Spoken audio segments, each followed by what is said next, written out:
International Law at UC3M and also co-director of ICEL International Secretariat. Also, we have with us Professor Rosa Rodriguez Lopez. She is the Dean of the Faculty of Social Sciences and Law. And with that, I finished the introductions that we have in the table for the introductory session that we have today. Están diciendo que no pueden oír nada, pero... And I give the floor now to Professor Christina Boyd. Welcome, Professor Christina. Good morning. Good morning. Can you hear me? Can you see me? Yes, we can. Yeah. Thank you so much. It's a new platform for me, so I just had to ask. Thank you so much, and thank you for your kind words of introduction. It is a great pleasure for me to welcome all the participants, also on behalf of the IUCN World Commission on Environmental Law, which I currently chair, to this wonderful event.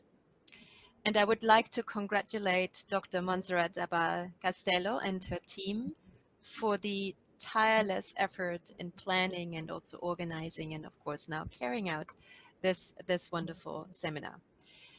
Titled Towards Legal Framework in Harmony and Peace with Nature. And honestly, what could be more important?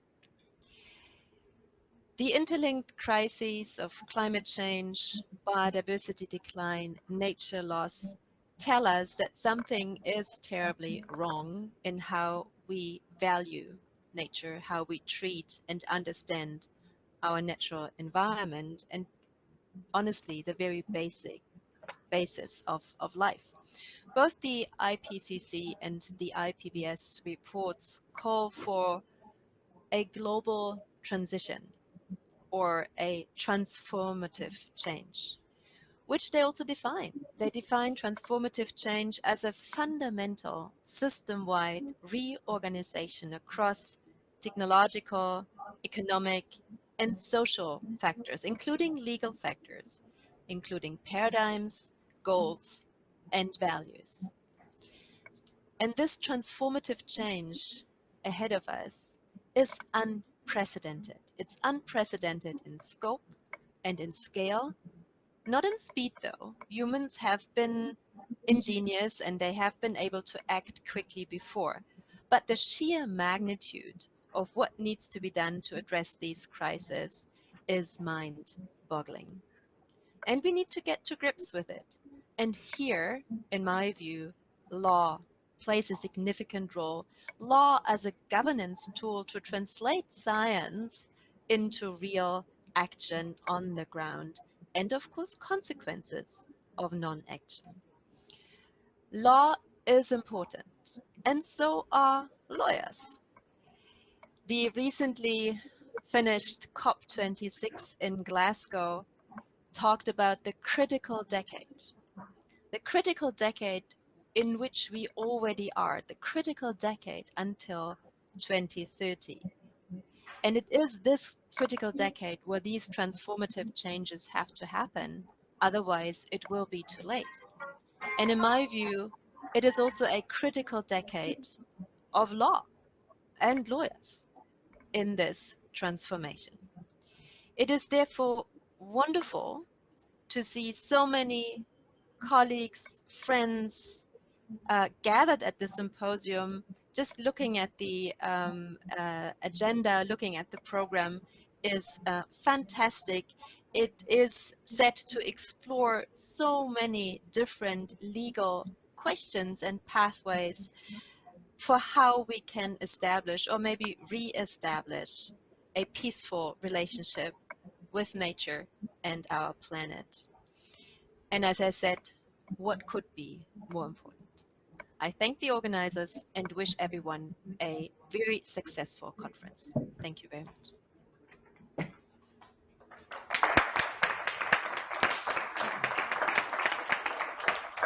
Thank you very much, Professor Boyd. And now I would like to give the floor to Professor Montserrat Abad Castello. Thank you, Vice Rector. If I put this here, ¿se puede? Ah, vale, se puede, ¿no? La cámara está aquí. Good morning, everyone. Welcome to this event. I am Montserrat, Professor of Public International Law. And thank you very much, Christina. And I take advantage of this opportunity to congratulate you and Francesco Sindico as well on your recent appointments at the World Commission on Environmental Law. The title Towards a Global Legal Framework in Harmony and Peace with Nature is evocative, maybe optimistic, and necessary as we have to defend the principles, in particular the lawyers. And especially now in this so crucial moment, not only ICEL, but also Carlos III University is well committed with the environmental law, a sector where commitments between states usually are fragile and easy solutions are out of reach, and where there are huge economic interests at stake, and the human rights are also in danger. Environmental degradation is a threat multiplier, even in connection with international security issues in this new stage of hybrid hazards. One of the main problems is that we do not have time, as Professor Christina Boyd said. This decade is crucial, and law is our indispensable tool to transform our relation with nature, among others, in particular, politics and science as well. In this year, so symbolic of a pre-anniversary year, it is time to think, imagine, and connect with ethics and with art and creativity as well. Regarding ethics, let's recall that one of the top 5 key messages from the UNEP report, Making Peace with Nature, is that everyone has a part to play in transforming social and economic systems for a sustainable future. But also, art and creativity play an essential role in enlightening new ideas, promoting empathy, raising awareness, and expanding horizons. Through creativity expressions, we learn to approach things from new perspectives. We are able to think out of the box and meditate in deeper length about the urgency to protect our home, the Earth system. ICEL and Carlos III launched a double call before summer, one for academic legal abstracts and another for creative expressions. And that's why all we are here today. Therefore, I want to thank to so many experts involved. First, to the academic authorities, the Vice Rector and the Dean of the Faculty of Social Sciences and Law for their generosity and public service mission, always. To Professor Christina Boyd, more than an environmental thinker. She's a superstar in the fight against climate change. To the external presenters and moderators who are here in person and who are attending online, Francesco Sindico, Ricardo Pereira, Juan Cruz, Emily Gallard. Also, very prominent academics with a well-recognized expertise in environmental matters. To Professor Nicola Robinson, the current executive president of ICEL, and Victor Tafur, the deputy vice president, and to Antonio Benjamin, the current chancellor of ICEL, and to Jan Aguila for his support from the Global Pact Coalition. Also to Professor Koken Liang for her precious advices and counsel, and to all the members of the honorary committees, the honorary committee, to the members of the 2 committees as well charged with the selection of texts and creative expressions, for their invaluable mission assessing the proposals that has been key to ensure a proper threshold of quality today. To the rest of the members of the organizing committee for their brilliant ideas and daily hard work, and I want to thank especially to Laura Movilla and Isabel Hernandez and Alex Woodman, the coordinators, for their efforts, dedication, and long hours. I appreciate your contribution and thank you very much. Thank you for being here.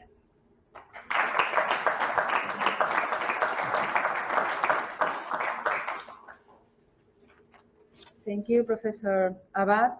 Next, I give the floor to Professor Rosa Rodríguez, the Dean of the Faculty of Social Sciences and Law in Universidad Carlos III de Madrid. Thank you. Dear Vice Chancellor Mati, Professor Cristina, dear Monse, thank you for inviting me to the presentation of this International Symposium on Environmental Law. It is a pleasure to be here this morning with all of you. I would like to welcome all the attendees in person and online here today from the various universities and countries. This seminar is a good example of the kind of events that the Dean's Office of the School of Law and Social Science wants to support. It focuses on a topic of unquestionable importance, environmental law. Moreover, it perfectly fits in the calendar because we all still have in mind the COP26. Well, usually I like to talk about the two main challenges we face as a society. On the one hand, to limit global warming to fight climate change, and on the other hand, to achieve sustainable development. When we talk about sustainable development, we are concerning to an economic development that can satisfy our current needs, but does not compromise the planet for future generations. The economic growth must be inclusive, without inequalities and without negative impacts on the environment. The strategies that countries need to address this challenge involve a deep transformation of the economy. The most famous of which is the well-known energy transition to a decarbonized economy. Translating this economic transformation needs into actions requires an extraordinary level of investment in the coming years. Although this struggle has been underway for years, the current level of investment is below what is needed. The necessary investment must be multiplied by 3. If this situation is not changed soon, the probability of reaching the goal of curbing the temperature increase established in the Paris Agreement will be very small. We are investing at a lower rate than necessary for many reasons, but one of them is the regulatory uncertainty faced by investors. States, governments, regulators are called upon to promote policies and laws to guide the international community in these challenges.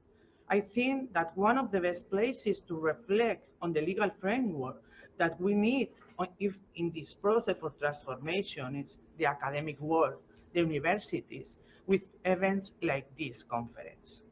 Coming back to the symposium, it is remarkable that the program does not only include legal interventions. The artistic perspective is added to the program with the environmental arts sections. Congratulations for this idea. Well, the commitment not only with the environment, but with sustainable in broad sense and the Sustainable Development Goals is already an imperative for companies and for institutions.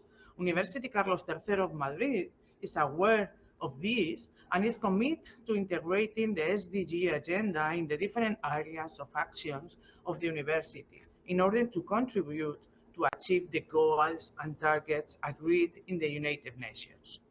Well, I'm going to finish this speech, but not before reiterating once again my welcome to all of you. I'm sure you will enjoy the conference. Thank you very much.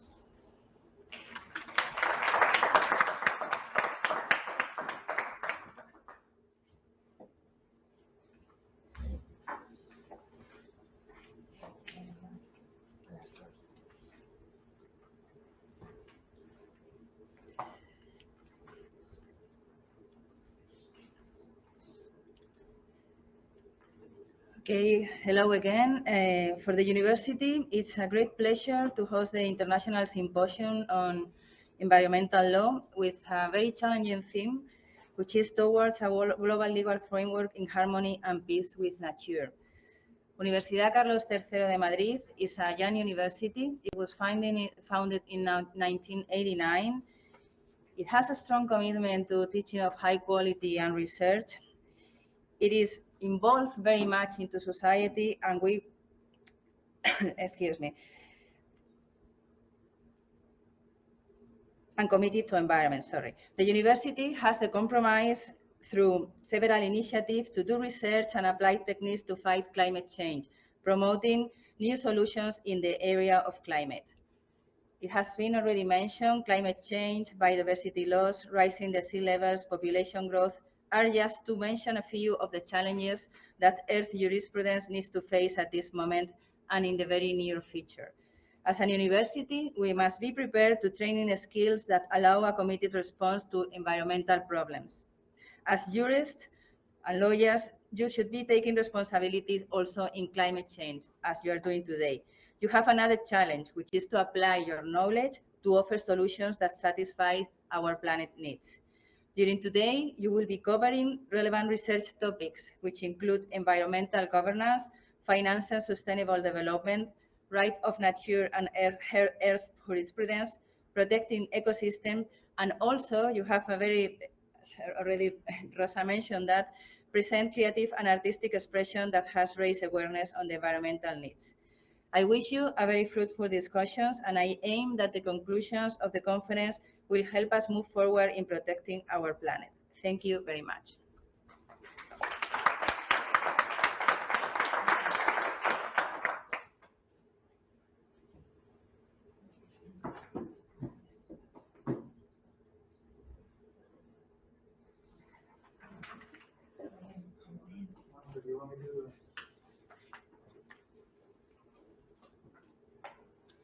Well, hello again.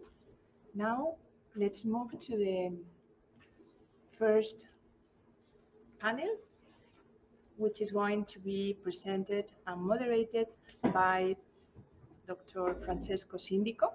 He is the co-director of the Strathclyde Centre for Environmental Law and Governance Program Leader, the Strathclyde Global Environmental Law and Governance.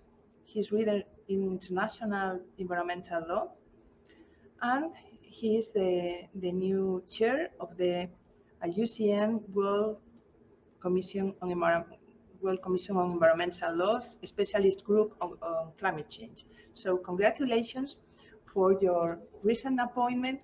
It is a true privilege to have you here today.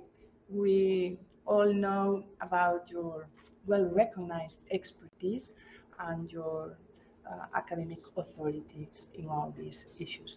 So thank you. And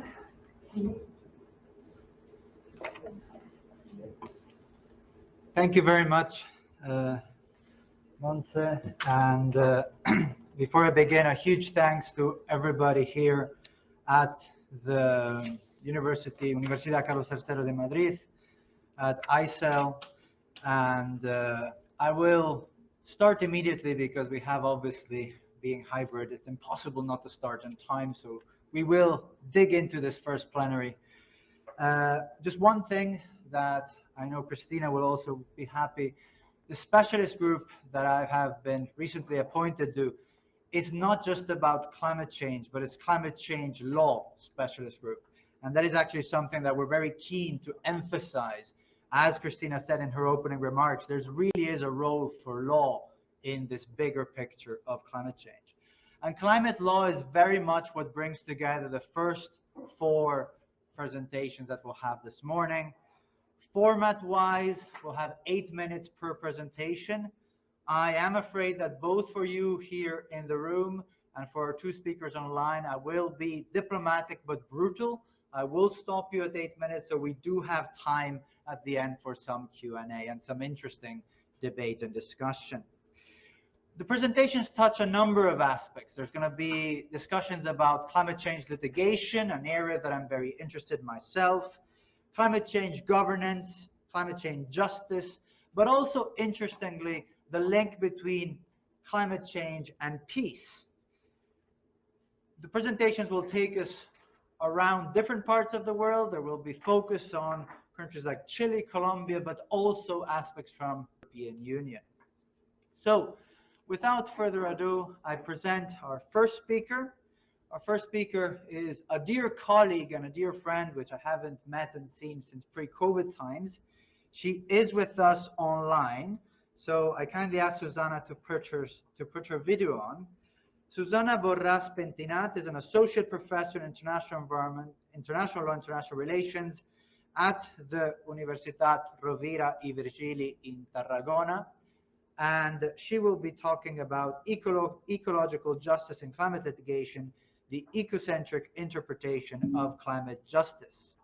So Susanna says I don't have the rights, which is a perfect way to start a law panel.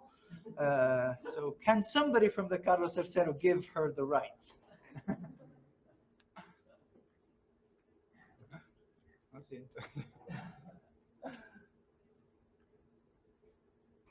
Can somebody help Susanna? Yeah. And Ozana is also saying, can you please do the same?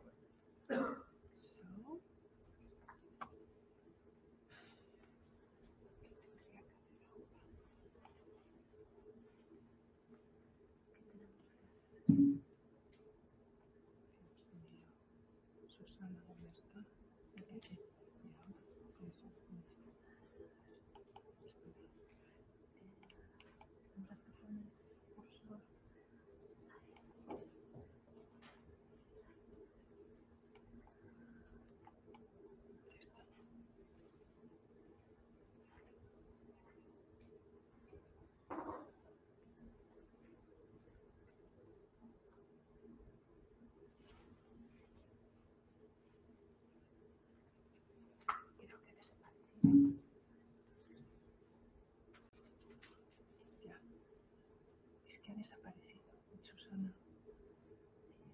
Aquí, ¿dónde está el moderador? Ya está. No, pero no va. Dice que la cambia presentadora. Vale,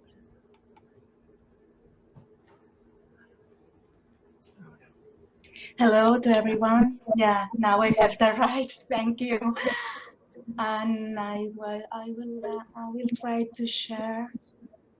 Give me just a second, please.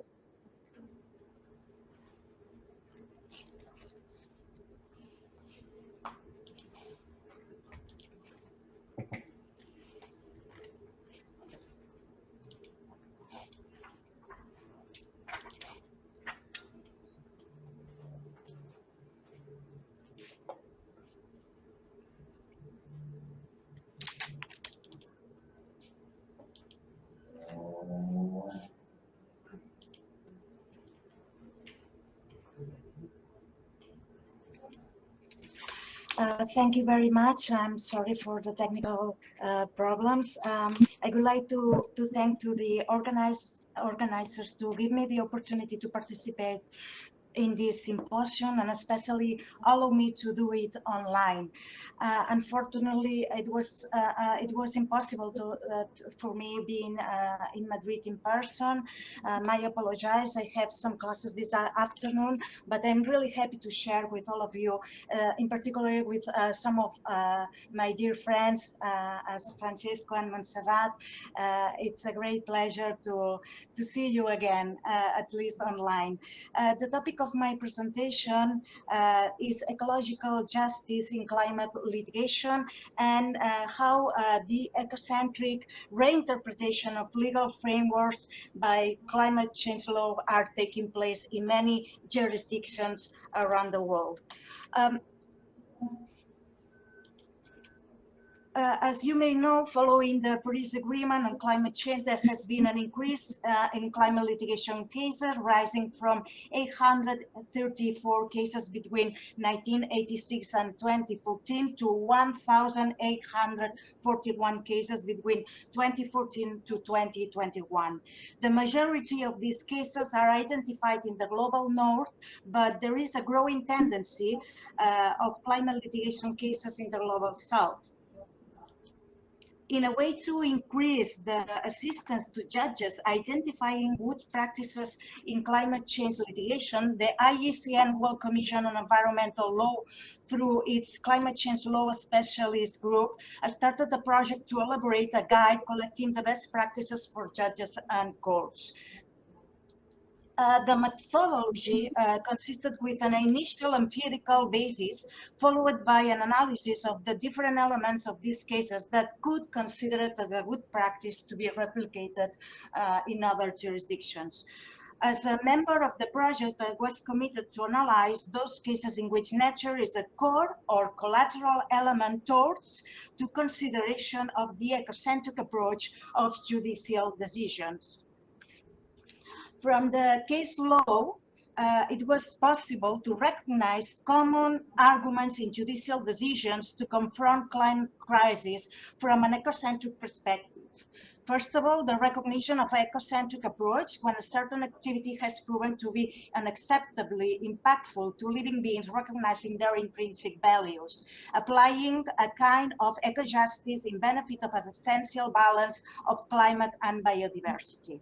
This happened in the Australian case, the Bulga case, where the court applied the benefits cost analysis to estimate the impact on intangible, environmental, cultural, and social impact due to an expansion of a mine. The court found that the integrity, stability, and beauty of the components of the biological diversity would be disproportionately impacted. So the court applied a kind of eco-proportionality principle. Likewise, another argument used was the recognition of the importance of the ecological integrity in a way that protection of nature encompasses the extension of legal rights to ecosystems and species. This argument is found, for instance, in the case of political parties versus Union of the Federal Supreme Court in Brazil, filled by various political parties and NGOs in defense of nature and the rights of indigenous people in the face of increasing deforestation in the Brazilian rainforest, Amazon rainforest. The court declared the need for an urgent measures to contain the levels of deforestation for the balance of climate systems. Similarly, in France, the Tribunal of the Grand Instance of Lyon does not limit the impact of climate change on humanity, but also notes the impact on non-human beings. The third finding is based on the argument that both the rights of nature and ecocentric view of human rights are a core element in climate litigation. This is the case, for instance, of the Colombian Supreme Court decision taken in 2018, recognizing the Colombia Amazon rainforest as a subject of rights and as a vital ecosystem for the global future facing climate change. The court also recognizes a kind of anthropic ecocentric view when it holds also that there is a co-responsibility of the Colombian state in stopping causes of greenhouse gas emission caused by the deforestation of the Amazon, declaring its duty to adopt immediate measures to mitigate and protect the right to environment well-being of both inhabitants and foreign people, along with all inhabitants of the world, including ecosystems and living beings. Finally, another argument is based on the need to restore the ecological damage, failing to protect the vulnerable ecosystems against the expansion of activities such as the carbon and generators of greenhouse gas emissions activities. The concept of ecological damage or ecological harm is also in the case of Notrefera 2, recognizing how the duty of care is also related to all elements of nature and ecosystems as a whole. Therefore, climate change as an ecological damage demands to be restored with urgent mitigation measures to cope with the damage to climate systems. As you may see from this analysis, which covered more than 20 cases from different jurisdictions, they contribute with the protection of essential ecosystems. They recognize mostly the intrinsic value and interspecies equity. And also, in some cases, there is a kind of recognition of legal personality and rights of ecosystems threatened by climate change.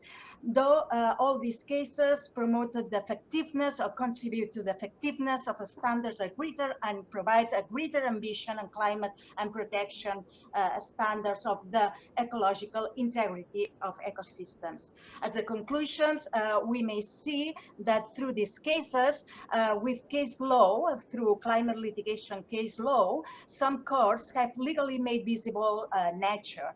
And also there is a need to recognize more nature-centered solution rather than nature-based solution to climate emergency. Even so, except in the case of Colombia decision, none extended the legal personhood to nature. This is maybe because, first, the recognition of the rights of nature were collateral to the climate litigation, and secondly, the ecocentric approach is still quite far from the traditional rule of law, especially in the Western approach. The identification of the duty to protect the environment may be a potential powerful precedent for climate change litigation towards the ecocentric approach recognition in order to recognize not only the human right of a healthy environment or the greening of human rights, but also an autonomous right for natural entities. And finally, regardless, the climate litigation of the global south is confirmed as a trend with proliferation of cases with novel ecocentric arguments. There are also other cases of the global north regarding ecological harm. All these cases reflects an innovative and inspiring environmental jurisprudence advancing towards an ecological approach. These cases, therefore, allow to make an ecocentric reinterpretation of the legal framework without reforming such a legal framework in order to foster the rights of human beings in harmony with all other living beings. Thank you so much. I hope to be in time. Thank you very much, Susanna.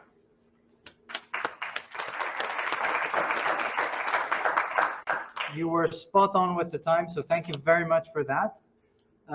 I will open to questions after we hear all four presentations. So we now move on to our second online presenter, Osana Olariu from the Department of Public International Law and International Relations at the University of Granada in Spain. So I kindly ask Osana if they can, I still do not have the presenter rights. While we sort out the presenter rights, you can see in the program that Osana has a rather long title, which I will not repeat. But in the title, he does mention the curious case of the European Union. So hopefully, through her presentation, she can explain to us why she thinks it's a curious case. And also this presentation will, amongst other things, talk also about climate litigation, climate governance. So I hope you can hear us and see us, Osana. We cannot hear you, though.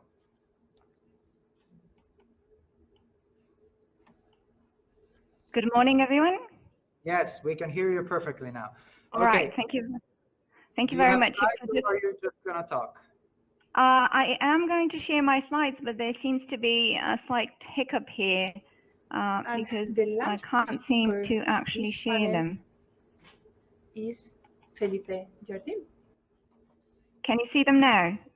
No, we still cannot see any slides.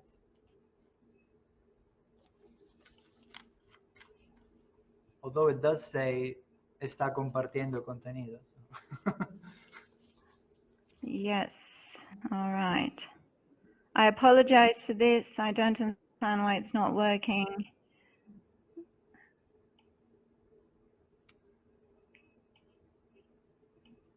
All right.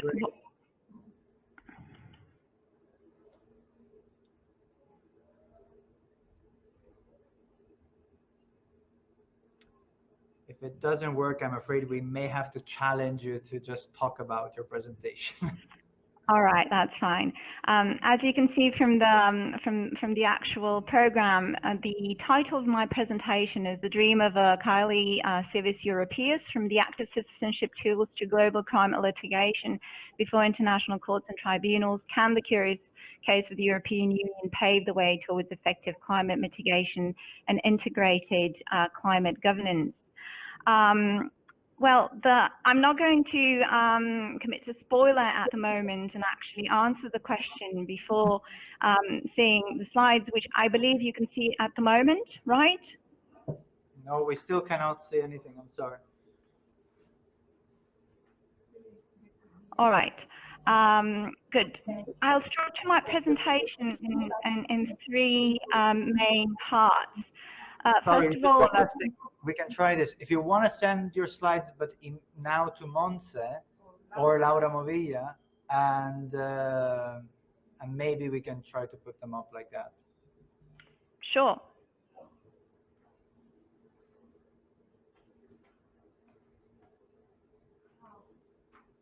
Laura should actually have the slides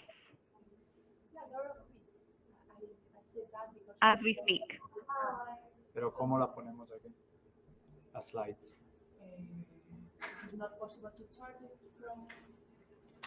Oh, what? We did see. Yeah, it's working. Fine. All right, perfect. Continue. Don't Awesome. stop, please. All right. So, as said, my presentation is going to be structured in three main parts. After setting the scene, we're going to question ourselves or double unthink what do one understands by climate citizenship, and what can the law do in order to promote proper tools to mitigate climate risks.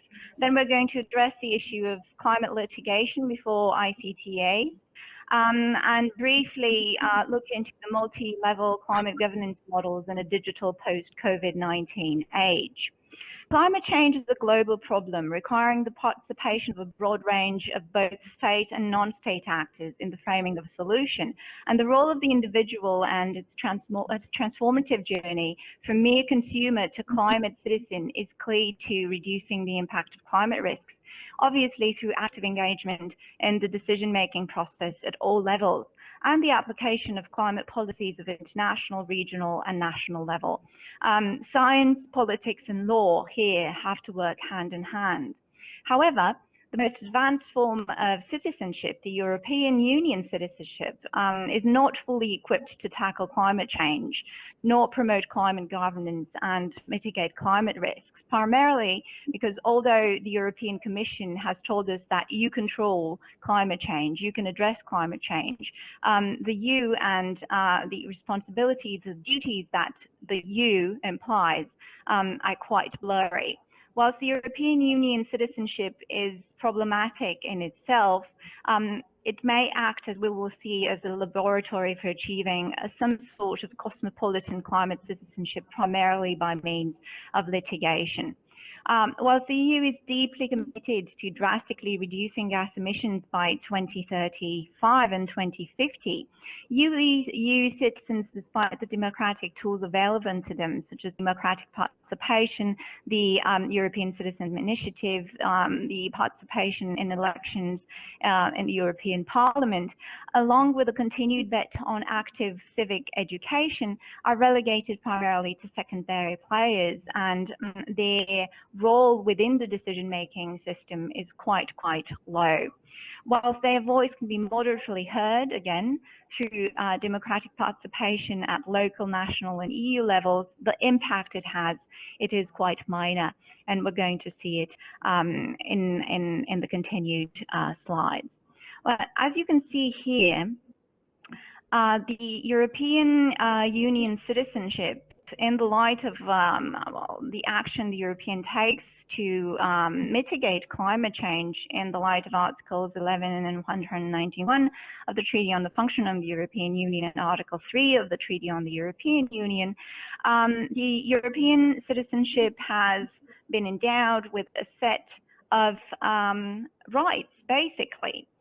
The rights the European citizens have, however, are not strictly inclined to promote a better participation in the decision-making process in terms of climate change. EU citizenship in its current form, well, shows quite a bit of empirical, normative, and conceptual shortcomings. Despite the fact that it's revolutionary and has been considered unattainable, according to Raymond Aron, its architecture is inherently flawed because it does not actually come inherently paired with the values, with the objectives, and with the human rights purposes that the European Union in itself promotes. Primarily, it is professed as lacking substance because apart from the sets of uniform rights directly invocable before the European Union and member states, it does not come with a set of duties. The duties, the responsibilities of the citizens, unfortunately, according to the current legal framework, are non-existent or not easily extrapolable.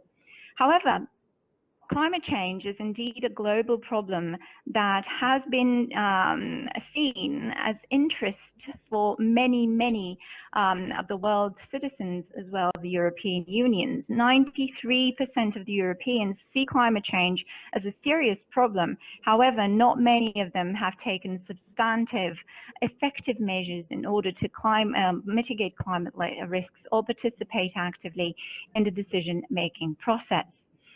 The European citizenship towards climate citizenship, however, is seen as the best way in order to promote a integrated participation on behalf of individuals, not only state actors, in the global governance system. Something that's been seen as unattainable, the citizenship beyond the state, has turned into a reality, a laboratory for differentiated citizenship as the European Union, and it could become as a pattern or as a model for cosmopolitan climate citizenship in the future. How can that be? How can actually European citizenship evolve into climate citizenship? Obviously, emergent climate concerns add fuel to complex debates about responsibilities that are attached to citizenship, both in the European Union context as well as in other global or regional ones. If we look a little bit further to the next slide, one will see that the concept of citizenship has evolved basically from that of a good citizen, of a good Samaritan, or consumer citizens, or self-seeking citizen, to that of a climate pro-citizen, active pro-climate citizen, or climate litigation citizen.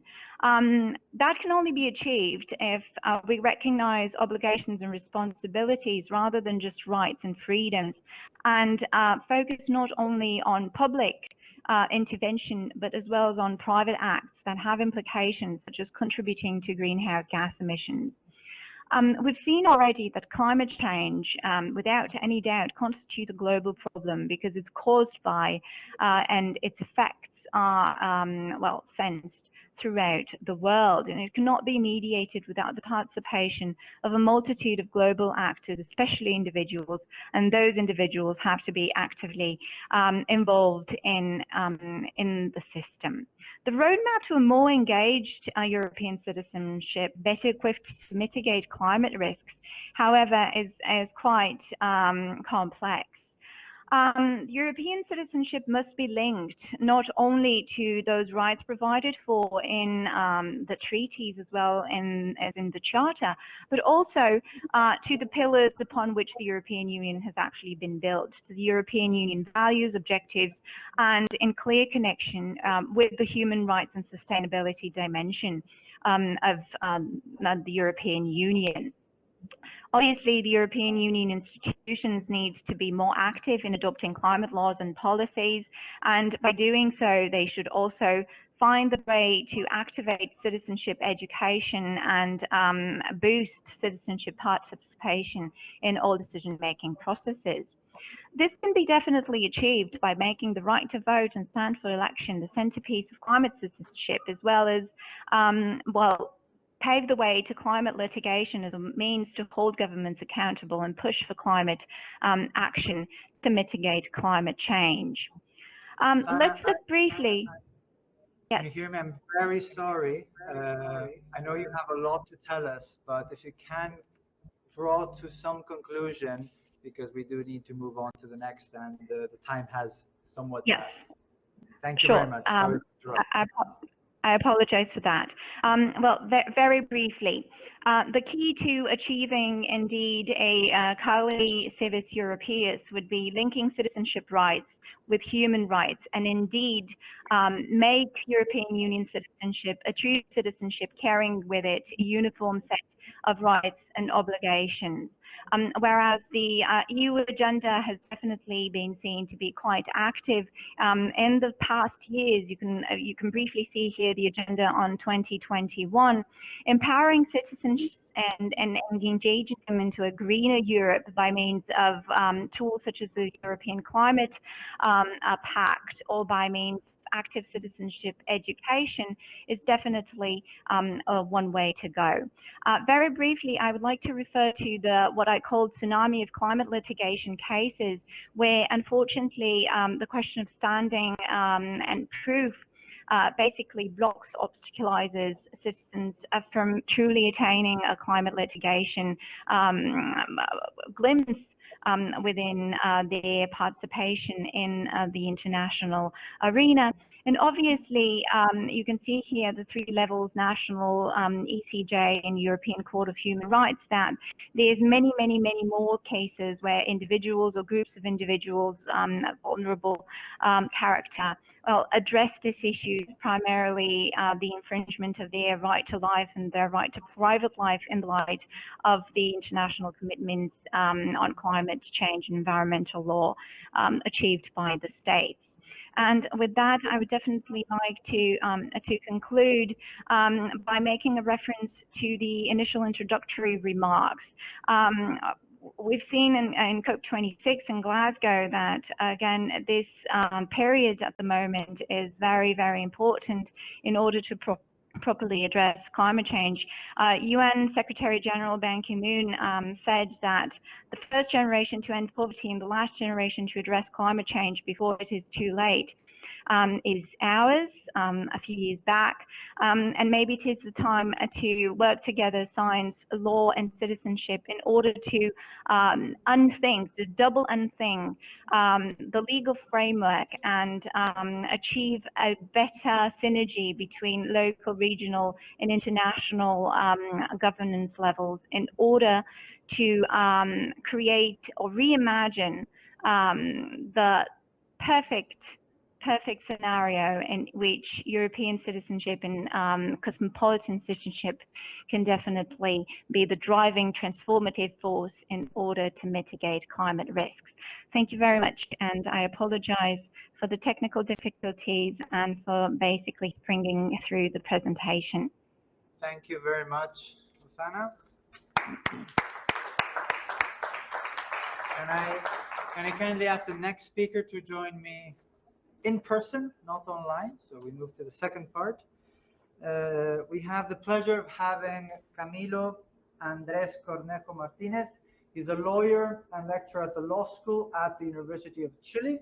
And I think your presentation is, you don't have presentation. Fantastic, even better. Sorry. I will give you a 2-minute sign from there, and then when it's 8 minutes, we'll start. Okay? That's perfect.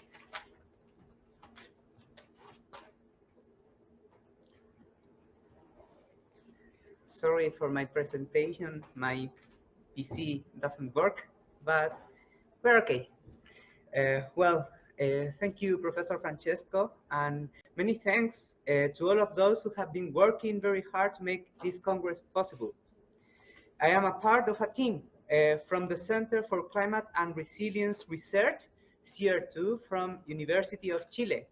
And it's a great opportunity for us and an honor to share with you some of our conclusions of an empirical and interdisciplinary study that was focused on the effects of climate change in the constitutional protection of key world ecosystems. Well, this study was made in the south of the world, in Magallanes and the Chilean Antarctic, a place with an extreme weather conditions in a region who works as natural and social laboratory. This region has played a major role in the climate of our planet and hold a profound variety of biodiversity. Think that this place is importance as Amazon, or has the importance of Amazon level. Well, because of time, for the moment, this presentation holds just four main ideas. First, the role of social science. Second, local knowledge and perceptions about climate governance. Third, the constitutional protection of biodiversity in climate context. And four, a proposal, climate refugee or climate shelter. Well, start by the beginning. First idea, the role of social science. Scientific knowledge is necessary, indispensable, but insufficient. We must pay attention to the social implications of climate change. We should know how people perceive the problem, what they know about it, how people or what people know about the institutions that are involved, and who is the responsible to tackle the problem. For example, in our study, we saw that in Magallanes, people see climate change as an opportunity to make a more equal society, but at the same time, they don't know what political authorities or institutions are involved in the issue. Another example, we used to think that poor people are against bigger changes because of economic reasons. But in our study, we saw that people who consider themselves as vulnerable are more committed to climate action because they feel more exposed to the negative effects of the problem. Well, all this data came from social science or social disciplines, and as we can see, they are relevant to take climate action. Just think about the eco-anxiety and the effects on governance. Second idea, local knowledge and perception about climate governance. In our study in Magallanes and the Chilean Atlantic, we saw the dependence between climate change and loss of biodiversity. For people, it is difficult to think in one without the other. Or, in other words, when we talk about climate change, for people, we are also talking about biodiversity. Because of that, people consider as a constitutional necessity the protection of ecosystem service. At the same time, they perceive that their city is not prepared for climate change and would like a sustainable city that integrates nature and does compete with ecosystem, and feel that the Constitution is the base to make this possible. These perceptions have consequences in climate governance because each city will affront different realities with a diverse society. Third idea, constitutional protection of biodiversity in climate context. As we know, political constitutions take strategic decisions. For example, political constitutions define if we have one Supreme Court or two Supreme Court or three. Well, in this very moment, climate change is a strategic decision for political societies. At the same time, we could not think anymore the problems and solutions to climate change without considering nature and ecosystem. In our study, we saw that people consider biodiversity and the protection of their ecosystem as a fundamental part of the most basic political agreement. Based on this, we could analyze the state from another point of view. We used to state the state since or under categories such as republic, authoritarianism, or democracy. Well, now we propose study the state from another point of view, study the state as vulnerable to climate change, and watch or see the legal consequence of defining a state as vulnerable to climate change.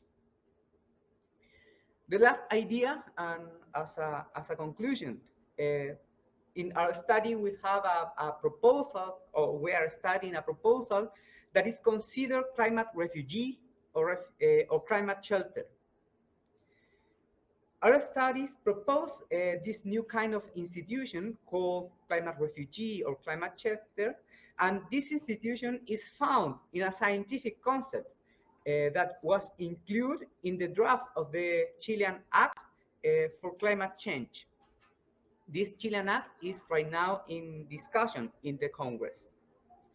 Well, climate refugee is a concept that brings to law the idea of solutions based on ecosystem, put governance in a regional and natural context, promote local participation, make a bridge, a connection with human rights and vulnerabilities, and create a dialogue with national and international institutions. Well, because of time, that was my presentation in the name of this team of CR2. Many thanks to all of you, and thanks to Professor Pilar Moraga and Rodolfo Sapiens, who lead this investigation.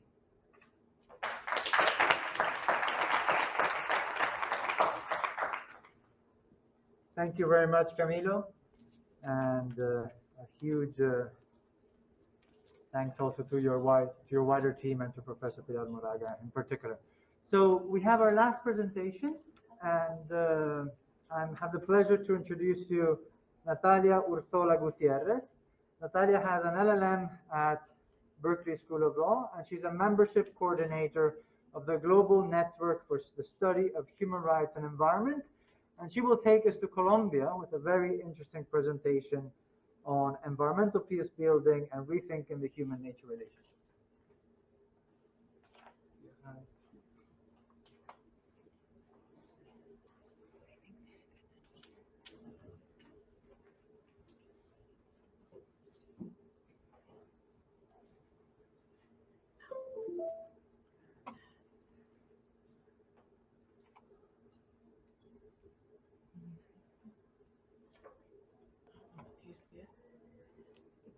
Oh, that's so much easier. Thank you.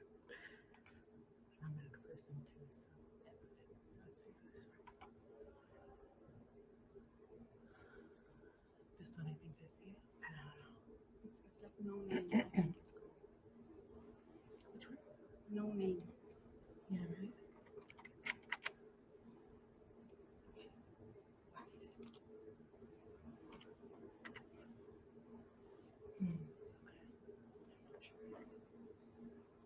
Sorry about that. I apologize. We're just setting up the slides. It won't take long, I hope.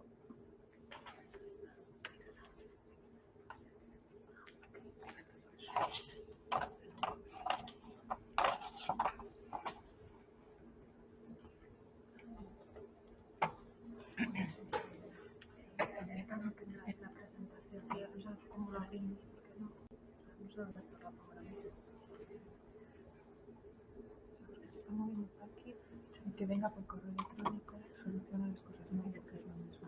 Aquí. Ah, perfecto. Va a ver en reconocer ahora. Sí. Y toque ahí. Y ahora ahí. Y ahora esto. Sí, pero lo que no sé es cómo. Es táctil. Es táctil, ¿no? Debería serlo, pero. ¿Cómo tú pones así? ¿Cómo se llama? No. No. Es muy feo. Es que no sabes el ratón. Pues, tuvimos un momento. Lo puedo hacer, sí. Si no, coge mi teléfono y llama al técnico. A ver, porque ahora, ¿cómo descendemos? Ah, mira, acá está. Aquí ya estamos. Pero ¿Cuál es esta? No sé. Es esta. Pero ahí está, sí. Y ahora para compartirla. Vale, y ahora, así, ya está.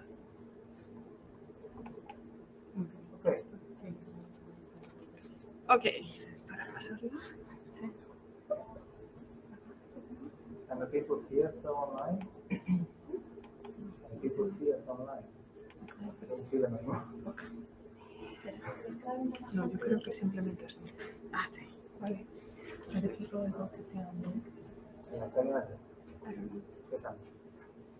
Okay, so thank you everyone. I'm really thrilled to be here today to share with you my presentation, which is called Environmental Peace Building in Colombia During the Climate Crisis, Rethinking the Human-Nature Relationship. So I will just dive right into it. So for those of you who don't know, in 2016, Colombia signed a peace agreement with the largest guerrilla group, FARC, after a 5-decade-long conflict, internal armed conflict, and entered a peace-building context. Peace building, it's a novel phase for my country, Colombia, where structural causes and conditions that first led to the conflict are to be improved and to be addressed in order to have sustainable and long-lasting peace. This will basically depend on the context, the specific context that first gave rise to the armed conflict, which in Colombia has a lot to do with environmental protection and degradation. Colombia's armed conflict has been historically connected to land inequalities and unequal access to natural resources. The environment played a major role in both the rise of the armed conflict and also during the armed conflict. Colombia's armed conflict structural causes are related to a number of issues, including social and economic inequalities, but also exclusion from political recognition and processes. The bottom two that I highlighted here are the ones that are more directly related to the environmental protection as a cause of the armed conflict. But during the armed conflict, there was also impacts that severely affect the environment and that came from both sides, like both the FARC and the Colombian government. This ranged from a number of activities that were performed, such as illegal mining or illicit crops, and like bombings or attacks on oil pipelines, etc. Okay, so we can see that the environment played a major role in the armed conflict as a cause, as a victim, or as a tool and weapon of the conflict in and of itself. I must also say that it also had another dimension, which is as beneficiary of the armed conflict, since the presence of illegal armed groups such as FARC protected in some way the environment from other activities that could harm it. Okay.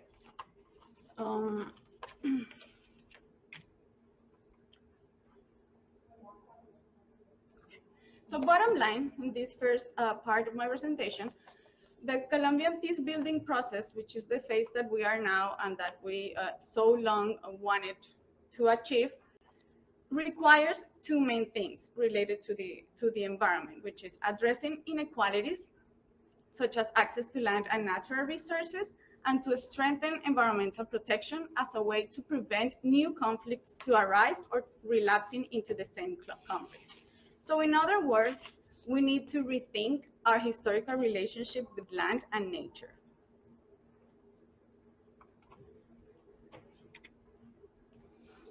Now, on top of that, we are facing the climate crisis as the whole world is doing.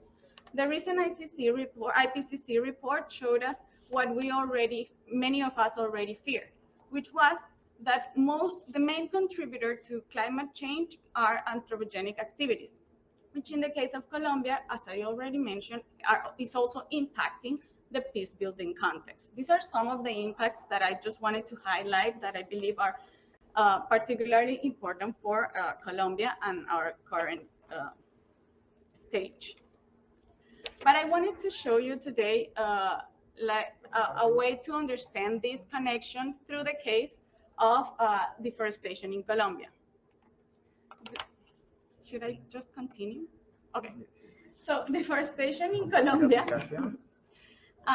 We all know that deforestation is one of the main drivers of climate change, and in Colombia is deeply linked to the armed conflict as well.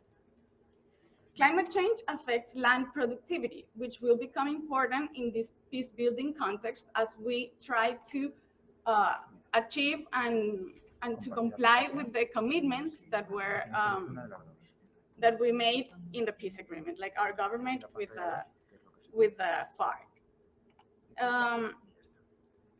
We need to all of these issues surrounding the peace-building context and the transformation of ecosystems through deforestation in Colombia will definitely impact how this peace-building process is going to be done. So how can Colombia ensure environmental peace-building in the midst of the climate crisis? Although the peace agreements do not specifically address climate change in their provisions, I argue that their particular focus on environmental protection and traditional environmental knowledge can help us understand and can provide us with a new framework through which environmental peace building can be met even in the midst of the climate crisis. So for example, taking the case of deforestation, one of the main goals of the peace agreement is to limit the agricultural frontier and to protect areas of special environmental importance. And to do that, the peace agreement talks about land redistribution and ensuring an equitable access to natural resources. So far, the government has done this through development programs with territorial approach, with our like a management instrument that aims to protect affected territories, but it has been deemed insufficient since it does not directly tackle climate change effects in land productivity, nor does it include relevant stakeholders such as ethnic communities. So as a way to rethink human-nature relationship, I do believe that traditional environmental knowledge that is embedded throughout the peace agreements and that is particularly promoted by them could provide us with the framework to do that. Traditional environmental knowledge would help us address the structural causes of both armed conflict and climate change. It would help us understand or have a different understanding of humans and nature as an interconnected whole, rather than seeing nature as a mere commodity for the use of human beings. It could also protect collective and human rights of ethnic communities, thus providing an environmental justice compliance where ethnic communities are seen not only as victims of conflict, but also as agents of peace. And finally, it could help us change the way we work with nature and for nature, and to develop new and traditional forms of production in this new peace-building process. Thank you.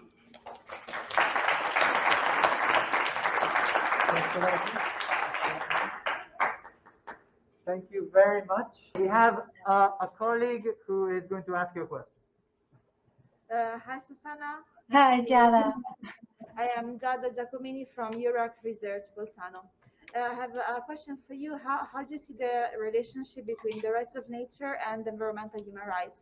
Do you see them as going hand in hand, or do you think there is a different conceptualization between the two, and do you see a contrast between them? Thank you.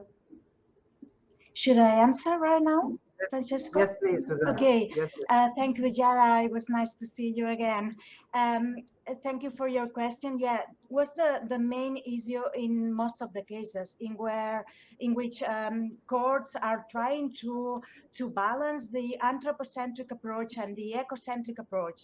But thanks to the greening of the human rights, that has been a good issue for courts to develop this expansion of the ecocentric approach of human rights, in the sense that in many cases they provide the duty to protect the environment, since the environment is, or nature, let's say, is recognized as being one of the most living being of a group of living beings exposed to the climate change impacts. So thanks to climate litigation, this harmony, this balance between human rights and ecocentric approach or rights to living beings has been developed in many cases, in particular in the global south, where population are more in a eco dependency situation, and also because they have a large mass of biodiversity in their lands. So yeah, for them it's very important to still work on the effectiveness of a human rights on a healthy environment, but it's also important to develop these new rights to nature in a way to reflect another cultural approach, which recalls us to the bio rights tendency in a way to complement or reinforce at the same time the human rights to a healthy environment.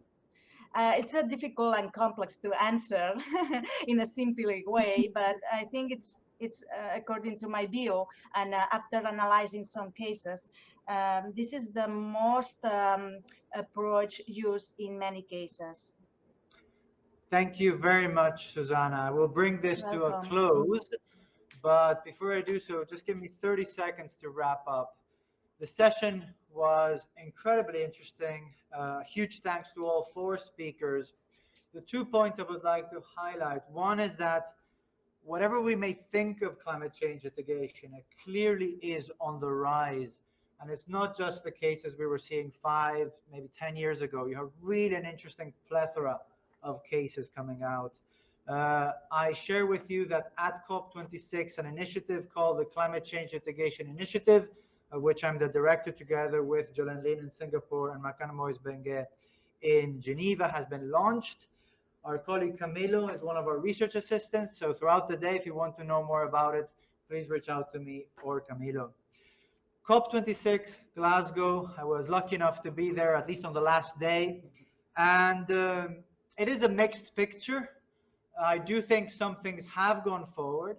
But in relationship to this session, I think both small island developing states and least developed countries really fought a very hard battle to have loss and damage recognized beyond what is in the Paris Agreement. They really tried to reopen paragraph 52 of the COP decision accompanying the Paris Agreement. On the one hand, one could say that they failed, but actually I think they opened creeks in that discussion.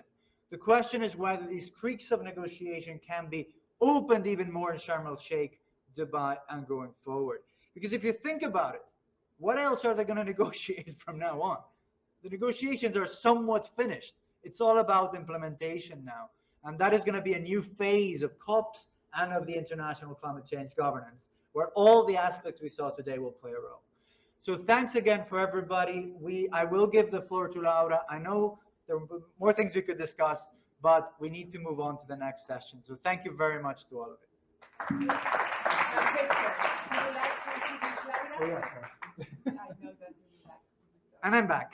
And I would like to introduce my really dear friend and colleague, Professor Laura Movillo from the University of Vigo. And she will be chairing an exciting session on rights of nature, which very much links what we have just said with many aspects. Laura, the floor is yours. Thank you, Francesco. Good morning, everyone here in person and following us virtually. We apologize for some technical problems we are having here. Hope this is going to improve. And I have the pleasure of presenting the next legal panel that is devoted to the rights of nature. And as the call for papers of this Congress already reflected, we are increasingly realizing that we should live in harmony and peace with nature and reconsider our interactions with nature. And in this context, the rights of nature as jurisprudence, it's emerging and evolving. they complement human rights and acknowledge the fundamental legal rights of ecosystems and species to exist, thrive, and regenerate. It's undoubtedly so interesting, exciting, and challenging topic.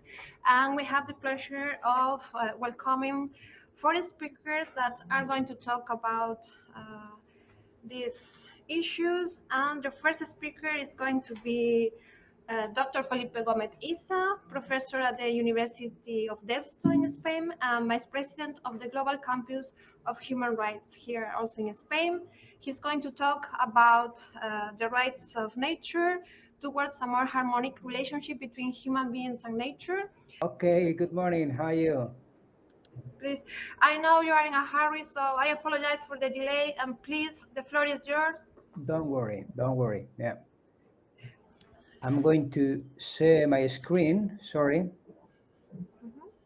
Yeah.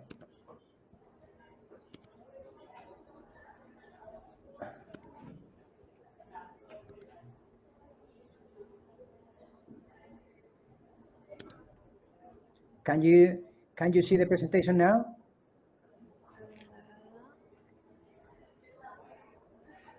I think it's opening.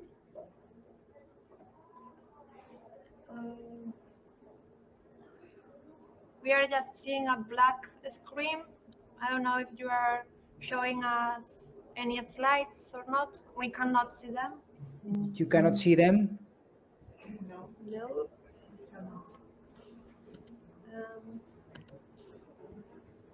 No? Oh, okay, I'm going to start, okay? Okay, thank you, Felipe. Good. Well, first of all, I'd like to thank the organizers of this fantastic conference on a very pressing topic, as well as Francesco was saying, and as Monse and other people said. Well, this is a very urgent topic, as COP26 in Glasgow has shown. Well, first of all, I'm going to talk about a somewhat disruptive and dystopic notion that is emerging basically in the global south. I'm referring to the rights of nature, and to face the ecological catastrophe human beings are causing. It's an idea defended primarily by indigenous epistemologies, and this notion challenges some of the basic assumptions of Western thought and Western law. Well, the aim of my presentation is to describe the potential of such an inspiring legal concept to establish more harmonic relations between humans on the one hand and nature on the other. Well, the context is a global crisis. A global crisis. I'm not going to dig more on it because we are witnessing an unprecedented environmental crisis with an increasing impact on human life. Climate change, pollution, over exploitation of natural resources, etc. So far, this crisis has not been analyzed from a humorous perspective, although some attempts and some avenues have been found. First of all, the right to a healthy environment. Some constitutions, the African Charter on Human and People's Rights, or the European Charter of Fundamental Rights, they do refer to the right to a healthy environment. Or very recently, last October, the Human Rights Council has adopted a resolution recognizing the right to a healthy environment. Well, a second avenue is the rights of future generations. UNESCO in the 90s and in the 2000s was very active in trying to adopt a declaration on the rights of future generations, but this process was stopped.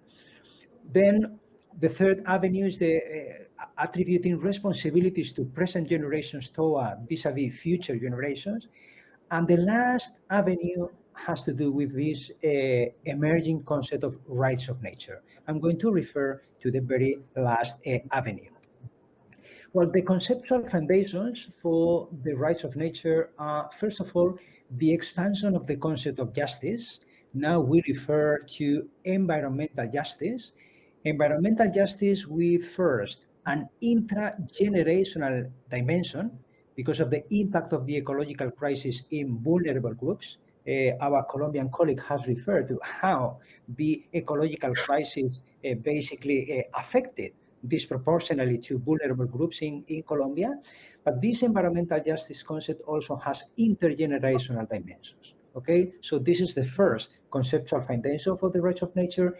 And the second conceptual foundation has to do with indigenous ontologies and indigenous cosmovisions, because indigenous peoples have different views and different approaches to the relations between human beings and nature.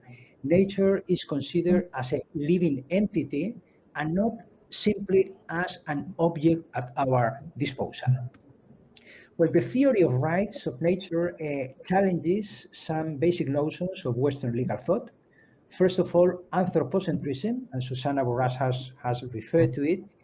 Anthropocentrism basically defends that human beings are the only subject of law. And the second aspect, the second dimension of this challenge by the rights of nature has to do with the vertical relations with nature. Nature is considered as an object at our disposal. Remember the conception of property under Roman law, use and abuse, or the Catholic tradition. Remember this reference in the Genesis to fill the earth and subdue it. So according to these historical roots, nature was an object at the disposal of humans. Well, especially in the 70s, a new paradigm was developed, basically and firstly developed by environmentalists in the US. Nature was considered as a new subject of rights. People, academics such as Stone, Boyd, Cullinan, and many others, they started to talk about the rights of nature to restitution first, to compensation, and to regeneration.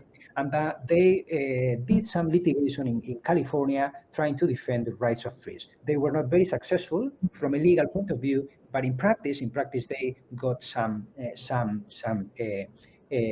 steps forward. This paradigm moved from anthropocentrism to biocentrism. Nature is protected because it is necessary for human survival, and then ecocentrism. This is the last step. This is the last frontier in which nature is protected per se as an autonomous subject in need of protection, in need of care. And today, indigenous peoples are the main advocates of this innovative and challenging notion. You all know the constitutions of Ecuador and Bolivia in 2008 and in 2009. These plurinational constitutions adopted for the very first time in a constitution an ecocentric approach. Nature was considered as a new political and legal subject, incorporated indigenous visions and ontologies.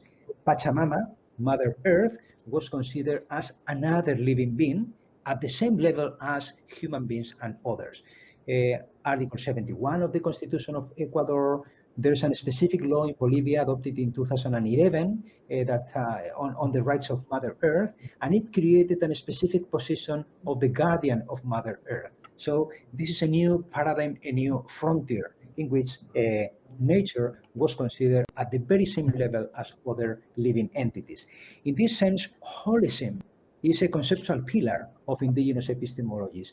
All elements of nature, including human beings, so human beings are part of nature, are interconnected and interrelated.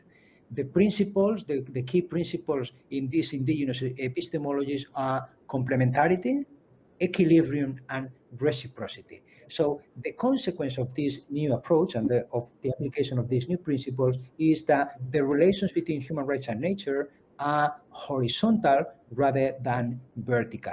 This is a paradigmatic shift that came about with some concepts developed by indigenous peoples.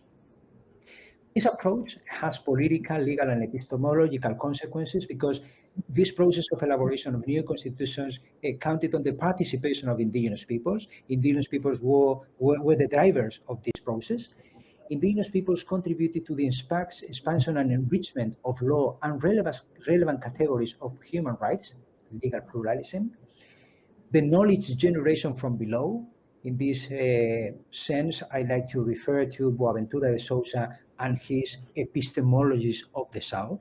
So we have to be more attentive to the different views and different cosmovisions coming from other areas and other civilizations. And then the need of dialogue between the different epistemologies. The idea is to give voice to the voiceless. In history, they were not heard. Indigenous peoples were subject to domination, and now they're claiming to be heard. In New Zealand, also in 2017, there was a law that recognized rights to the river Te Awatupua. The Te Awatupua is a symbolic river and sacred river for the Maori people. And there is also the creation of a position, the Te Pautupua, an indigenous authority to protect and to respect the river.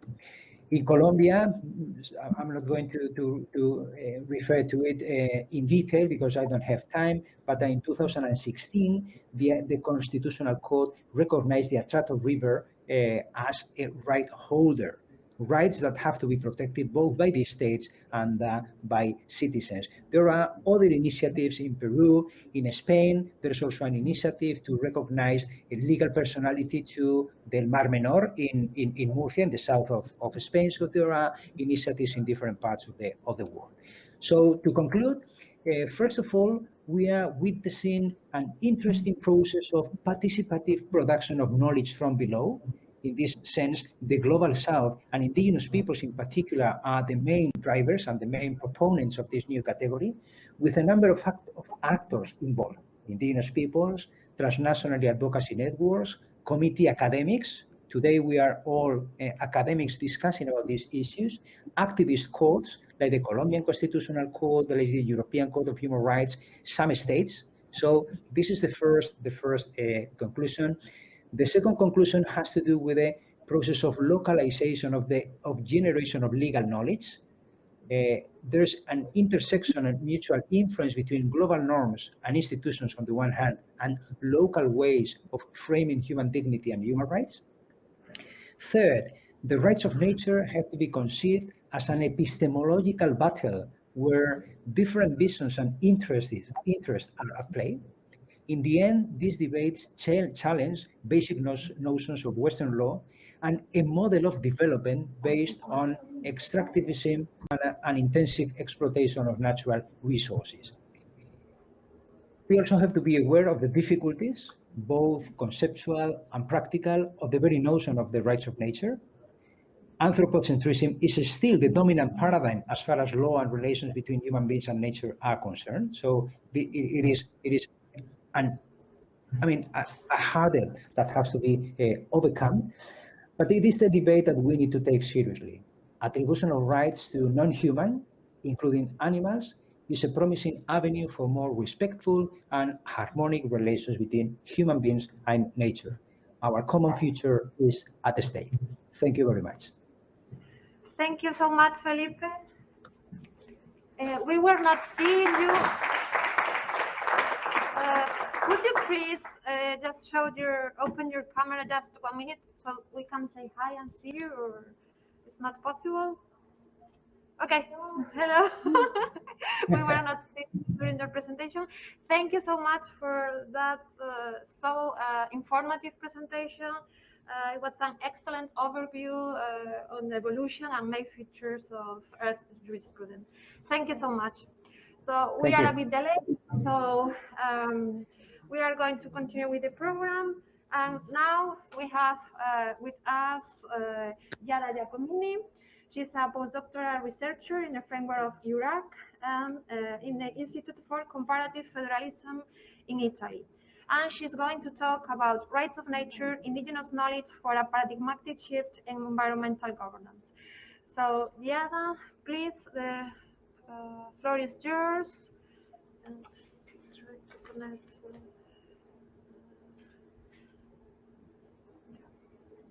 So.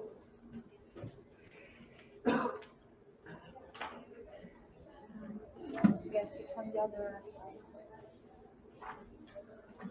And now, let's see if I remember. It's there.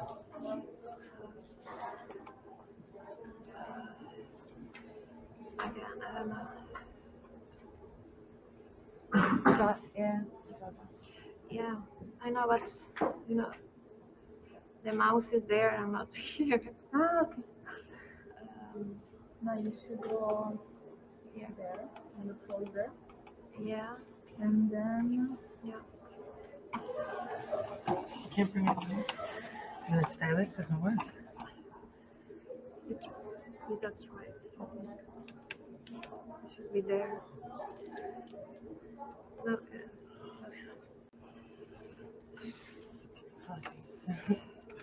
¿cómo antes, no? Yendo con el ratón Skype. Sí, pero ¿cómo llegamos ahí? Ah, okay, okay, okay. Sorry. No, it's not that one. It's not that one. It's on my USB drive. Yes. This one, Jada.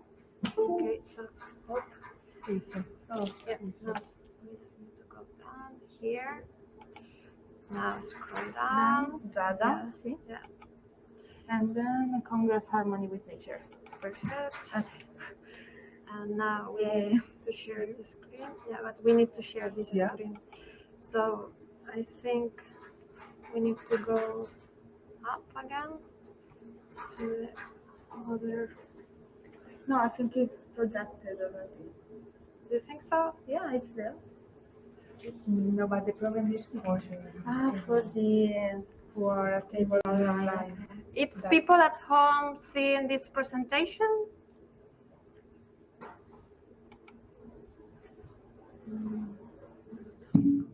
No. No. Okay, so I think Es aquí we donde just se comparte. here. Vale. Yeah. Vale. Here. Compartir primero aplicación y luego. Aquí. Vale. La segunda. Perfecto. Compartimos. Muy bien. And sync. Y ahora. You can close up this whole thing if you push this. Y ahora ahí se ve Do you think archivo, so? ¿no? I think it should be there. Sí, sí está. Okay. Please, Yada, the floor is yours. Okay. How do I change with here?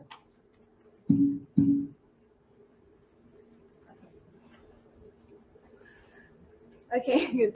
Good morning, everybody. I'm very happy to be here in my first presentation after 2 years of online conferences. So today I'm going to talk about my recent research on rights of nature, indigenous knowledge, and environmental law and governance.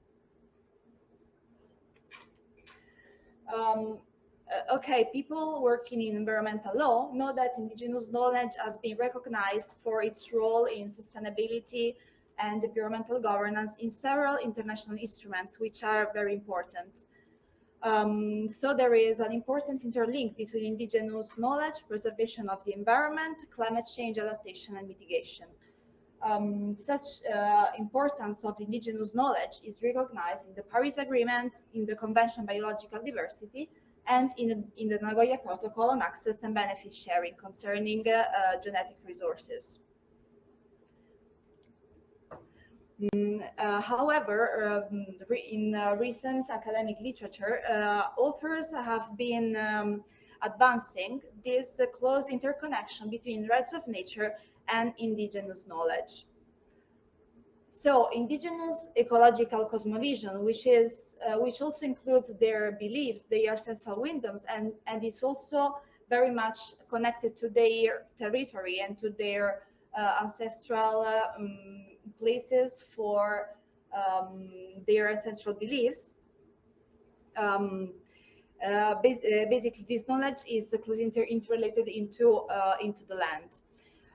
So what many authors have been advocating so far is that there is an interplay between indigenous knowledge and the rights of nature, because basically for indigenous people and for indigenous cosmovision, nature is a person, and I will explain this statement later on in my presentation. However, I personally think that we need to be very clear when we talk about indigenous knowledge to contextualize this knowledge in the complex history that the indigenous peoples had. This history is about colonization, the post-colonization period, and the struggles for territorial recognition that are still ongoing. And we also need to think about the asymmetries of power and how the knowledge is managed and developed. In general, I think that rights of nature, because of the ecological cosmovision of indigenous peoples, have been always present in their culture and in their beliefs, even though it was not conceptualized as such, because you know, the right discourse is a very westernized right that it was built with individualism and with the separation between humankind and nature. So what I'm arguing here is that indigenous anthropomorphism, or let's say the fact that indigenous people see in nature and in natural elements other persons and not other entities that are separated from human beings, is very important, and we need to take this into consideration, because I think that indigenous anthropomorphism is not equivalent to the westernized legal personhood. I think that they are quite two different concepts. This is the example of the Constitution of Ecuador that Felipe has talked about in the previous presentation. And we can see here that in Articles 71 and 72, nature has got rights.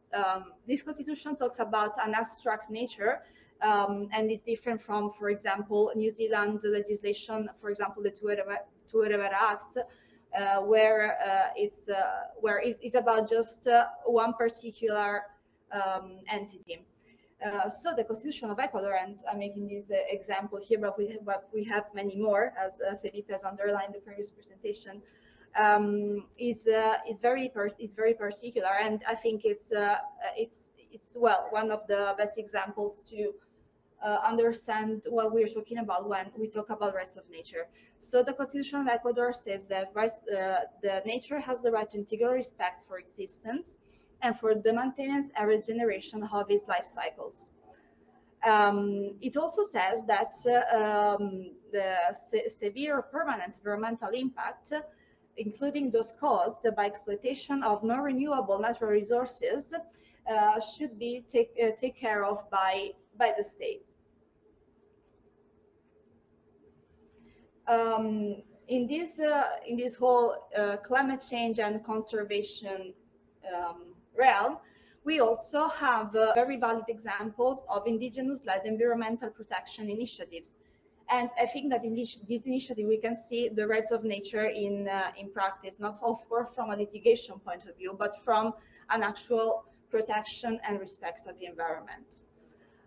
Rights of nature, even if not formally recognized, they are present in the so-called indigenous and community conserved areas, or territories of life, or territorios de vida.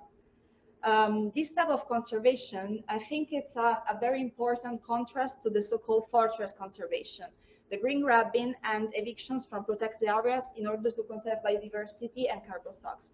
I would be very brief here, although it's a very, very important thing we need to care about in this epoch. Basically, the green grabbing for example, to obtain credit from carbon stock is a problem that is already affecting indigenous peoples, because states, in order to gain a monetary advantage, they just preserve, you know, a forest, but they evict indigenous peoples from there. And if you go on the cultural survival website, they have a campaign called Decolonize Conservation, which is very, very important to be aware of the moment. So basically, the indigenous community conserved areas are the contrary of this approach. Basically, the land is conserved by indigenous people through their customary law and through their indigenous knowledge. And these areas are really important because they also enforce indigenous territorial rights.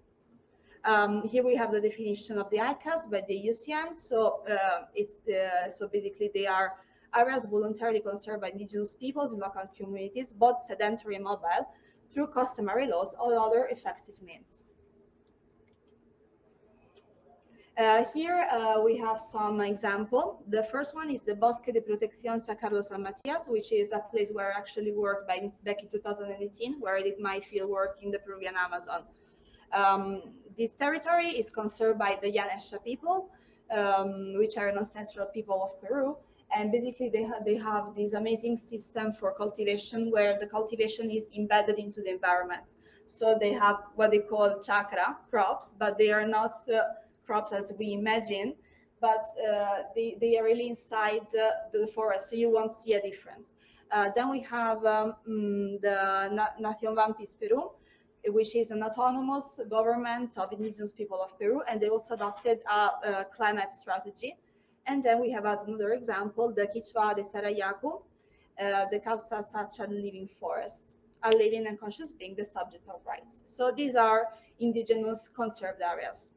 And I think that these areas are really important to realize a paradigmatic shift in environmental law that also respects indigenous people's rights and their territorial rights, by contrast to the fortress conservation and to the protection of the environment, which involves eviction of indigenous peoples, because, you know, when the government argues that the land needs to be protected, it also means that nobody can have access to it, including indigenous peoples.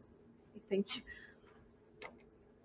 Okay, but I think that we should also be careful when talking about rights of nature to include the critical aspect and the critical literature. So these are a few concepts that emerged from my basically literal review of some papers and other academic articles. The first point, as already argued, is that the legal personhood, the Westernized legal personhood is not necessarily the same as the indigenous human personhood. Then another point that some authors have raised is that what is the significance of rights of nature in countries that are very economically based on mining activities and on the destruction of the environment. For example, even in the Ecuadorian constitution, there is a conflict between articles on the rights of nature and articles on the right to development. So how do you balance these two very important competing rights? Then another point which I wanted to make is that in academia, I think we need to be careful not to reply colonial, colonial approaches to indigenous peoples, and I think that there is somehow a tendency to recreate the ecological noble savage, which is a sort of stigmatization of indigenous peoples, and this can create some problems when we just idealize a people, or we generalize all indigenous peoples as just the one abstract people, which is not the case. So we need to be careful to really stay in the context of each nation, of each indigenous people.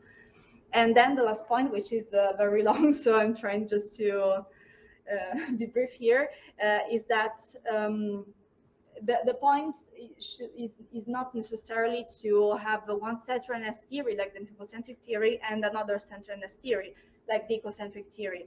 I think that here the solution, inspired by also indigenous cosmovision, should be to work on a relational ontology between humankind and nature, so to rebuild this ontology.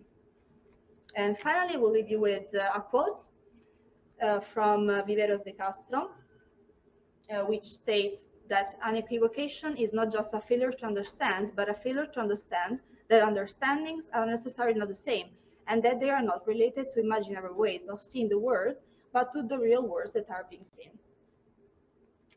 That was me. Thank you.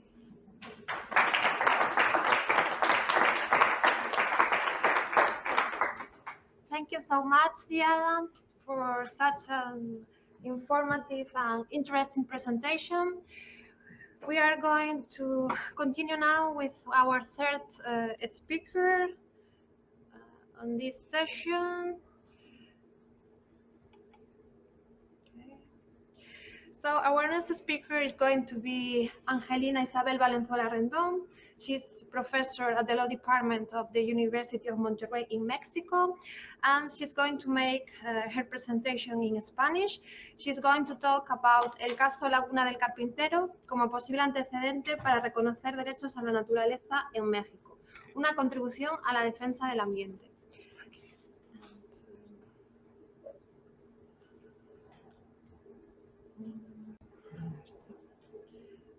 Ya dejé de compartir, con lo cual debería... deberíamos volver aquí. Angelina? Yes, good morning. Hello, we are seeing and listening to you, so please, whenever you want, the floor is yours. And please stick to the time. Thank you. Good morning from Mexico. Here is 4 a.m., but I am very glad to be with you, and thanks to the organizers. El día de hoy voy a hablar del caso Laguna del Carpintero, que es un caso emblemático en México, pero que rara vez se habla de este caso como un posible antecedente para reconocer derechos a la naturaleza en México y de esta manera contribuir a la defensa del ambiente. Voy a hacer una introducción brevísima del caso por razones de tiempo, después me referiré a estos dos subtemas y finalmente haré unas reflexiones. Les platico que este caso surge por un proyecto de construcción llamado Parque Temático Ecológico en la Laguna del Carpintero. La Laguna del Carpintero se encuentra en la ciudad de Tampico y es un humedal donde hay manglar, y a raíz de que no se obtuvo una autorización de la autoridad competente, hubo una tala ilegal del manglar. Esto ocasionó que dos quejosas promovieran un amparo en revisión. El amparo es un juicio que tenemos en México, como en otras partes del mundo, para defender derechos humanos que han sido vulnerados. Debido a la importancia del caso, lo atrajo la primera sala de la Suprema Corte de Justicia de la Nación y resolvió en el año 2018.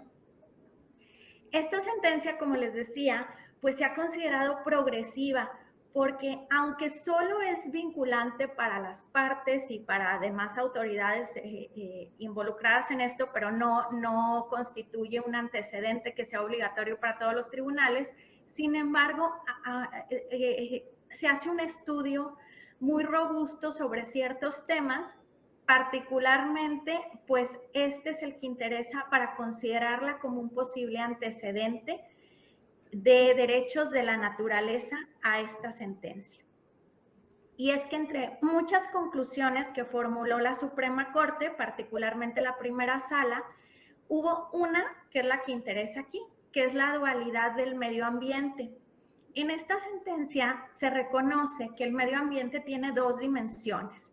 Una que es la subjetiva, que es la tradicional, en la que tenemos una visión muy antropocéntrica, en que los sujetos tenemos derecho a un medio ambiente, y otra es la objetiva, que es donde se considera el medio ambiente, se menciona como objeto, todavía no como sujeto de derechos, pero como objeto en el sentido que tiene un valor en sí mismo, un valor intrínseco. O sea, se tiene ahí una visión ya ecocéntrica.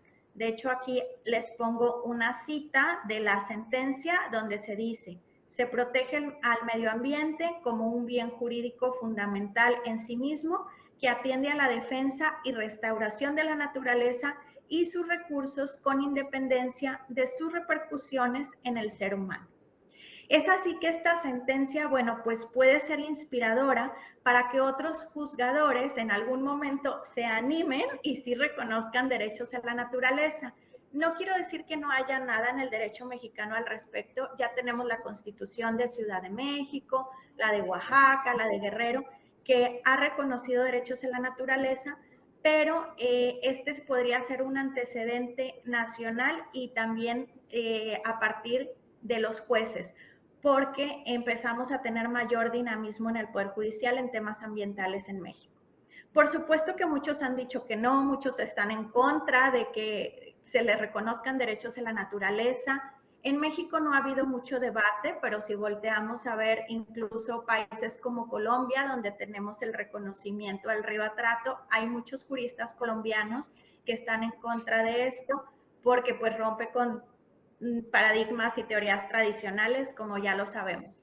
Sin embargo, quiero citar aquí al profesor Hugo Iván Echeverría de Ecuador, que en varios foros él ha venido mostrando pues cómo en Ecuador, un poco más de 10 años después de que entra en vigor este reconocimiento de derechos de la naturaleza, ya se empieza a ver los frutos que ha dado el que se haya hecho así.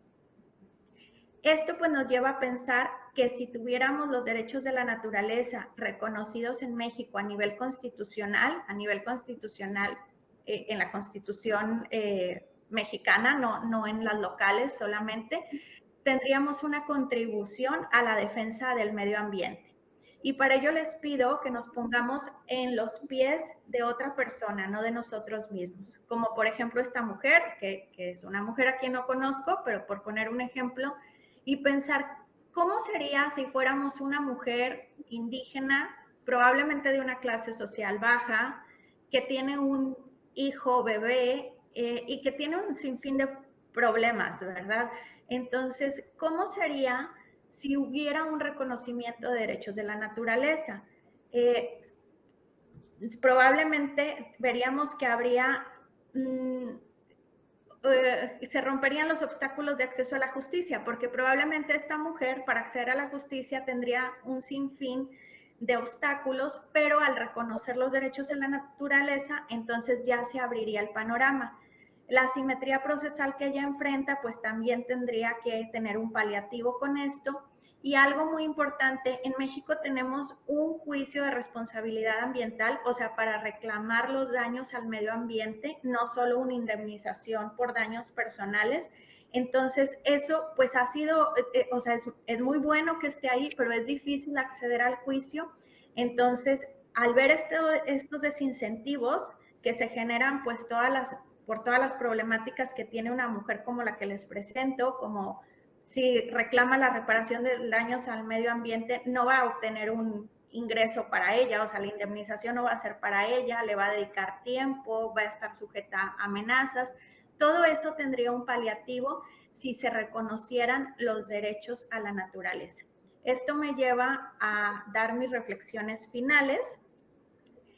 Lo que yo les estoy mencionando pues está totalmente acorde con los principios generales del derecho ambiental. Aquí menciono algunos, como el principio pro natura, el de progresividad, o sea, esta sentencia esperemos que sea de aquí en adelante, que se progrese y que entonces otros juzgadores sí se animen a reconocer derechos en la naturaleza. Obviamente el principio de no regresión y precautorio. Recalco que yo personalmente tengo muchas expectativas en el Poder Judicial de México porque, como les decía, ha habido un mayor dinamismo. Entonces, esperaría que suceda lo que Mario Peña Chacón, costarricense, ha mencionado, que es el enverdecimiento de las cortes. Vemos mucho cómo ahora no solo los legisladores, sino en países de tradición civilista como México, como España, los jueces tienen un papel mucho más activo.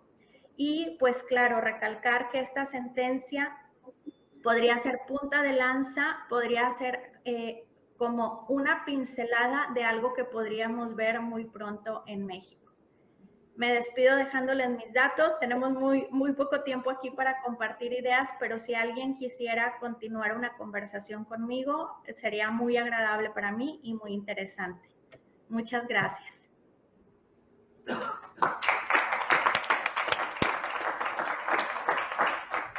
Muchas gracias, Angelina. Thank you so much, Angelina, for your fantastic presentation. Rights of nature are undoubtedly a fascinating and challenging topic, and we are going to following, listening about all these issues. We had originally a fourth speaker, Maria Antonia Tigre. Unfortunately, she is not able to join us right now, but she will do it hopefully for the fourth environmental law panel at 12:40. So we are already far behind the schedule. So if you don't mind, we can continue this dialogue, this debate on the coffee break, and we stop here now. Thank you so much to all of you, those of you that are here in person, those of you that are still there online. So we are going to make now a bit small break and see you in a few minutes. Thank you so much. Okay. For those of you here, the coffee break is going to be here in the upper floor, okay? Thank you.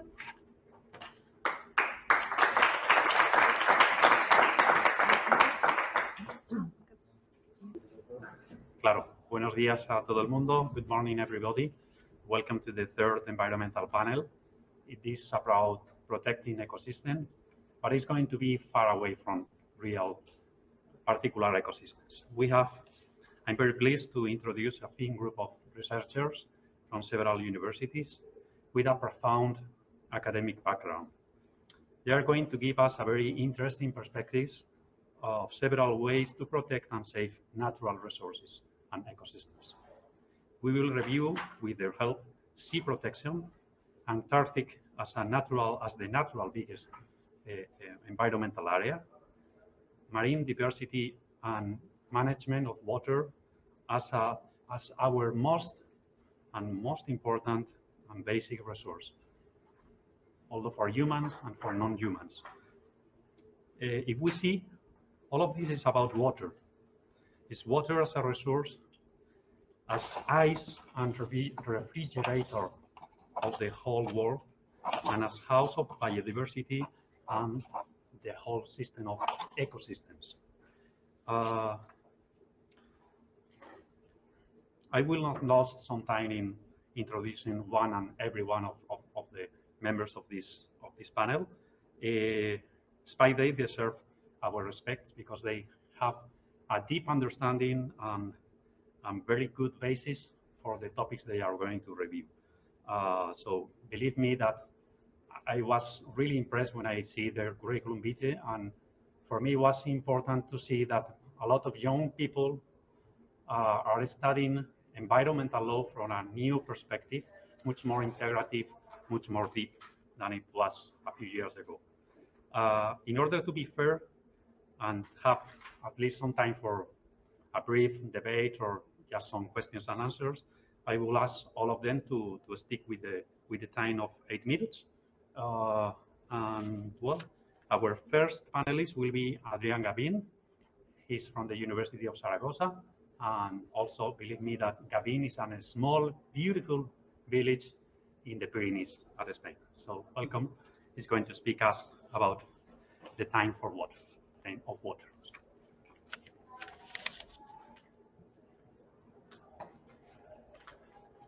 Thank you.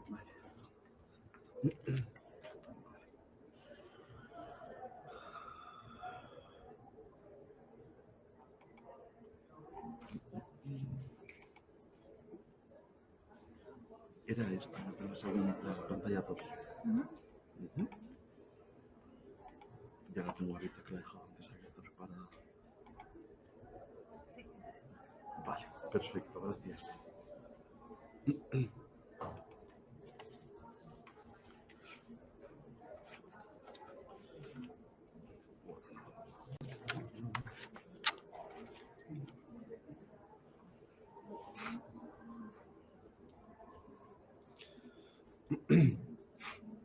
Good morning to everyone, to all of you who are in person or online. Thank you for joining us. I am Adrián Gavín, a predoctoral researcher at the University of Zaragoza and member of the investigation group Agudema, Agua, Derecho y Medio Ambiente. Before proceeding with my brief presentation, I would like to thank the International Council of Environmental Law and the University Carlos III de Madrid for organizing this event and allowing me to take part of this. It's an honor for me being able to come back to this university where I develop part of my formative stage. A special thanks to the coordinators, Professor Montserrat Abad Castelos, Isabel Hernández, Laura Movilla, and Alexandra Goodman. And as it should be, the gratitude is extended to the members of this table and its moderator, Professor Juan Cruz Allí Turrillas. The title of my presentation is The Time of Water. Keep calm. I'm not going to do a cover of the theme song of Dirty Dancing. I am going to focus on the inescapable need for an international approach to water resources, management, and setting clear goals, moving away from simple statements related to a recognition which is on one side obvious of the importance of a vital resource such as water. From the Principle 2 of the Stockholm Declaration of 1972, water has been recognized by the international community as a natural resource who must be safeguarded for the benefit of present and future generations. This recognition has been reproduced in the three major subsequent conferences, which have been dealing with this subject. However, none of them have achieved clear obligation or goals in this area. International texts in the field of water have not been adopted in a universal and generalized way. The only attempt is the Convention of New York on the Law of the Non-Navigational Uses of International Water Courses of 1997, which, although it is in force, only 36 ratifications, not including lots of riparian states of large transboundary rivers, especially in Latin America. That test established some general principles to be taken into account, which have not been successful in their adaptation due to the suspicious of the countries because its compliance undermines their territorial sovereignty. This is how Professor Stephen McCaffrey, Professor Francesco Sindico, and Professor Laura Movilla have studied it, to whose expert works I refer here for your interest, because for temporary reasons, I do not have time to develop.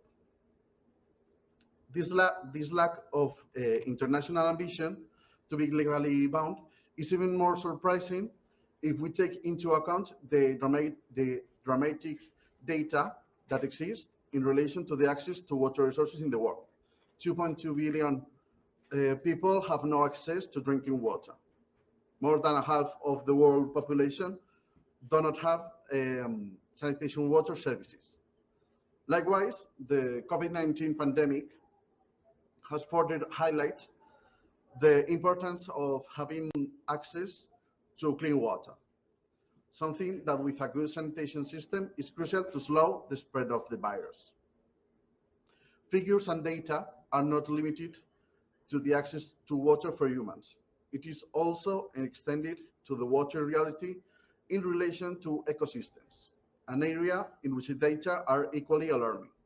Since 1900, 50% of wetlands have been lost. 20% of the world aquifers overexploited, and so on. To all this, it must be added the present risk. For example, the floods in Germany last summer or in Canada these days.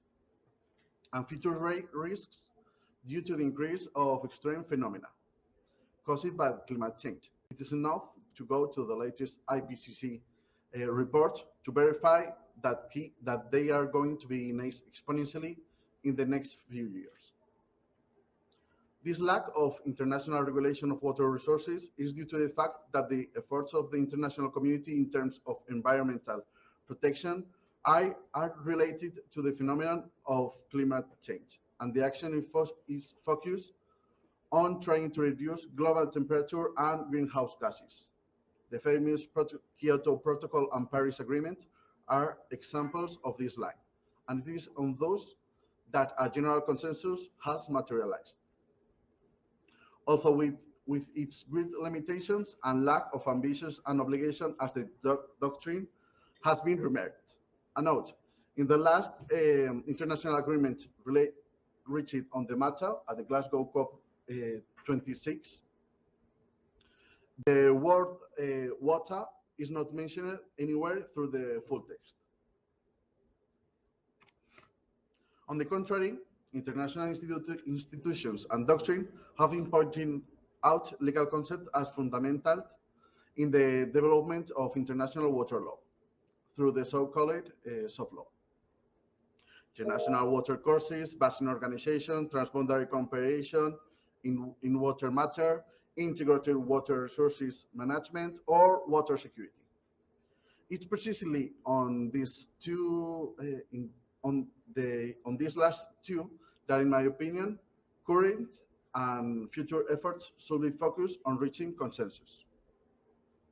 On the one hand, this could be done by promoting the integrated water resource management, understanding that as a process which promotes the coordinated development and management of water, land, and related resources, in order to maximize the resultant economic and social welfare in an equitable manner without compromising the sustainability of vital ecosystems. This will help countries to promote and carry out correct hydrological planning, something fundamental when we are talking about water and its regulation, and which is energetically defended in all his works by Professor Antonio Envid, principal investigator of my investigation group, Agudema. On the other hand, it should also be concentrated on water security, a concept which my thesis director, Sergio Salinas, has defined as polyhedral and evolutionary, and which United Nations has defined as the capacity of a population to safeguard sustainable access to adequate quantities of acceptable quality water for sustaining livelihoods, human well-being, and socioeconomic developments for ensuring protection against waterborne pollution and water-related disasters, and for preserving ecosystem in a climate of peace and political stability. Without that, a goal which is really complex. However, we must try to reach all these sub-objectives. And how to do that? The ideal way to carry out these ends will be to negotiate an ambitious international treaty, which will regulate water resources and its derivatives in a complete way. Or maybe we can think about revising the New York Convention to update and expand it. However, it doesn't seem very realistic to think about it. So I propose that the water resource exploits its potential at the United Nations Framework Convention on Climate Change, and that the different conferences of the parties treat the issue with greater ambition. It may seem illogical given the disappointing last COP in Glasgow, but let's not forget that it is the only mechanism that we have in force on a universal scale. This proposal is strengthened if we keep in mind that the state parties to the Paris Agreement in their national determining contributions have begun to prioritize the need to protect and take care of their water resources. We can therefore think of this route as possible, since it arises from the consideration of water that the states themselves make as a resource whose protection is a priority objective, which, as already said, could not be otherwise given its status as a vital resource. In short, it is necessary that any future international political manifestation strengthen the role of the water resource, a correct integral water management resources, and that water security will be set as a goal as guarantors of the preservation of water and the ecosystems that depend on it, which to a greater or lesser extent are. Our future necessarily is linked to water, and we need to ensure its preservation. Thank you.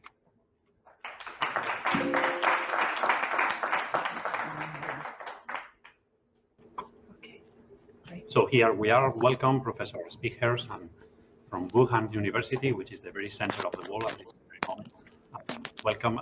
Come on, I think you are live, right? Now we have to check if people. Okay, thank you very much. What? Are the slides visible for attendees who are online? I have no idea. No, I am asking if your presentation is. Yeah, it is visible. Okay, thank you. Go for it.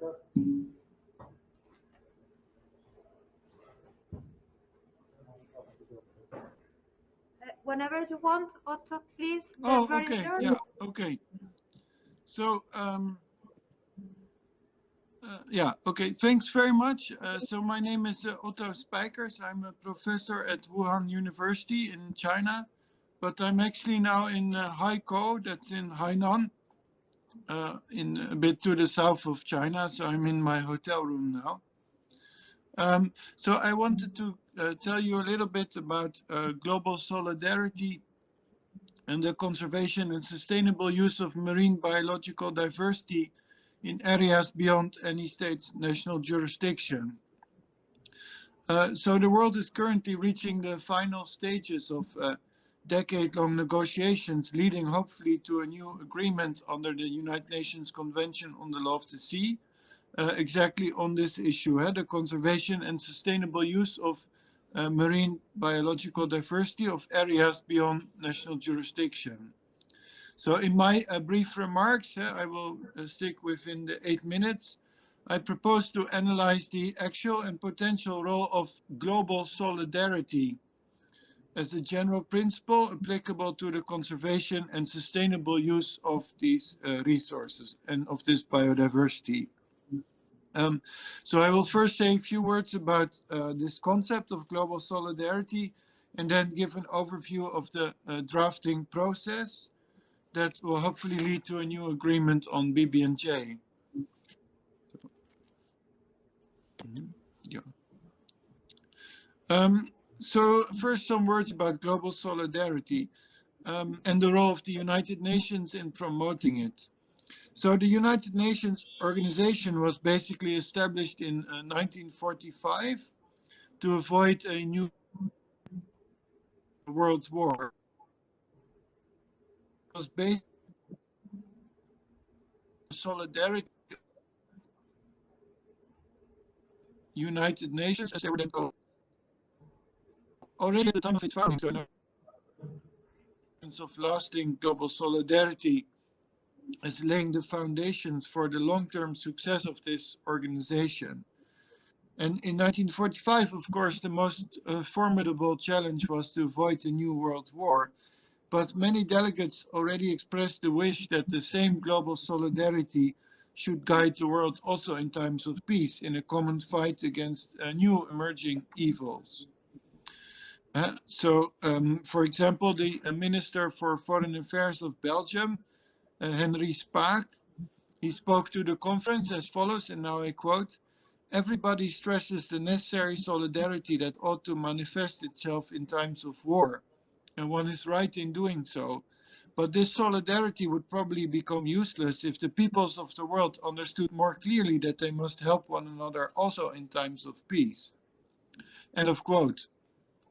So the idea is that in present times we need to help one another to fight common evils such as disease of mass destruction, viruses, and the adverse effects of climate change, and the loss of marine biodiversity, which is the topic of my presentation.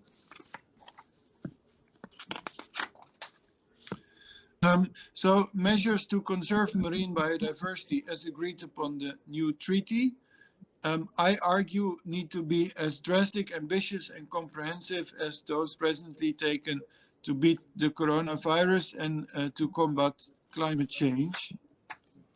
I don't think I need to give you an overview of the process that will hopefully lead to this new BBNJ agreement, but the process is very complex and it basically already started in 2006 with the establishment of an ad hoc open-ended informal working group, which was mandated to study issues relating to the protection of biological marine diversity.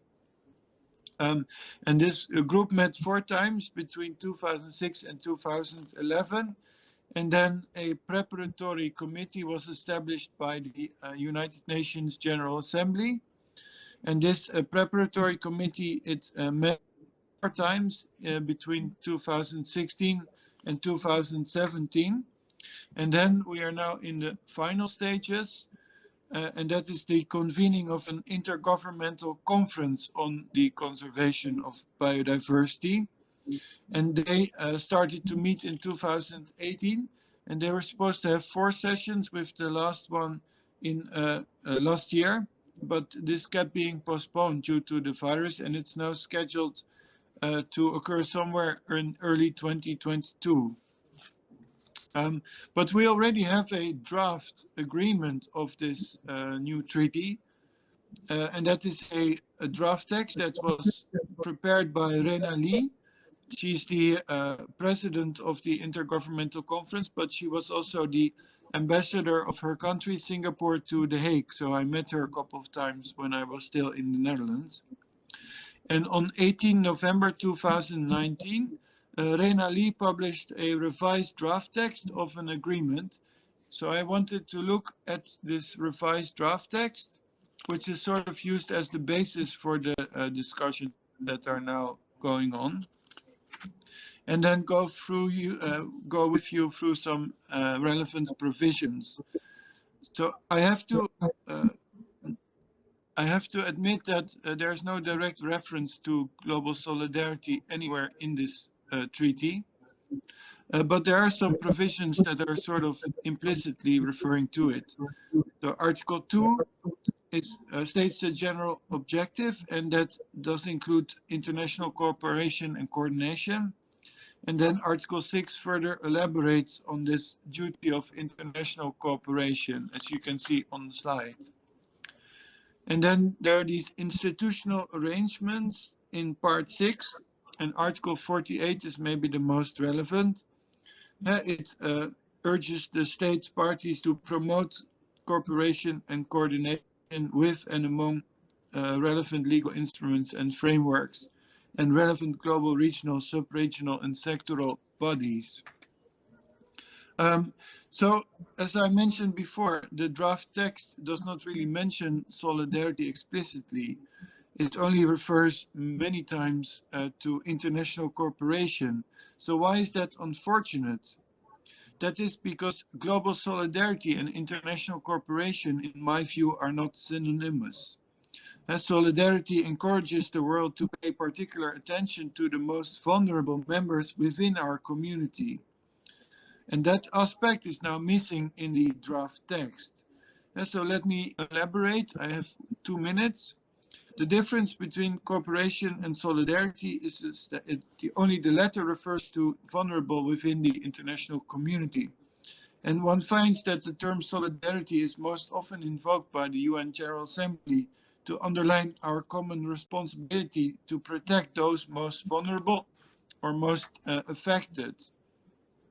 So most recently, in a resolution on the global fight against the coronavirus adopted by the General Assembly in 2020, September, there was a call upon the international community, regional and international organizations and relevant stakeholders to give high priority to people, particularly the elderly, women and girls, displaced persons and refugees and persons with disabilities, and also to areas that are most vulnerable, particularly developing and least developed countries. So this reference to areas, particularly vulnerable areas, I find very interesting. And that might be an idea to develop further in the revised draft text for the BBNJ. So that would be my suggestion to end with. We see many calls to pay particular attention to the most vulnerable in the world. And that is a crucial aspect of what we refer to as global solidarity. So if you apply this concept to the protection of marine biodiversity, we could even consider an expression of solidarity with nature itself as the particularly vulnerable area, or as elements of nature that are particularly vulnerable to particular activities. And then you could refer to Article 27 that you now see on the slide. So even though the term solidarity is not used explicitly to describe our relationship with nature or with these areas, the text of Article 27 actually comes quite close. So I thank you for your kind attention, and now yield the floor. So thank you so much. Speaker. But if there are any questions, I'm happy to answer them. Well, we have problems with the connection at the end, but thank you, Otto. It was a very interesting presentation. So I think we need to move on And please, now is coming Esteban Morelle Hungría y Pablo Serrafarao from the Universities of Jaume I de Castellón y la Universidad de Murcia. And they are going to speak us about the new challenges of planetary health, a brief review of the blue lung. Is that okay? Are you coming? They are going to do a combination of a video and the presentation. Come on. Thank you. A ver si todo funciona. Vamos a ver.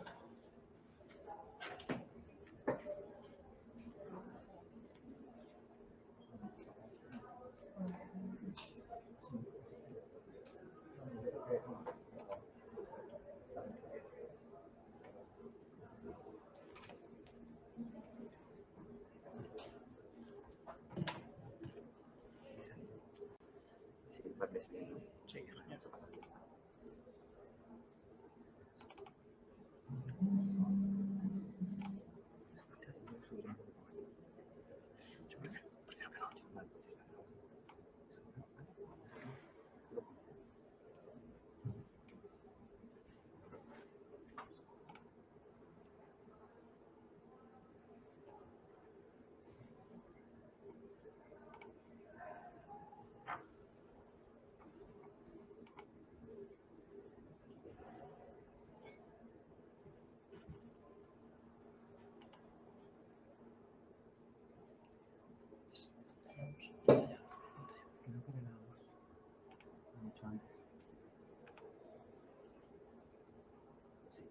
Y ahora te vas tú aquí a la 1, creo que.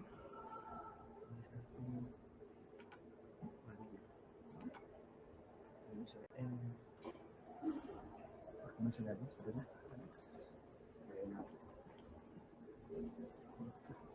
So I think we can close that up here.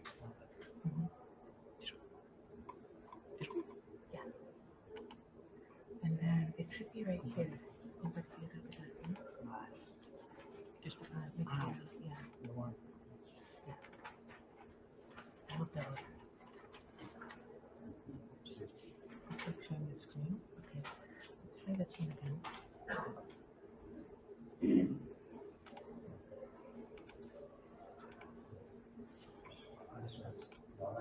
There we go.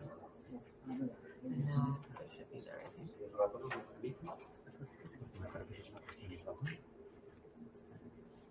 No, es que sale. And then that's what we'll do for everyone to see. Ahora. There we go. Thank you, gentlemen.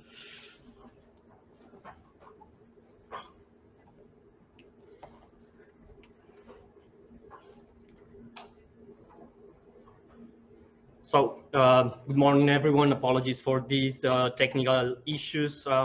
I'm aware that we have roughly 8 minutes, but I cannot miss this opportunity to thank everyone who has made this symposium possible. Special thanks to Professor Laura Movilla and Professor Isabel Hernandez San Juan for the notable number of emails that we exchanged, and also for special thanks to Professor Montserrat Abad. My colleague and friend, Dr. Esteban Morelle Hungría, and I have prepared a video of exactly 8 minutes and 1 second. Let's see if this methodological tool that we are testing with all of you is helping with respecting speaking time. So let's click the play button and wish me luck with this Herculean task for academics that is sticking on time. Let's see. Okay, so the main aim of our analysis is to underscore that environmental law in its present formulation is unable to effectively respond to the highly complex interconnected challenges that marine ecosystems face. We have focused on 2 concerns, namely the reductionist and the anthropocentric approaches which are embedded in environmental law. Regarding the first one, we argue that current environmental legislation perpetuates a fragmented version of the environment, regulating its different elements in an isolated fashion.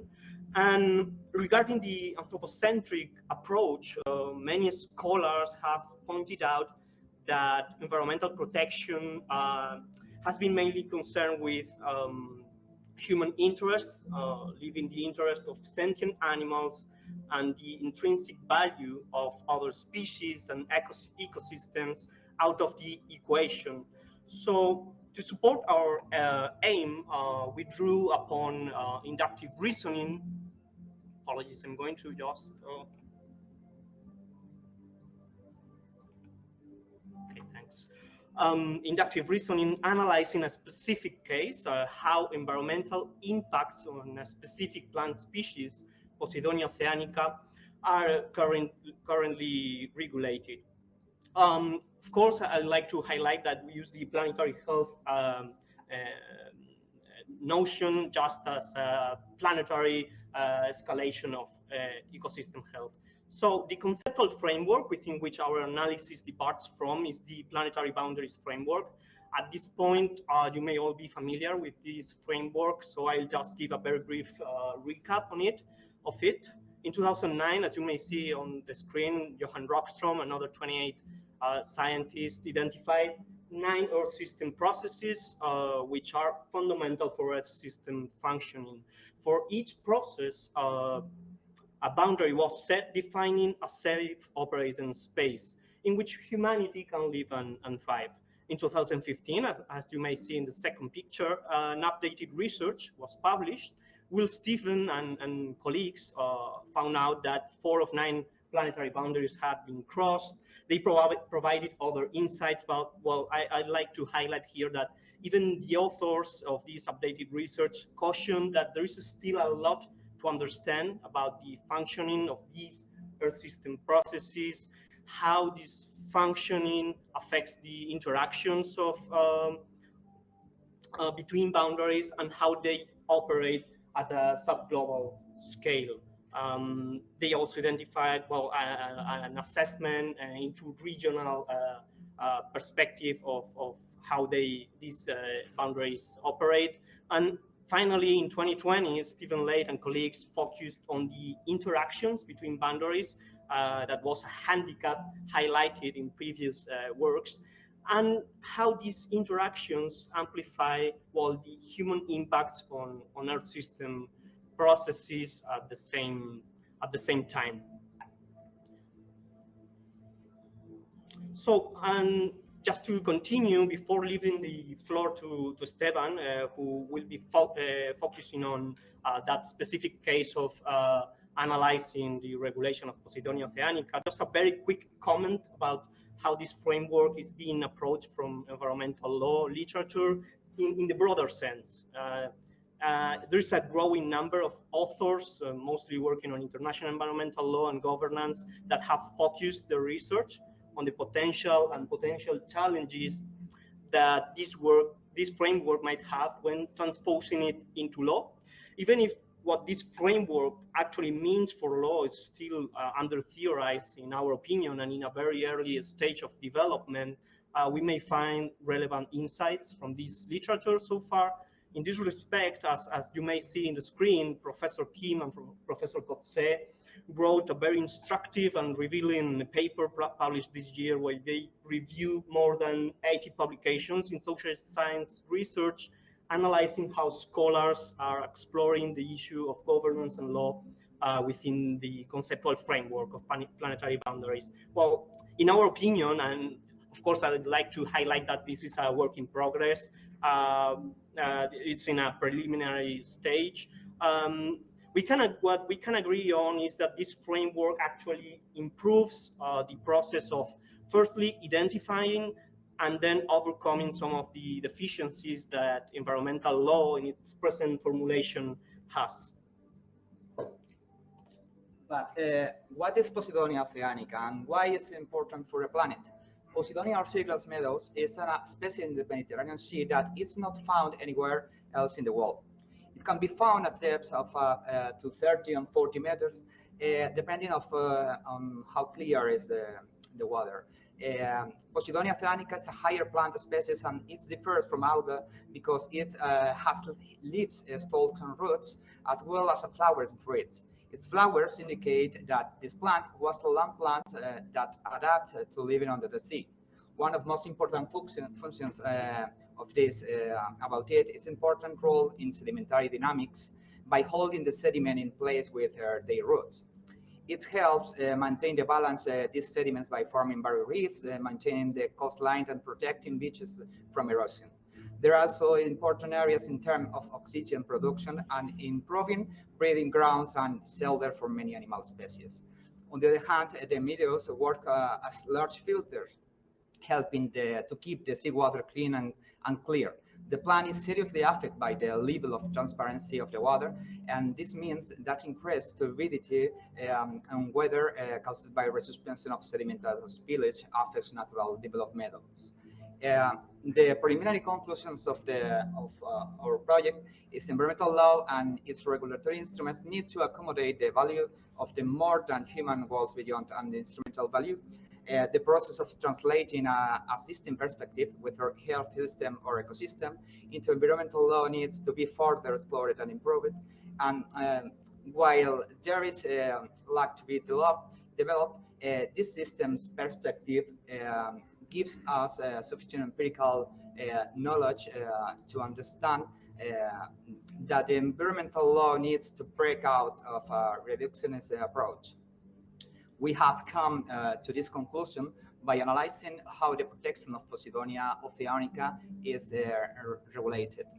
This project is included to the two projects, in one of them University of Murcia and the other in Universidad Jaime I. And now, thank you for your attention. In next month, coming soon, is for us a pleasure for stay here.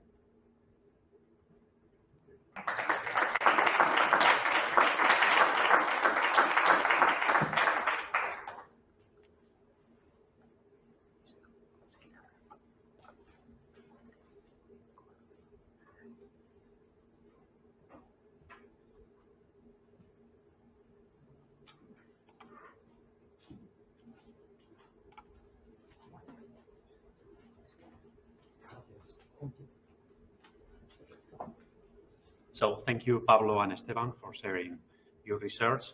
With this kind of sea involvement that makes the video in this classroom. And now, and finally, we have Marta Sobrido Prieto, from the University of La Coruña in the north of Spain, the northwest of Spain. We were colleagues at the university. We come out that we were studying at the same year, at the same place, but we didn't know until this very moment. And she's very welcome to do her presentation on environmental protection of areas beyond national jurisdiction. And it's the case of Antarctica. Thank you.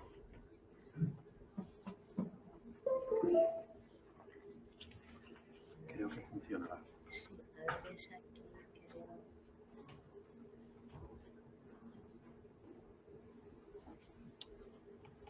Es aquí, ¿no? Está ahí. Antes lo pusimos. Mira, yo creo. Sí, es aquí. Ah, sí, sí, está aquí. Así.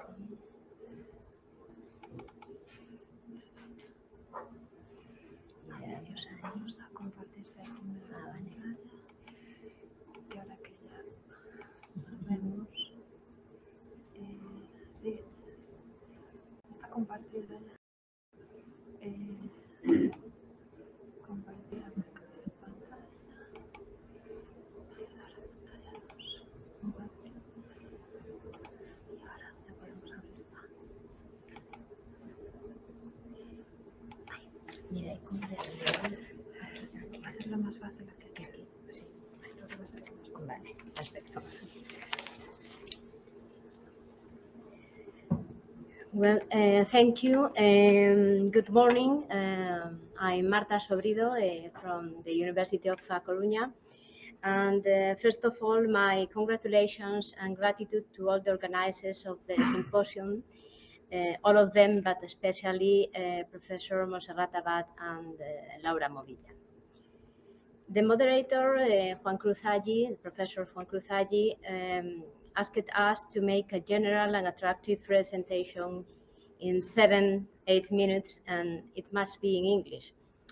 Well, I only commit to keeping the time, and I apologize for reading the text because otherwise I could not be able to present it correctly.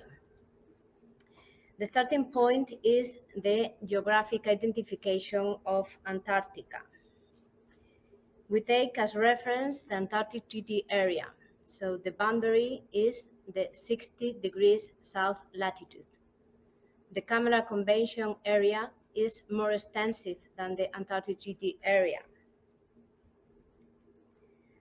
And it is important to note this because it means that the Camera Convention also applies to certain waters that are under national sovereignty and jurisdiction. Second point is the international legal framework. On the one hand, the so-called Antarctic Treaty System. This means the Antarctic Treaty and its environmental protocol, but also two other agreements for the conservation of Antarctic seals and for the conservation of Antarctic marine living resources. On the other hand, international legal instruments not specifically Antarctic but applicable in Antarctica. They apply to the extent that the Antarctic Treaty System does not impose a modification. For example, according to international law of the sea, ships are under the jurisdiction of the flag state, but the Antarctic Treaty recognizes the right of observers, Antarctic observers, to inspect ships at points of discharging or embarking. And of course, these international legal instruments apply only if they do not imply an assertion of sovereignty or national jurisdiction over the Antarctic territory. For example, the high seas regime. This last condition leads us to the next point, the territorial claims. The Antarctic Treaty stops the clock. It is not a waiver of territorial claims over Antarctica. It's a freeze on the situation. And this is what the states party to the Antarctic Treaty have agreed on. The original signatories to the treaty were 12 countries, 7 of them with territorial claims. But later, 42 more states joined the treaty, 17 of them with the status of consultative party. This status is also held by the original signatories.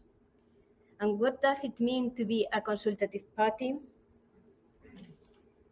It means to have the right to participate in the Antarctic Treaty consultative meetings. This forum can adopt legally binding measures. So the consultative parties are the key states in Antarctic governance. Having a territorial claim is not a criterion, but a demonstrated interest in Antarctica is. Spain represents a good example. It is not a claiming state, but it is a consultative party. Two comments on this open character of Antarctic governance. First comment, the reality is that Antarctic governance does not have a degree of universal participation, and the inevitable comparison is the governance of maritime areas beyond national jurisdiction. Second comment, openness to states without territorial claims does not mean that such claims do not play any role. On the contrary, it continues to be presented as a cornerstone of the Antarctic system, and this makes a difference with other areas beyond national jurisdiction, a huge difference. What does it mean beyond national jurisdiction in relation to Antarctica? It means that the states do not exercise jurisdiction over the territory. Antarctica is a beyond national jurisdiction territory because it's not under national jurisdiction, but the states can exercise jurisdiction on the basis of other criteria. Criteria based on international law, for example, jurisdiction over ships. Criteria based on the Antarctic Treaty System, for example, regarding Antarctic observers. Or criteria based on national law, for example, country of origin of the expeditions. The question of jurisdiction is of particular importance in relation to tourism. Tourism is a legitimate activity in Antarctica, and the Antarctic Treaty Consultative Meeting has adopted regulations and guidelines for tourist and expedition organizers. But what about tourist and expedition organizers of third countries?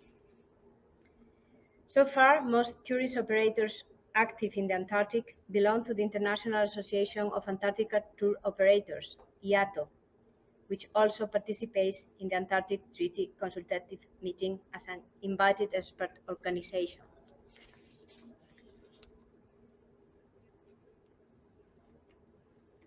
Well, finally, after this quick overview, I would like to highlight one idea: the singularity of the Antarctic governance, the strength of this uniqueness, especially if we take into account who the consultative parties are, and the challenge of imposing this system, this regime on third parties. Thank you.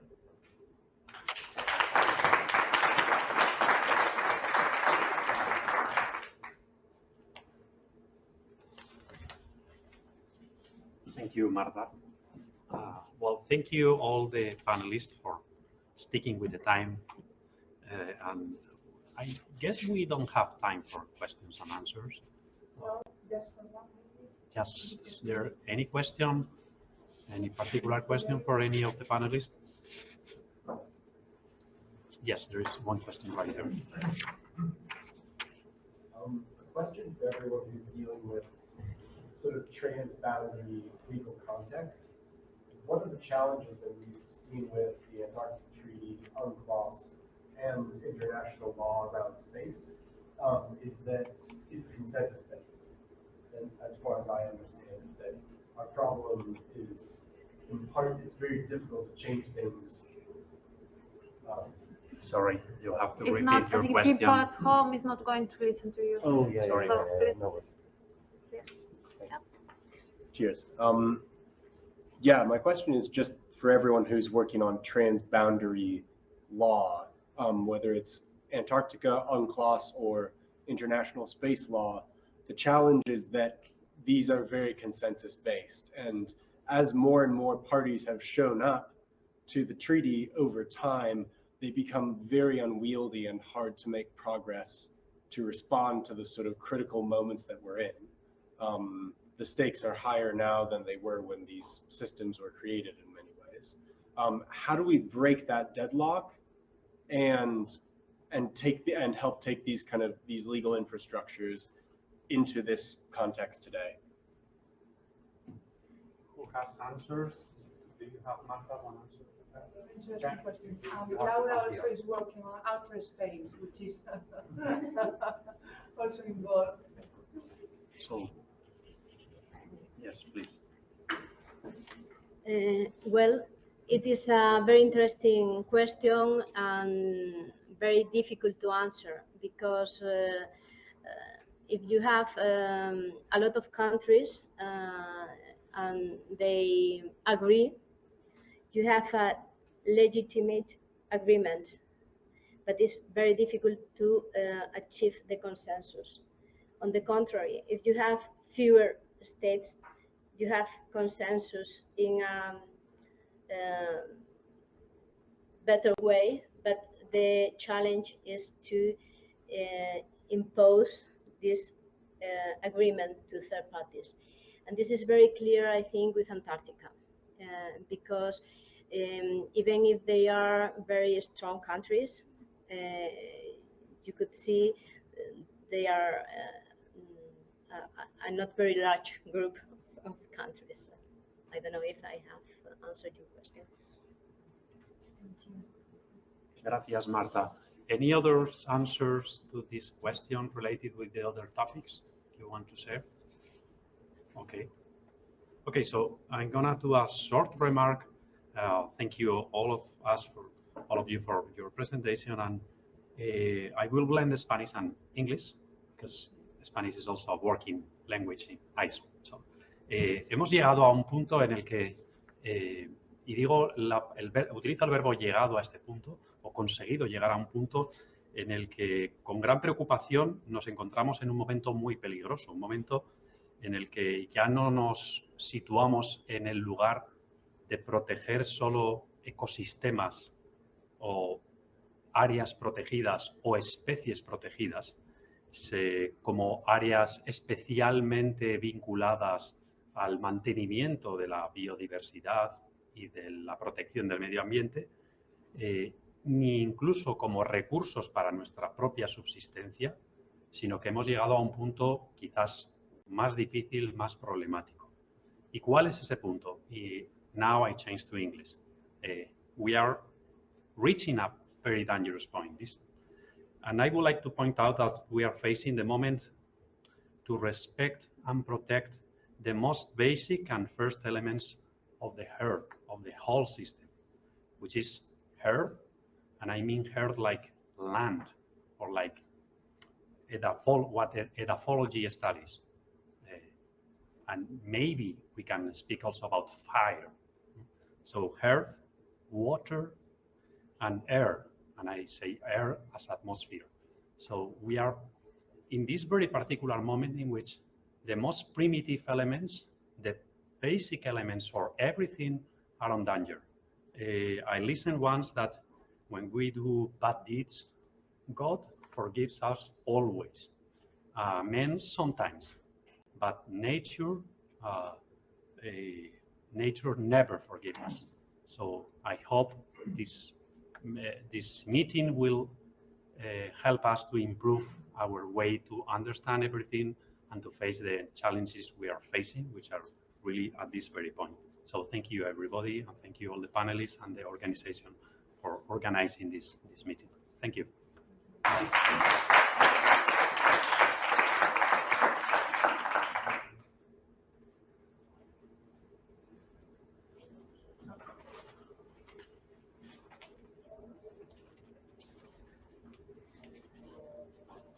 Well, we continue, and it is my privilege to introduce you to Ricardo Pereira, Professor Ricardo Pereira, who is going to be the presenter and moderator of this following panel. Professor Ricardo Pereira is reader in law in Cardiff Law and Politics School in the UK, and he is also member of the UCM World Commission on Environmental Law. It is also a true privilege to have you here. Thank you very much. So thank you very much, Professor Montserrat Abad, for your kind invitation to be here today, to the organizer of the event, for putting together such a fascinating program. And as you know, for looking at the program, this panel will be looking to the question of improving environmental frameworks and institutions. It's a really important topic. Really need solid institutions in order to develop those ambitions on environmental governance that we discussed in today's conference. So I'm conscious that we have a limited timeline to have the 4 papers presented. I can see a lot of interconnections between the different papers. The first 2 papers focusing more on business and human rights issues, and then we have, with the addition of Maria Antonia Tigre in the final part of the program, it will be focusing more on the impacts of the pandemic on environmental governance. So, as I understand it, most speakers are present here, if I'm correct. Most speakers are here. Let me see. Well, Daniel is here, but yeah, and Lauren Morgan as well. All right. So I'll invite Daniel Iglesias Marquez, and he is a lecturer at the Faculty of Law and Social Sciences, and also a researcher in the Institute de Derechos Humanos e Empresas, Universidad de Monterrey, in Mexico. So welcome, Daniel.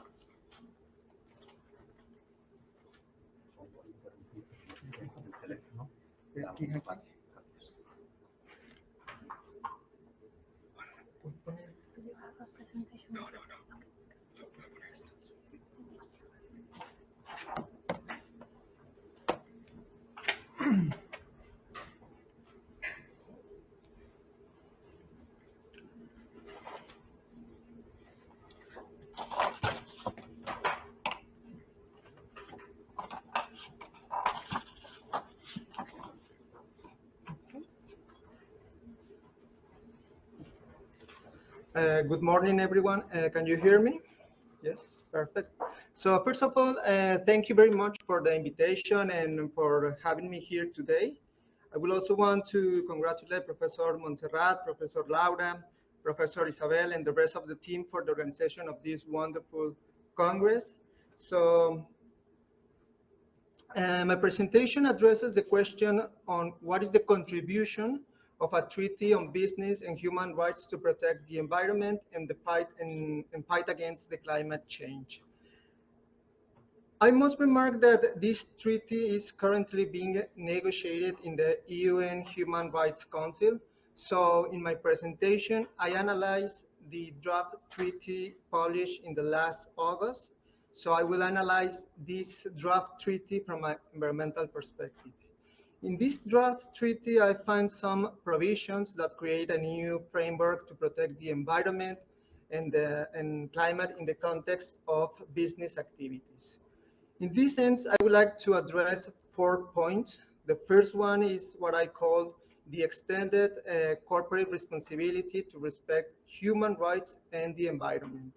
In 2011, one of the main contributions of the United Nations Guiding Principles on Business and Human Rights was the recognition that all business enterprises have the same responsibility to respect human rights wherever they operate.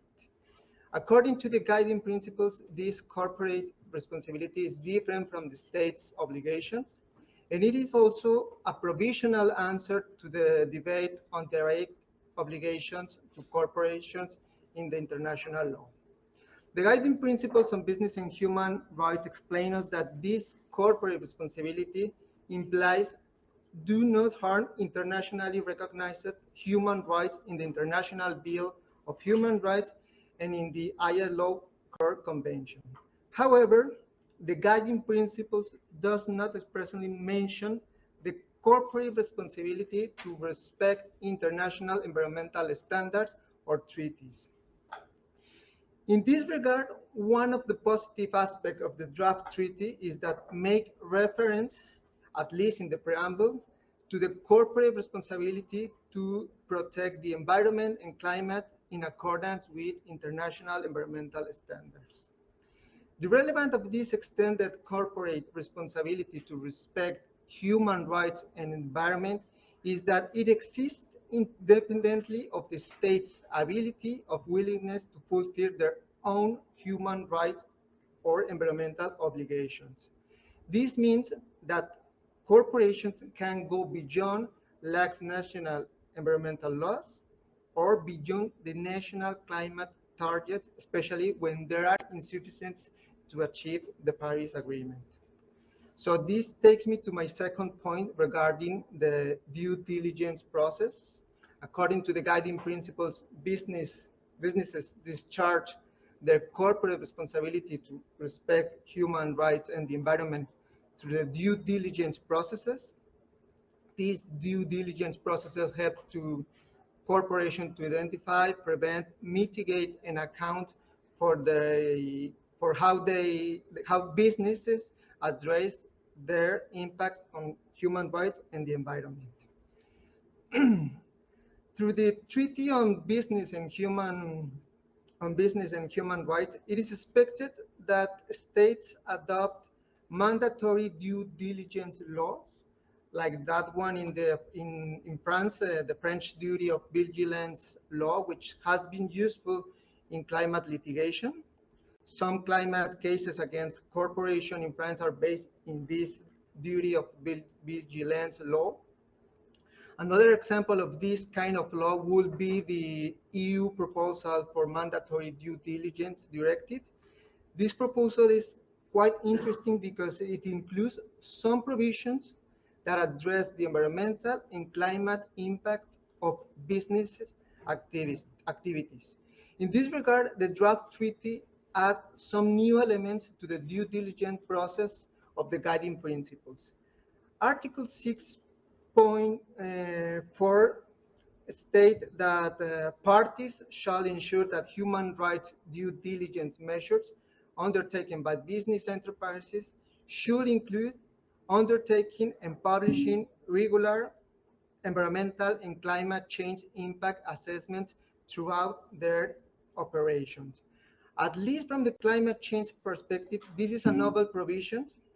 And from my point of view, this kind of provision complements the international climate change regime because imposed indirect climate change obligation to corporations, which are necessary taking into account what happened last week in Glasgow and how the corporation undermine global climate policy. In fact, the Paris Agreement recognizes that non-state actors such as corporations have an important role in the fight against climate change, but it doesn't include any provision that imposes corporations the obligation to reduce greenhouse gas emissions or to undertaking more ambitious climate action. So due diligence processes could be the first step to address the climate change impact of business activities. And actually, the lessons learned from some climate change cases against corporations, for example, the Shell case in the Netherlands or the case in Philippines against the carbon majors, are two cases that tell us that business won't be able to discharge their corporate responsibility to respect human rights under guiding principles unless they integrate environmental and climate consideration into the due diligence processes. Otherwise, corporations face the risk of environmental and climate litigations, and this takes me to my third point regarding environmental and climate justice. The Treaty on Business and Human Rights will implement the third pillar of the guiding principles on access to effective remedies for corporate abuses. In this regard, the draft treaty includes several provisions to reduce the legal and the practical obstacles that face victims of corporate abuses. And in several cases, we have seen how the victims in Global South try to hold parent companies liable for environmental damage caused by their subsidiaries in the Global North countries. However, the success of these cases is very low. Some successful cases would be the Vedanta case in the UK and even the Shell case in the Netherlands, because the legal actions is against the parent company in order that the parent company adopt an strategy to reduce the greenhouse emissions along the whole corporate group. The draft treaty includes new adjudicative jurisdiction rules that make easier and possible to hold parent companies liable for damage caused in their subsidiaries or business relationships in the South. This is relevant in the context of climate change because the most affected population by the climate change effect can seek not compensation for damage suffered. Instead, they can seek that corporations assume their responsibility in the fight against the climate change. And my last point is regarding the protection of land and environmental defenders who play a crucial role in protecting the global environment and in the fight against the climate change. The draft treaty does not only recognize the role of the environmental defenders, but also include a provision in the Article 5.2 that states that parties shall take adequate and effective measures to guarantee a safe environmental for persons, groups, or organizations that promote and defend human rights and the environment. I will stop here and I look forward for the discussion, and thank you very much for your kind attention.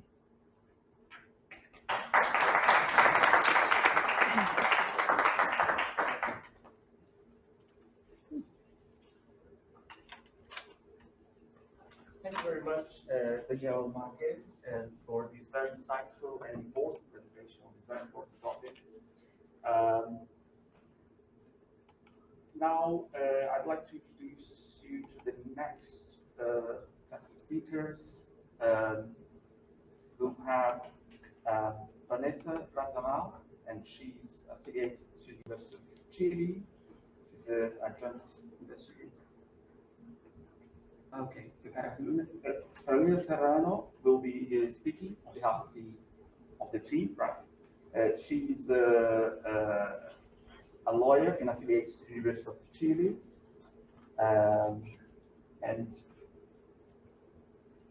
and I will be online. Yeah. Okay, so I have to be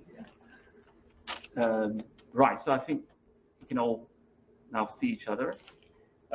Okay, so Carolina Serrano, representing the team of researchers working on this paper on it's in Spanish, so I won't even adventure into trying to pronounce it properly, but it's related to the conservation of natural resources and the prevention of corruption in and environmental justice. So if Carolina Serrano could please take on the floor. Yes, I am here. And yes, we can see you and listen to you. So wonderful. Please.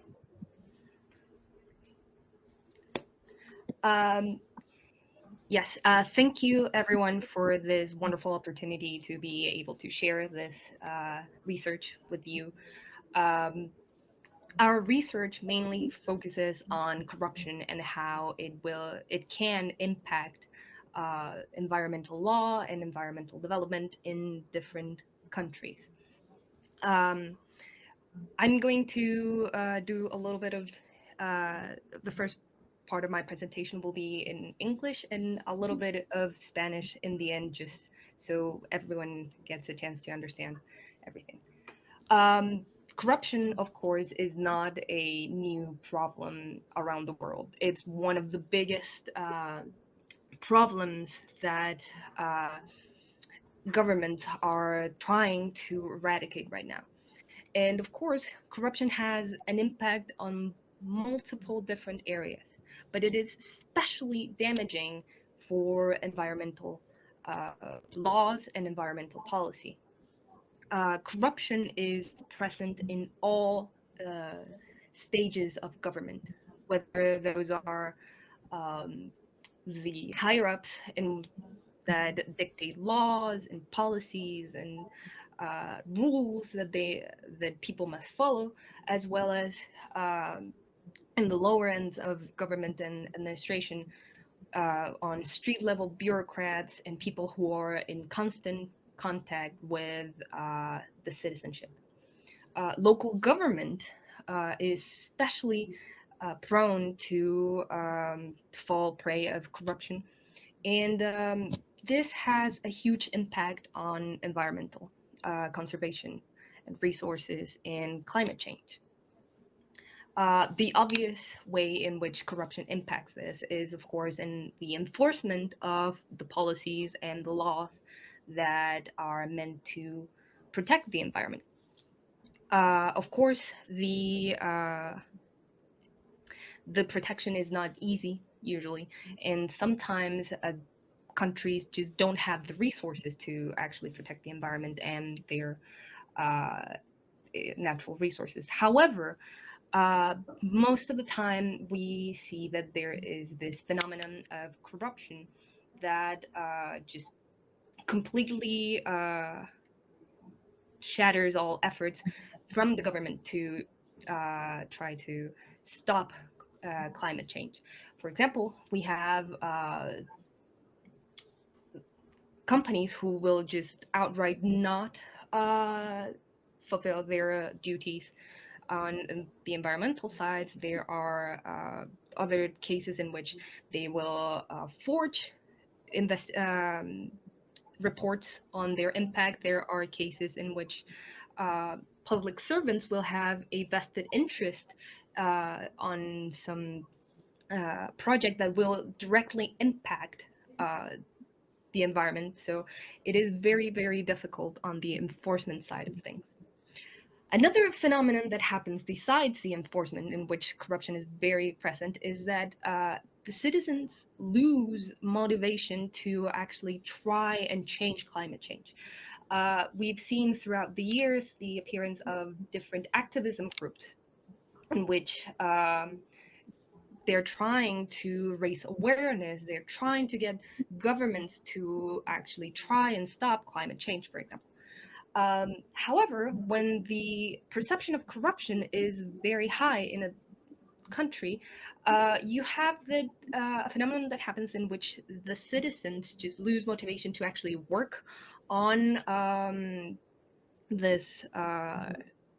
work on trying to improve the policies, because they think it doesn't matter. It's never going to change because the corruption is so deep entrenched, which also creates a cycle in which, well, the citizens are not participating politically. They're not participating in activism. So there's less and less control to prevent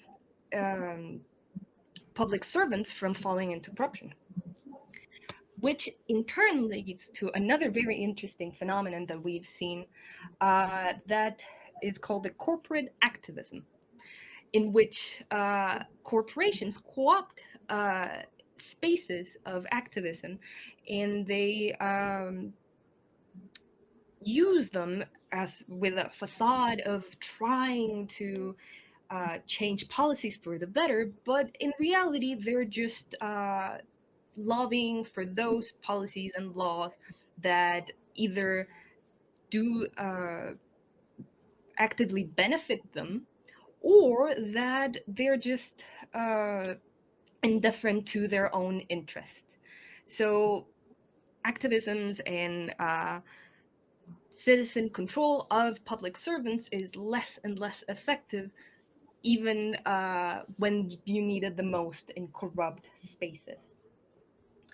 And that's just on the higher end of the government. Of course, if we go to street level bureaucrats, people who have a huge amount of discretionality powers within them, and and that have constant contact, direct contact with the citizenship, there is this mindset in which they think they have this relationship as if the citizen is a client. So they don't even realize that what they're doing is corruption, because it's so entrenched in their day-to-day culture that it's just how it's always been and how it always will be. So for this, we have to address a cultural change within society. We have to try to teach public servants how to that the actual good practices that they should carry on to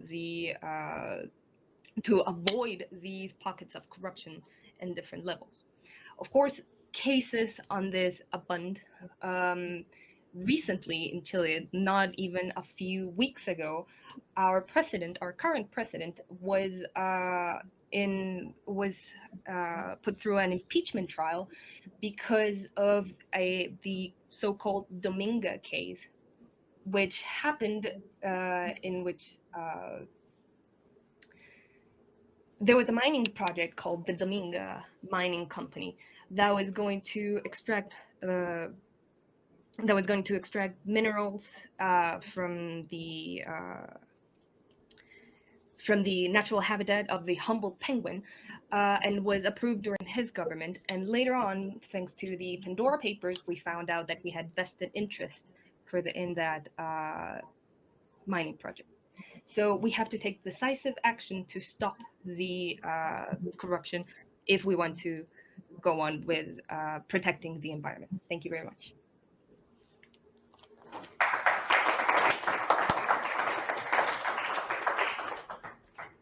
Thank you very much, Carolina Serrano, for presenting on behalf of your team, and extremely interesting paper.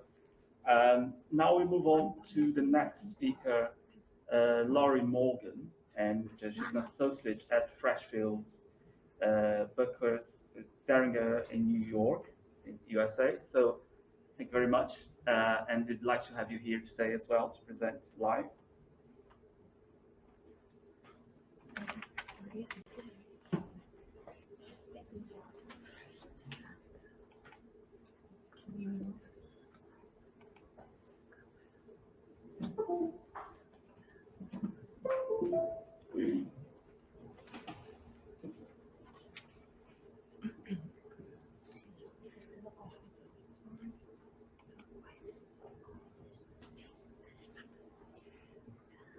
Should be Alex, should be the name.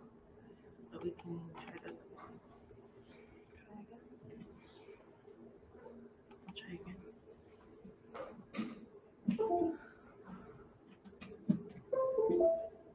it's this one. Okay. So this one, Laurie. Thanks so much. Perfect. Okay. And what is it? Do we have to push something to make sure the internet people see too? I think now it's working okay, so we just need to. Okay. Yeah. This one now. Yes. Mm-hmm. Here.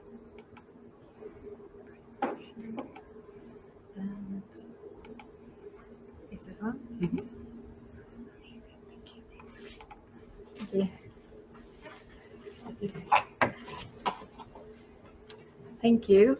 My name is Laurie Morgan. I'm an associate at Freshfields in New York, and I work with a group at Freshfields as well as several academics in animal law on the Convention on Animal Protection, which is a bit more of a project than a research paper, but we're working to create a convention or a draft treaty to prevent future pandemics through recognition of the One Health principles, which intertwine animal health, human health, and environmental health.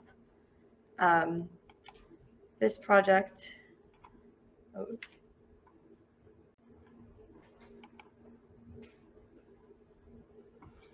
Sorry, I don't know how to.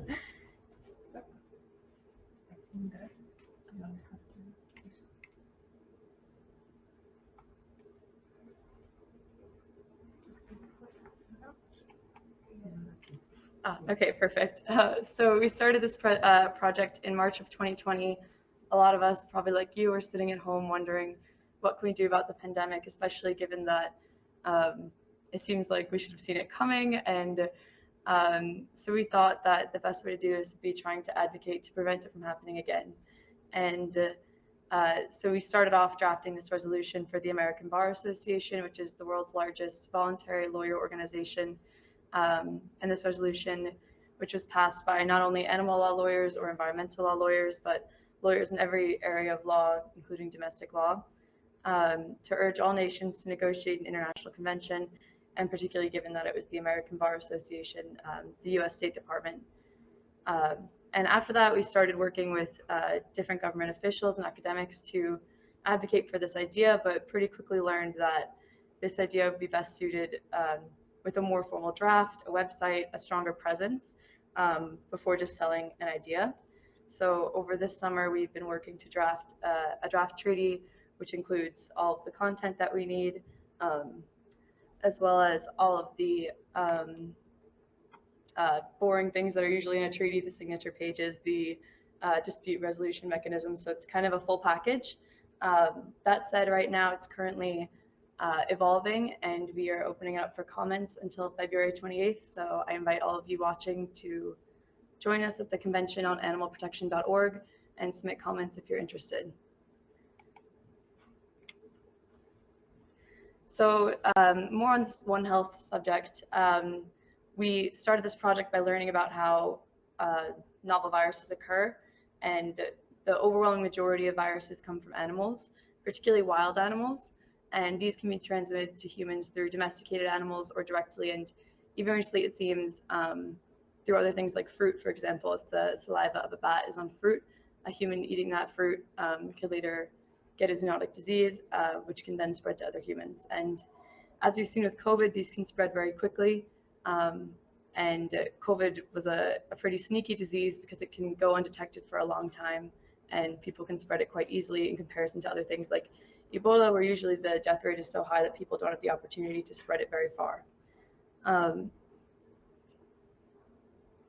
So we kind of talked about together about how these viruses are occurring and what are high-risk activities and high-risk areas which we can regulate internationally through minimum standards to prevent these things from happening again. So this is a bit more about the origins of spillover and some of the case studies that we used to draft our treaty. For example, the Nipah virus was transmitted through pigs to humans. However, it seems that the pigs got it from bats, which are very well known for having several novel viruses that may or may not spill over, depending on how close it gets in contact with humans. And in this particular instance, the Nipah virus was spread after humans encroached and created agricultural land where there was formerly forest. And this mixture between wildlife and domesticated animals created kind of a very high-risk area for things to spill over from animals to humans. And this is just a chart that can show you a little bit more about how it's not just COVID. This has been happening for years, and it will continue to happen. And in some ways, we got lucky because the coronavirus has a very low death rate, but there's the opportunity for even more deadly and more contagious diseases to spread in the future. So no time like the present to capitalize on this movement. People are looking to solve pandemics and have greater protections for animals so that this doesn't happen again, or at least there's a very much lower risk of this happening again.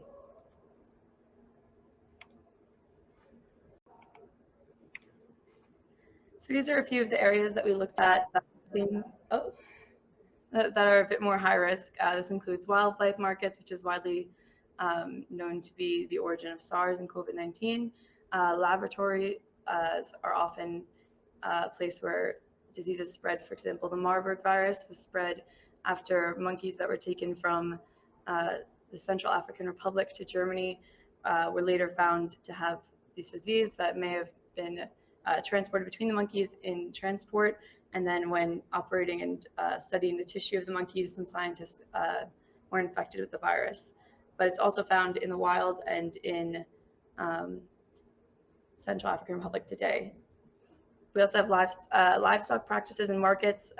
That's the example of the Nipah virus, where the domestication of animals in places that were formerly inhabited by wildlife resulted in spillover, and most commonly perhaps is the hunting and capture of wild animals, which are then brought into human environments where the diseases can spread. An example of this is HIV/AIDS. So we're looking to address this problem, and obviously it's a global problem. As we learned during COVID, it's very difficult to stop the spread once it's already begun through humans. So that's why we need minimum global standards throughout the world, because we're only as strong as our weakest link internationally. And by targeting these high-risk areas, we can continue to make it less likely for these spillovers to occur and less likely that we need to go into another lockdown. As I discussed, international treaty is an integral part of preventing this from happening again, because even if Spain, for example, has the most strict animal welfare laws and is very key in preventing spillover in their country, it doesn't necessarily matter if there will be spillover in other countries. And you may be hearing a bit about other pandemic prevention initiatives that are happening right now. I know later this month, the WHO will be having a special session on this, and there's also a G20 movement to try to create some kind of pandemic treaty.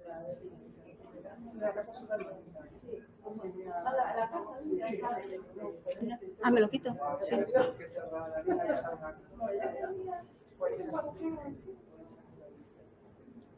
¿Ya? No, no. Voy a reanudar el Congreso Internacional en español porque es más fácil para mí y todo el mundo creo que me va a comprender, simplemente porque ya pasamos del tiempo previsto un cuarto de hora tarde, con lo cual bienvenidos a todos de nuevo otra vez. Disculpas porque no pude estar esta mañana que tenía clases en otro campus. Pero veré esta sesión porque se queda entera grabada desde el principio de esta mañana y ya facilitaremos el link donde está todo el vídeo editado o tratado, dividido en partes para que no sea muy largo. Gracias a todos por asistir presencialmente y también los que están conectados ahora, que son 13 personas.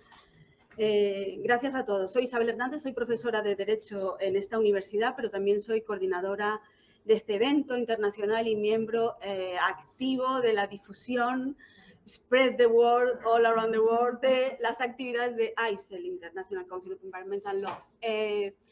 Voy a presentar sin más dilación ya a los dos participantes de la mesa que voy a moderar, del panel, que es el quinto panel sobre la protección ambiental, environmental protection, but related to energy transition or energy in spotlight, ¿no? Se trata de dos investigadores, dos profesores acreditados, que se conectan online, de dos universidades diferentes, Turquía y Birmingham, en Reino Unido. Los paso a presentar de manera breve porque insisto en que cada persona de los dos, el señor doctor Heno Kasmelas y el doctor Artantas Onurkadjas, tienen cada uno 8 minutos o 10 minutos, 8 minutes or 10, no more minutes to spread, develop your presentation, your paper. I'm very grateful and honored to introduce these two great professors and researchers, expertise and focus in many subjects, but significant in environmental protection through international economic regulation and energy transition. Dr. Heno Kasmelas joined Birmingham Law School in January 2020 and is a PhD in international law and economics from Bocconi University in Milan, and LLM degrees in international economic law and policy from the University of Barcelona, and in business law from Addis Ababa University, etc. I'm not going to read all the, no. He research primarily focuses on legal and policy issues as at the intersection of trade, energy, and the environment, with a particular emphasis on the regulation of energy subsidies, or maybe economic help or whatever, subventions in Spanish, I don't know. He's going to explain all of these mechanisms. Second, it's not the order, I think the first one is, yes, Heno Kasmelas, lecturer at Birmingham Law School. And second one is Onur Katjas Artantas. He's a research assistant at HACCP University Faculty of Law. He's last October, he, ¿cómo se dice? Consiguió el grado de doctor. He's PhD, earned PhD grade at the Busirius Law School, I think in Turkey University. In Hamburg. Sorry, Hamburg. And go ahead, please, if you want. Begin, no? ¿Cómo le tengo que dar? No sé. Who is the first one? Heno. Should I start? Yeah, Heno, please. Great. I'll try to share my slides. Okay, hi.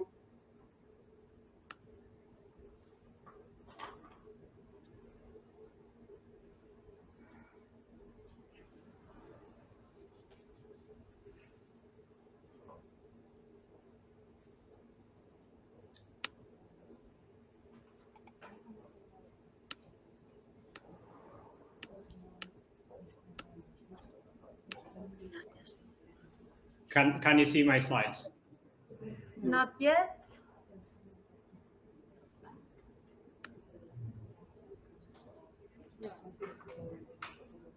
Now? No, sorry. Yeah, I'll try again.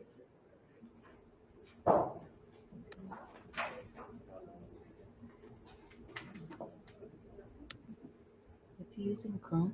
Now? No. No, I'm sorry. Are you? I'll try again. Excuse me, sir. Are you using Chrome as a web browser? Yes. You are. Okay. Yeah. So were you able to find the control panel and the second one down? Yeah, I found there. I say share, but for some reason it's not sharing, but it's supposed to. Huh. You should get a pop-up window that you'll select. Yeah. I have one there, and I have shared. I got the option to share, but for some reason it's not sharing. But did you allow it from the browser? Yeah. Okay. El otro día él pudo hacerlo también. O invertimos el orden, o no primero, ¿no? Should I give it a try to see whether it works? Yeah. Not a regret.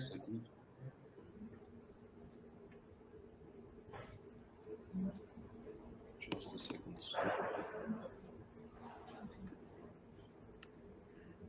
Okay, while Onur is trying, Henok, maybe you can send the slides to us.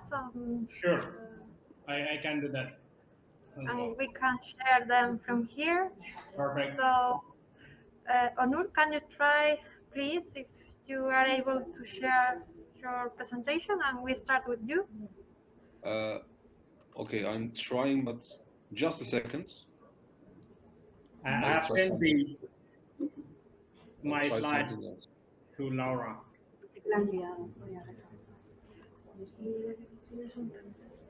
Sí. Sí, pero te la he enviado a ti, a Laura, porque no. ¿Tienes un pendrive? Sí. Oh, perfect. Onur, we are seeing your presentation. Henok, I have opened it as a PDF in the browser and shared it. Yes. Okay. Can you convert it to PDF while I can start if you want? Sure, sure. Okay, thank you so much, Onur. Thank you, Onur. So the floor is yours, and Henok, you will be the second one. We can try to do it like this. If not, we have now your presentation, so we can upload it from here. So, Onur, the floor is yours. Okay, thank you very much. I'm saluting you from Ankara, Turkey, and with all love to Madrid. And today I have my topic: building back better, promoting the just and green energy transition in the post-pandemic era. It's more or less connected to the post-pandemic recovery and the place of energy transition within that subject. You just made an introduction about me. Thank you very much. I'm working at the Hacettepe University right now.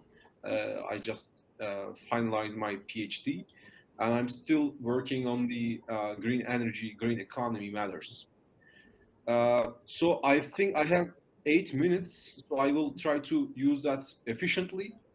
I can start with telling what you know. Firstly, the COVID-19 pandemic hit different income groups differently.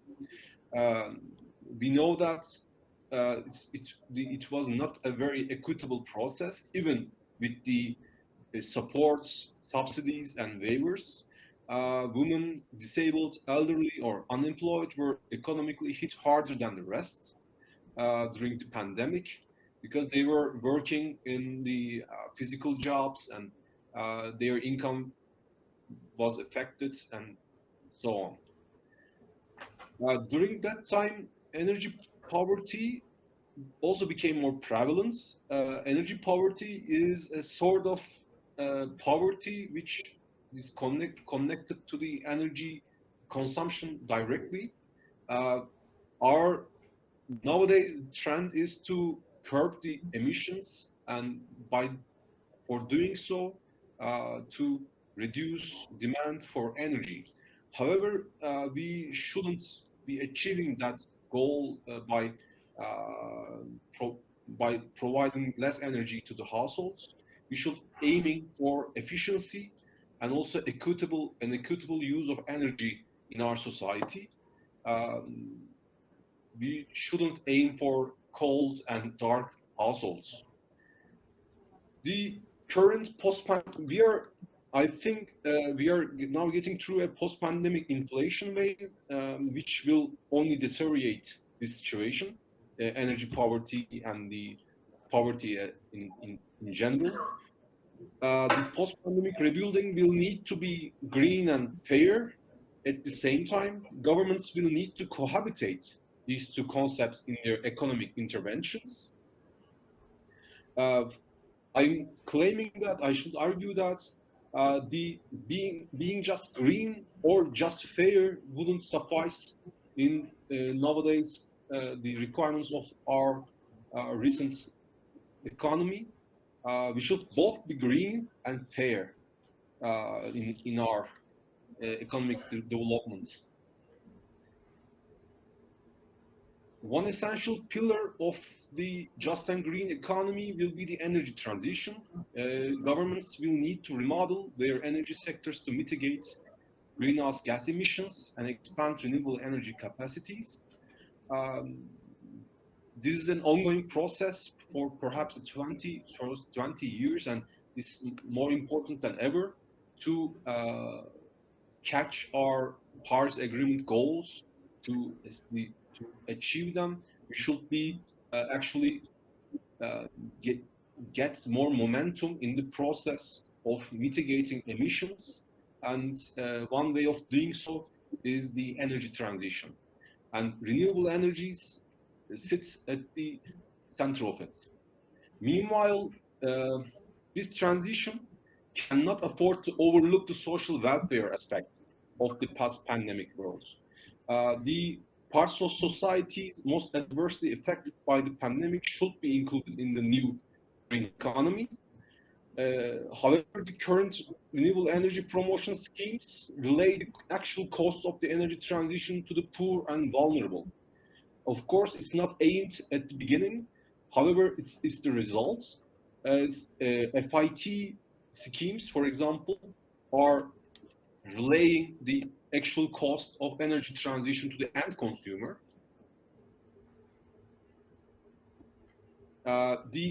For example, feed-in tariffs and feed-in premium systems, the usual ways of subsidizing green energy transition, are relaying the cost of the energy transition to the end consumer, and for the end consumer, it really matters much whether this is a big cost or a small cost.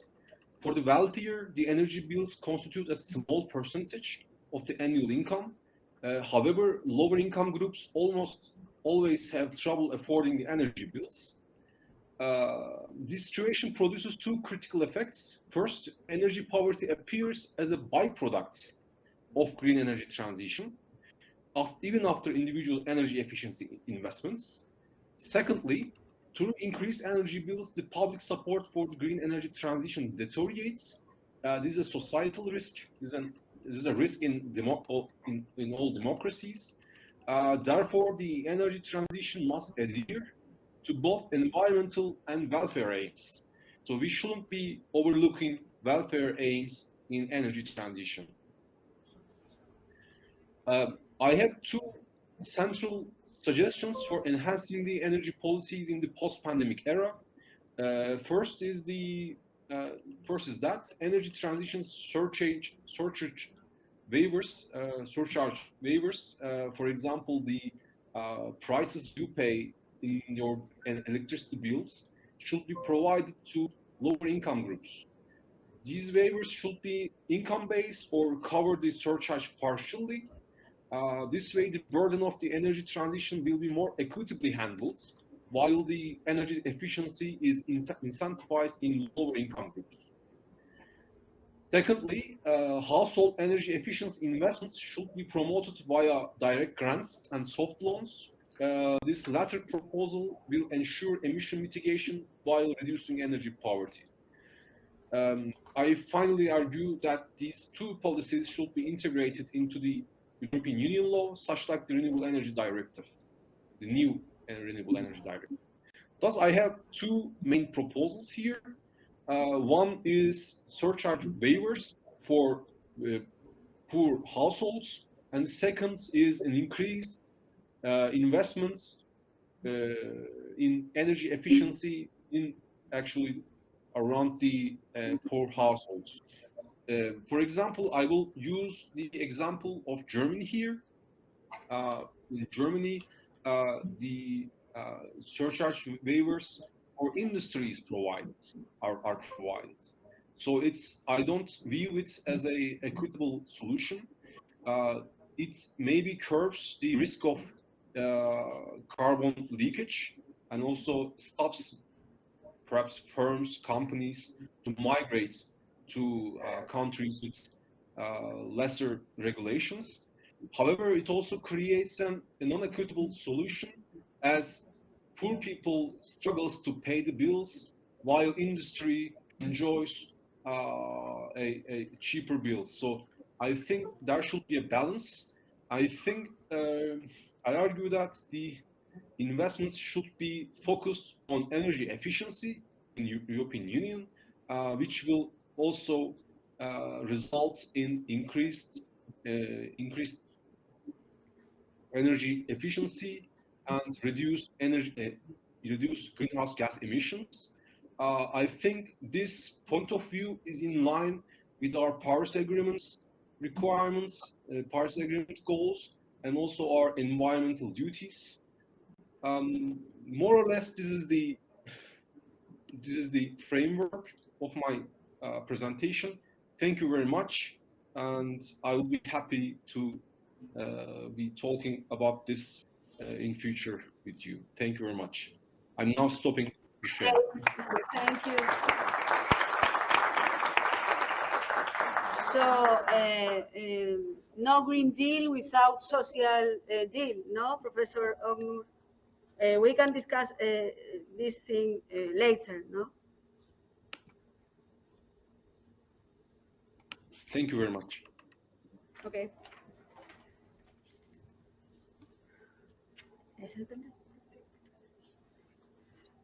So, Henok, Yes, can you try sure. share the presentation? And if not, we upload it from here. I'll try once more. Okay. Is there anything? No. So let us. Yeah. Lo tenemos en el pendrive. Sí, pero. So. Es que no tenemos las de compartir pantalla. Lo hacemos ahora. ¿Dónde lo guardas? ¿Probasteis a compartir la pantalla? Es que estás en tu pendrive, no en el mío. Vete al otro. Has metido el mío. Será el Are you sharing the Chrome tab or your screen? From my screen. I tried to share my screen, it doesn't work. That doesn't work, I suppose. So you should be sharing your Chrome tab by opening the Chrome tab itself. Okay. So we are ready. What do you get there then? Yes. This is you're sharing your screen right now. Okay, perfect. Can you then see? We have the mirror Can you effect. see my slides? Can you see my slides? Not yet. Probably it's loading because it says that you are sharing. Sí. Henok is sharing your content. Yeah. I can read this. Okay. So let's see if something happens. No, we cannot. Can you see So my we are screen? going. Not. We Okay. can't. I'm sorry, Henok. So we are going. No, it's me. We are going to share them from here. Okay, I will stop it then. Please How just do say next slide when you need us to Sure, change sure. it. I'm sorry. Yeah. So, okay, so let me. Sí. Compartir, share, and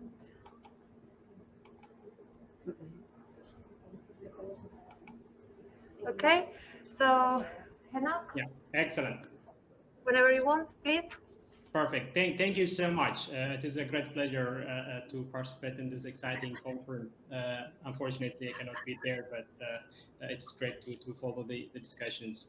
So my presentation today focuses on environmentally harmful fossil fuel subsidies, and these are subsidies governments provide for the production and then consumption of fossil fuels. And as we have followed from Glasgow the last weeks, one of the main issues in the last minutes in Geneva toward the conclusion of the Glasgow Pact with the paragraph on coal and fossil fuel subsidies. What I will focus here is what is the issue about fossil fuel subsidies, and in particular focusing on the WTO aspect of it. So in the climate change regime, what has happened so far and what hasn't happened, but importantly in the trade regime. And I'll explain why I focus on the trade regime and what is there.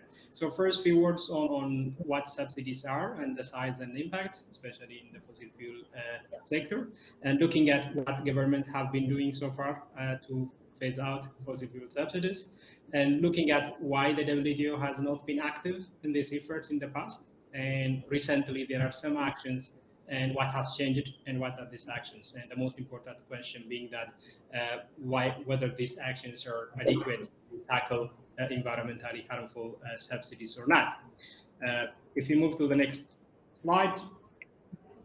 So what are subsidies? There is no really generally agreed definition of what a subsidy is. Everyone seems to define on its own. The main point being that subsidies are one or other forms of government support that lower the price of fuels for consumers or the cost of fossil fuel production for producers. So we generally categorize them as production and consumption subsidies. These subsidies have been there for a while. The entire history of the fossil fuel industry is closely related to the subsidization of production and consumption. Next slide, please. So how large are fossil fuel subsidies? Again, there is a significant disagreement at the international level, what actually constitutes subsidy and how much subsidies are. So the two institutions that are sort of known for providing these estimates are the International Energy Agency and the IMF. The International Energy Agency provides estimates mainly for OECD countries and focus on consumption subsidies. As you can see, the International Energy Agency's estimate is very conservative, limited to consumption subsidies. But even with that, what you see here is a significant difference between renewable energy subsidies and fossil fuel subsidies. Government, on the one hand, tell us that they want to promote and accelerate the energy transition. They, as we heard in the previous presentation, that they provide feed-in tariffs and all these measures. But at the same time, they also subsidize fossil fuels, and the fossil fuel subsidies are much higher, and this undermines the energy transition. On the other side, you see the estimate from the IMF. This is a very exaggerated estimate. The IMF takes into account negative externalities as subsidies. These are, the costs on environment, health, and others that fossil fuel production and consumption entails, but which is not incorporated into the prices. But again, we don't need to take it that much seriously in the context of discussion about fossil fuel subsidies, because most of them are not really any kind of government expenditure in any form. So these are negative externalities. So in any case, regardless of what methodology you use and then who we hear to, fossil fuel subsidies are way, way larger than renewable energy subsidies. And of course, this goes against the energy transition. Next slide, please. So why do concern ourselves about fossil fuel subsidies? And there is a very strong environmental and socio-economic arguments against fossil fuel subsidies. From the environmental perspective, most of these fossil fuel subsidies, of course, make fossil fuels cheaper artificially, and by doing that, they encourage wasteful consumption. They also undermine energy efficiency efforts.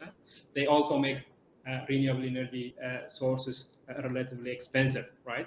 And if we keep investing, public money on fossil fuels, this is going to, lock us into decades into fossil fuels. So it is have a significant impact in terms of sort of delaying the transition that we all need to meet the Paris goals, or now the growing net zero emission targets.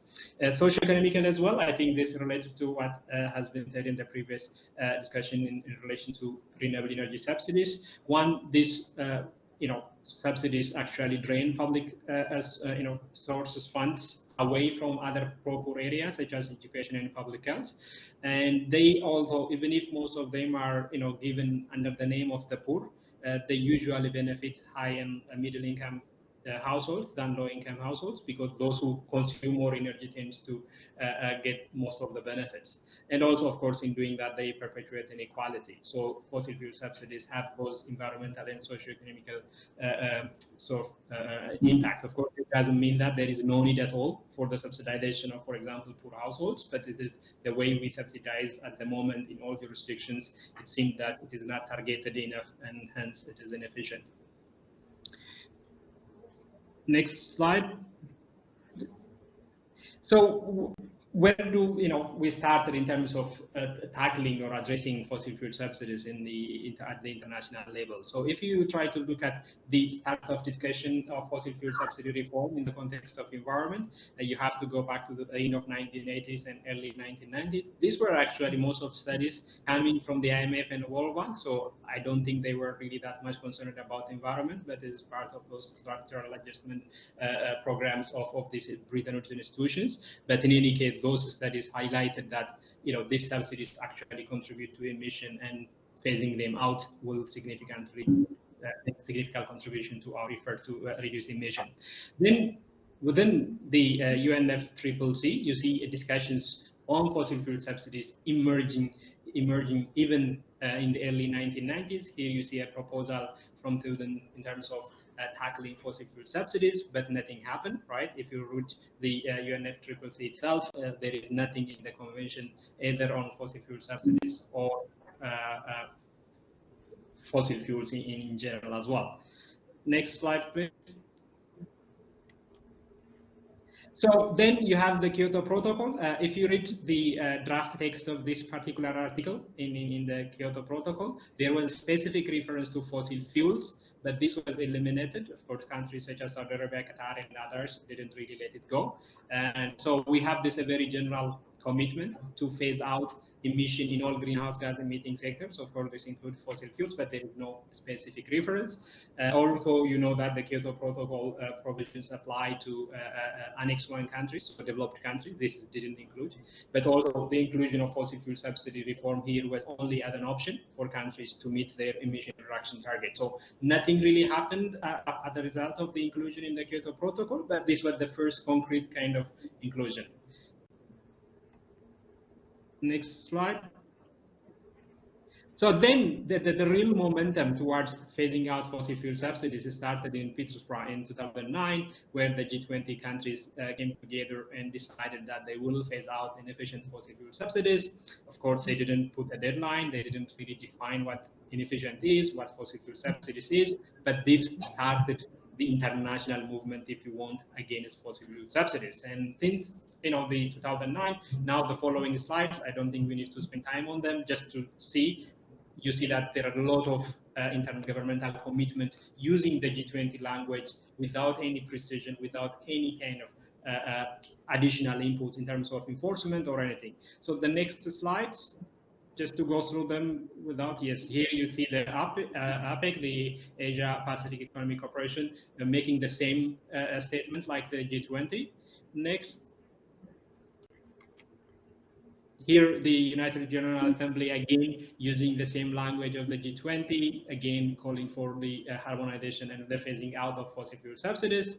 Next. G7, again, putting a deadline for the first time, saying that we should eliminate fossil fuel subsidies, inefficient ones, by 2025. Again, there was no other mechanism to implement these commitments, but they are just, a statement that leaders of the G7 put out. Next. So here you have a momentum now. A few countries came together and formed what is called the Friends of Fossil Fuel Subsidy Reform. They have been sort of promoting fossil fuel subsidy reform in different forums. So the first time they did it ahead of the Paris Climate Summit in 2015.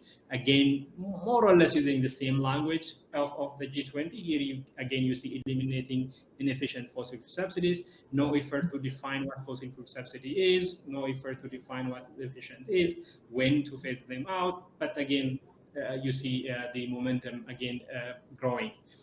Next slide. Here, Paris, there was a lot of expectation that the Paris Agreement will actually, deal with fossil fuel subsidies. As you know, that was a big failure, and nothing really came out of the Paris Agreement as far as climate change policies is concerned. But you have one provision, which I think is an important.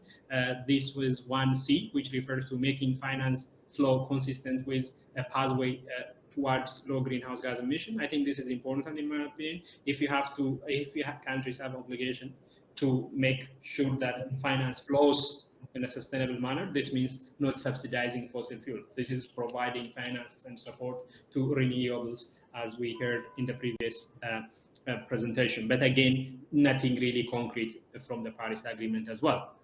Next slide. Sustainable development again, fossil fuel subsidies are also included in sustainable SDG 12C, where it calls upon countries to rationalize an inefficient fossil fuel subsidies. Here the language gets a bit complicated once again, no clarification, no definition, we don't know what it really entails. The origin of this language is again from the G20, but I think the difference here is that it sort of expanded the commitment to not only G20 or G20 countries, but to the entire UN membership. So in that sense, it's a development, but in terms of applicability, it's really nothing in practice. Next slide, please. Here in Glasgow, then Glasgow, the first time again, you have it within the UNFCCC, a specific reference to fossil fuel subsidies. The language more or less the same. India contested, not just India, but China and others as well, that the phase out was replaced by phase down. But regardless of that, as far as fossil fuel subsidies are concerned, it's the same language. It's just, some people are excited that it is included. Indeed, it is one significant development. But in practical terms, we have heard this. We have seen it several times. All the document I mentioned have already addressed it. But again, it is good that now the COP is speaking the F language, so that's good. But again, at the same time, it's not enough. Excuse so we me, need to Professor Asmelas, you have only 2 minutes or one only. Okay, One I'll minute. try to. Sure, I'll try to. Next slide then. Thank you. So what's happening in the WTO? So while all these things happening, nothing was really taking place at the WTO. This is why it matters. It matters because the WTO is the only international organization that has binding rules applicable to energy subsidies, right?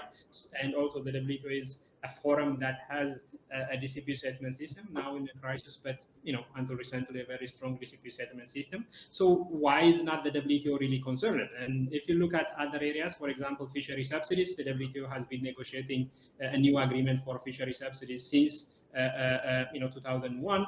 But nothing has been done, for a while. And here you hear Pascal Lamy saying that it was a missed opportunity. But since then, there have been developments. So maybe I'll focus on this slide and conclude my presentation. So nothing really happened since then.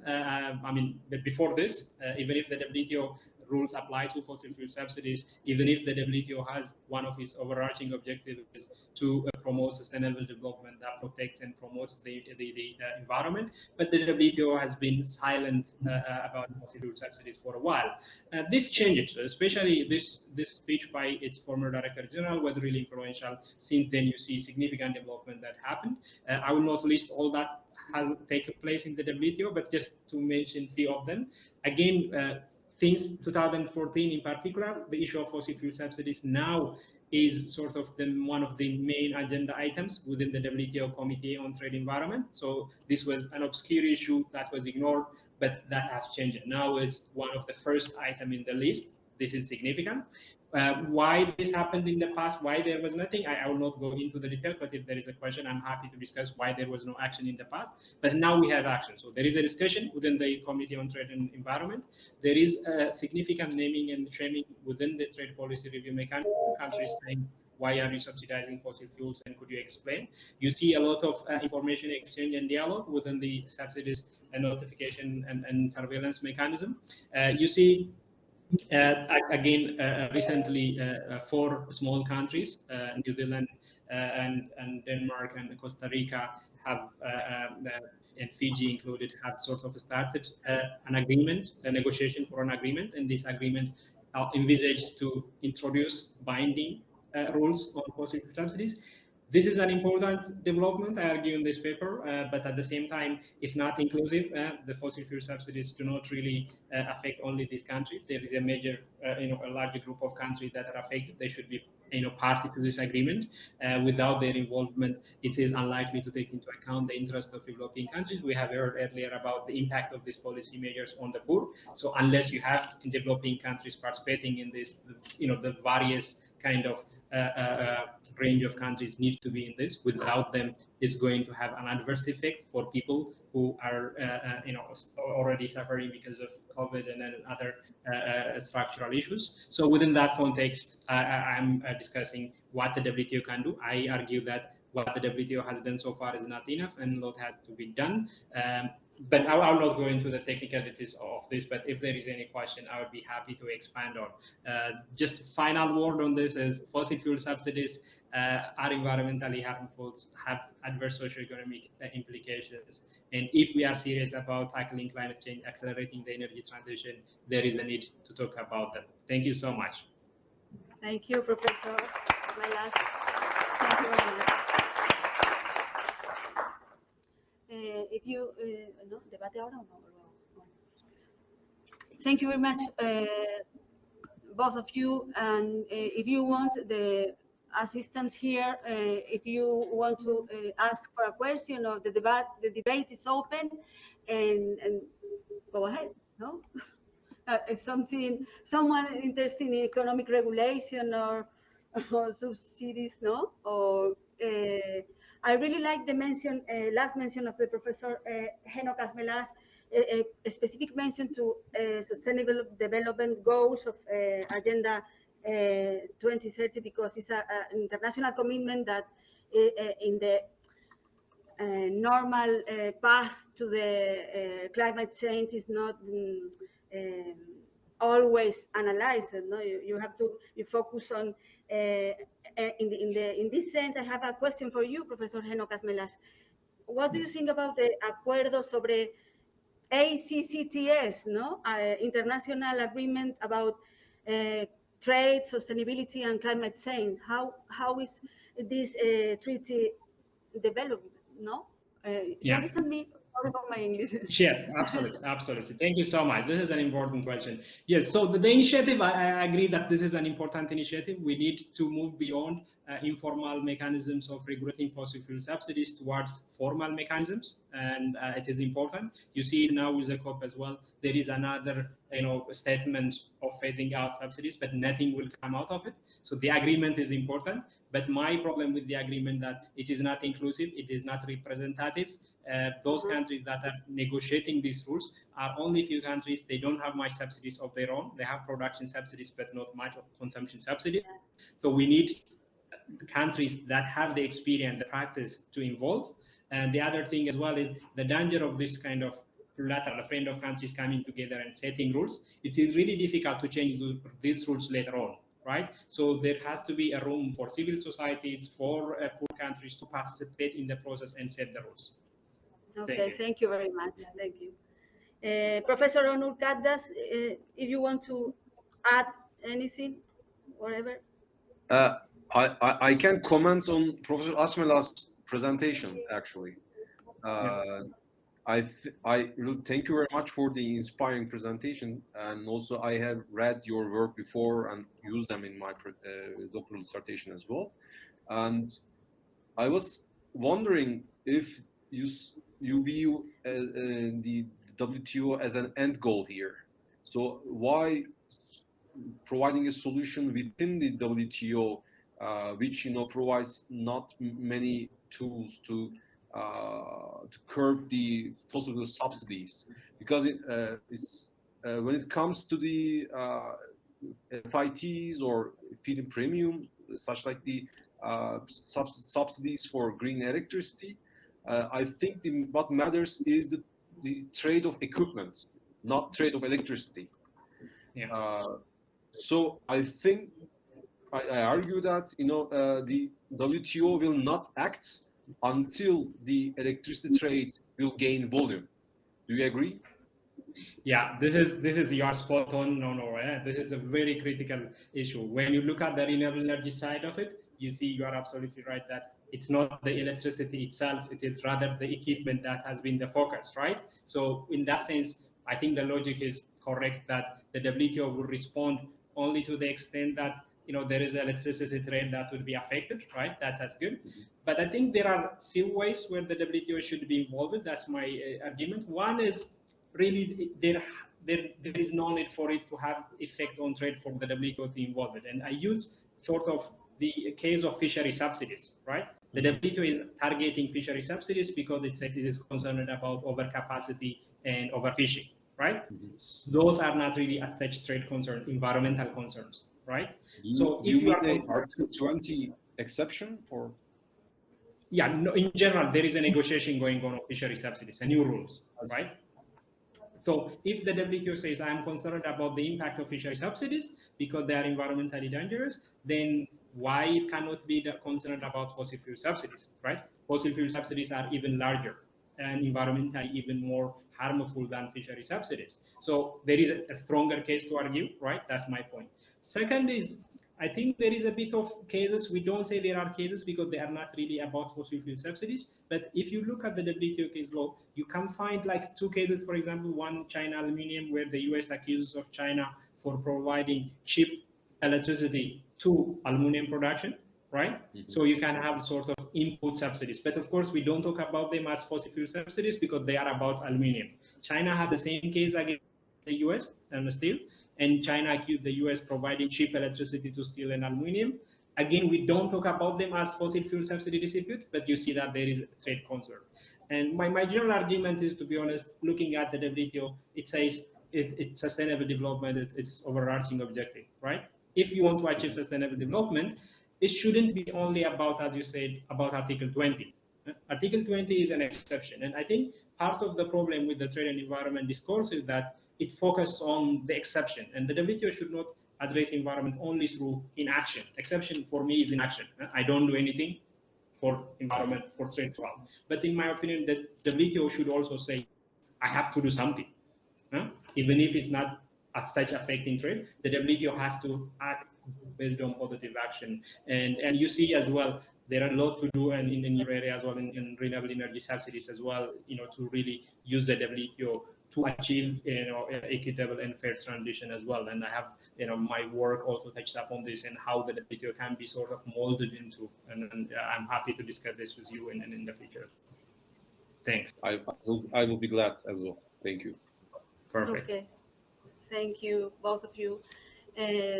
Now, next panel, I think is Professor Montserrat Abad is going to introduce the next panel, 6 or Yes, 7? the panel number 6, I think. Okay, thank you. Thank you for the moderation. Thank you so much. Thank you. Well, I am Montserrat. Nice to meet you again. Can you hear me? Can you see me? Yes. Great, thank you, Laura. Well, this sixth environmental law panel has the title Regional, Local and Indigenous Approaches. And initially, it was going to be presented and moderated by Professor Emilie Gaillard, who is an expert on this subject. But unfortunately, she's sick at the moment. Her doctor doesn't allow her to speak, and well, it is a pity. We are going to miss her, and we look forward to seeing her in the next opportunity. She's general coordinator of the Normandy Chair for Peace, and which works approaching various strategic legal changes at international, but also at a national French level and even at a local level, relating to the new fields of future rights for for future generations. And this chair is a unique tool to bring together fundamental reflections from universities and from civil society. And in fact, ICEL is in partnership with the Normandy Chair for Peace. Well, nevertheless, as she cannot be here today, it is my pleasure to introduce you the four panelists that we have composing this panel. The two first speakers are Maria Costa and Luisa Castaneda. Maria Costa is Human Rights and Indigenous Peoples Collective Rights Specialist, and Luisa Castaneda is a pioneer scholar and doctoral candidate in law, Faculty of Law, McGill University. And the title of this first presentation is Towards Building Environmental Legal Frameworks in Peace and Harmony with Indigenous Peoples. So, the floor is yours.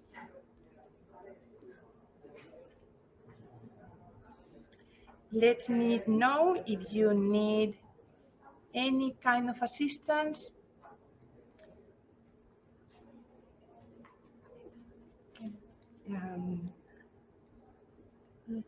Here, yeah.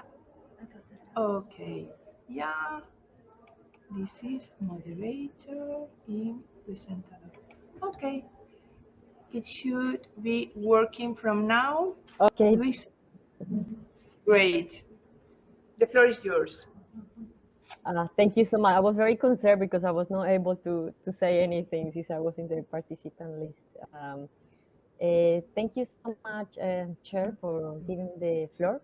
I am also going to speak on behalf of my colleague and friend Maria Acosta, who couldn't be here with us today.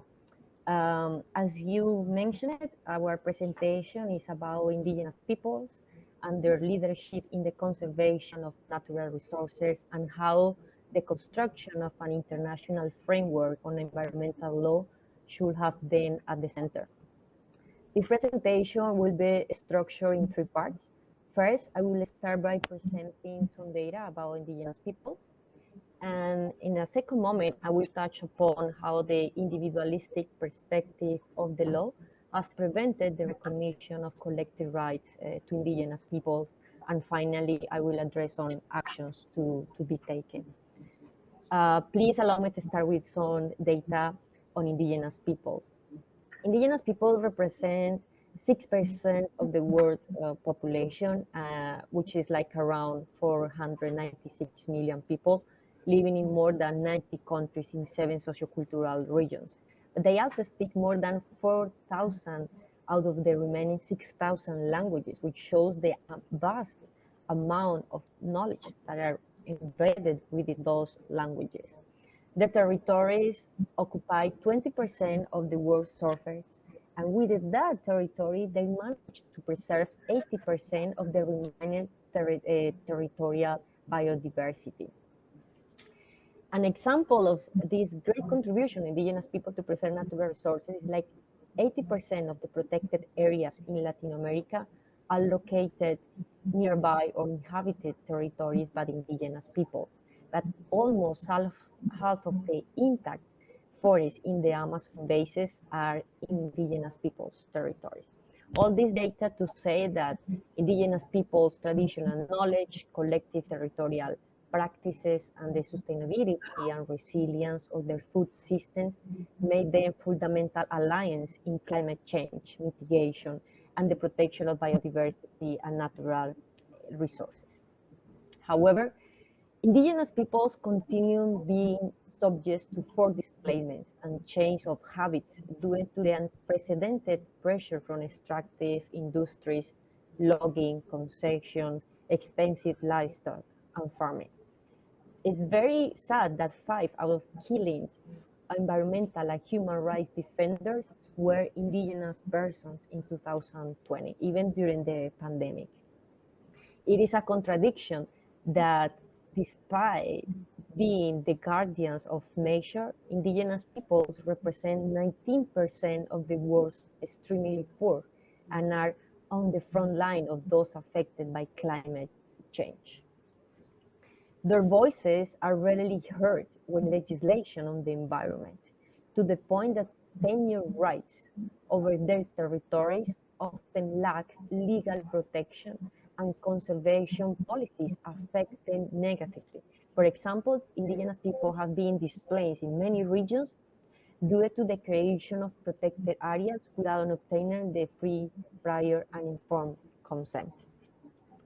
But also, and this is part of the second point, for centuries, indigenous peoples' cosmovisions and their vital nexus with nature has placed them at the obstacle of development model that exploits natural resources. At the same time, that context has confronted them with the individualistic vision of the subject, given their collective and spiritual perspective of human existence. Perhaps for those reasons, historically, the law based on the Cartesian vision of community of rational beings, right holders, has not effectively protected indigenous people's traditional knowledge, territories, and livelihoods. Only recently, some progress has been made internationally in recognizing indigenous peoples as subjects of collective rights, and some countries have taken steps in their national legislations. For instance, in the international arena, relevant agreements for the environment, such as the Convention for Biological Diversity and the United Nations Framework Convention on Climate Change, have established working groups with indigenous people. However, this is not enough. According to the context provided, this presentation seeks to encourage the adoption of a global and national environmental legal frameworks that have a human rights-based approach for the conservation and restoration of natural resources. All those frameworks must protect indigenous people's traditional knowledge in conditions of equality with the scientific community and guarantee their effective participation. It is very worrisome that the UN post-2020 Global Biodiversity Framework aims to protect at least 30% of the world's land and waters by 2030 without having a right-based solution, which is very risky. That might lead to a more human rights violation against indigenous people because, as I am mentioning before, they have been affected by the creation of protected areas without their consent. This has been disrupting their livelihoods. In this regard, to construct such a legal frameworks in harmony and peace with nature, it is imperative that we all, as part of academia, civil society, and organization, first acknowledge that indigenous peoples are critical allies in the protection and restoration of biodiversity and ecosystems, but also it is important to recognize indigenous peoples as key actors in the construction and negotiation of treaties and national regulations, effectively guaranteeing the right to participation throughout the policy cycle, including actions at the local level.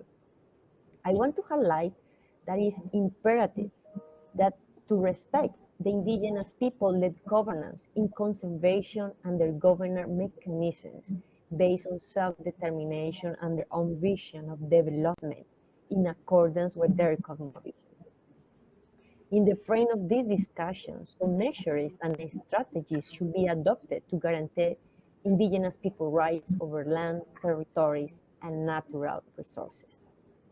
Also, it is important to contribute to their economic well-being by giving indigenous peoples a percentage of financial resources allocated to mitigate climate change and providing legal certainty over benefits deriving from carbon rights and payment for ecosystem services, allowing them to administer autonomously such resources.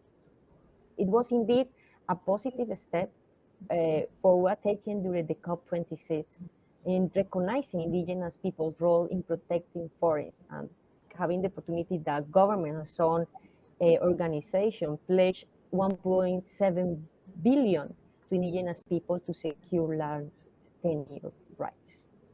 We want to conclude by affirming that while the world advances toward establishing regulatory frameworks that protect the planet, this aim will not be possible without a human rights-based approach that guarantees the effective participation of indigenous peoples. Those frameworks might promote more efficient mechanisms that ensure their voices are heard on equal terms and in position of leadership, and their knowledge, territories, and natural assets are protected for the benefit not only of indigenous people, that sense, but humanity as well. Thank you so much.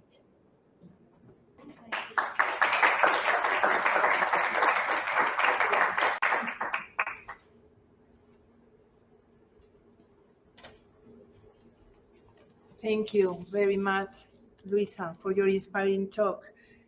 The next speaker is Roy Lee. He is principal at Salon Law, UK, barrister and solicitor of the High Court of New Zealand and the Supreme Court of Victoria, Australia. And the title, the heading for his presentation is The Green State Vision of West Papua. We will, here it is, already as presentado. Now we have to... Deberíamos ser capaces de verlo. ¿Tendría que cerrar ella? No. Sí. Roy, are you there? Can you hear us?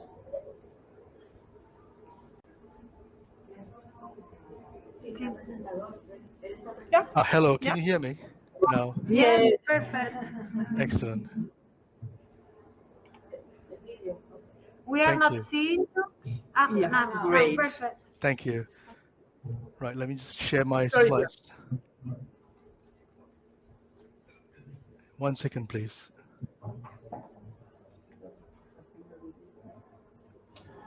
Okay, I'm sharing a slide now. Can you see it? Not yet. We are going to... Yeah, yes. Almost. We now? Great. Okay. You have it? Yes, perfect, Roy. Okay. Thank you. Right.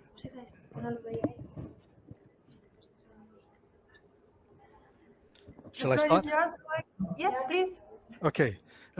Thank you. Good afternoon, everyone. My talk today is about the Green State vision of West Papua. As a child growing up in Malaysia in the 1970s and 80s, this is what I saw. Thousands of these going past my house. Economists, journalists, ministers called it progress, economic growth, and development. 7% GDP growth a year. But intuitively, I thought trees are nice, trees are good. Trees are what I paint in school, except they're big, green, and leafy. I wondered if it was good or bad. I think we know the answer to that now.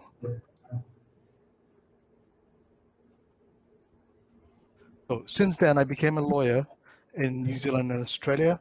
I spent the last 25 years drafting and implementing laws in various countries.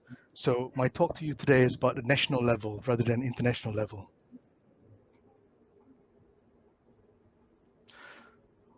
Along the way, I reported on, drafted, or advised on these environment-related laws in various countries. I'll just give you a few seconds to read these.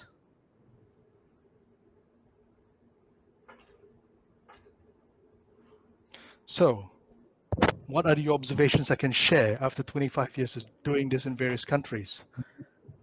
I've got 3 observations to share today. First, money beats law in a straight fight. How? Well, firstly, the funding. Lawmaking and enforcement relies on taxpayers and aid projects. Law breaking is self-funding. Crime funds more crime. Exploitation of the environment funds more exploitation. Secondly, litigation. In environmental litigation, the wealthy have an advantage, can hire the best experts and the best lawyers. Thirdly, lots of money is made exploiting the environment. There's very little in saving it. And money buys politicians and shapes the law. Powerful lobby groups, think tanks, campaign donations, and finance and bribes. Fourthly, inertia. The law favors inertia. Established powerful companies and industries. We've known that tobacco kills people since 1960s. We are still fighting big tobacco today. Same as big oil, gas, and coal. So, next slide. Okay. Now, second observation, our systems and values don't protect nature. Our electoral systems rely strongly on finance to get elected. Even as far away as in Kiribati, they have spending limits for elections. So candidates draw cover parties, they borrow thousands of dollars for it, and they have to pay it back once elected. Elections are also easily manipulated, as we know now. Politicians use race, religion, nationalism, immigration, jobs, everything else but our ecosystems to win elections.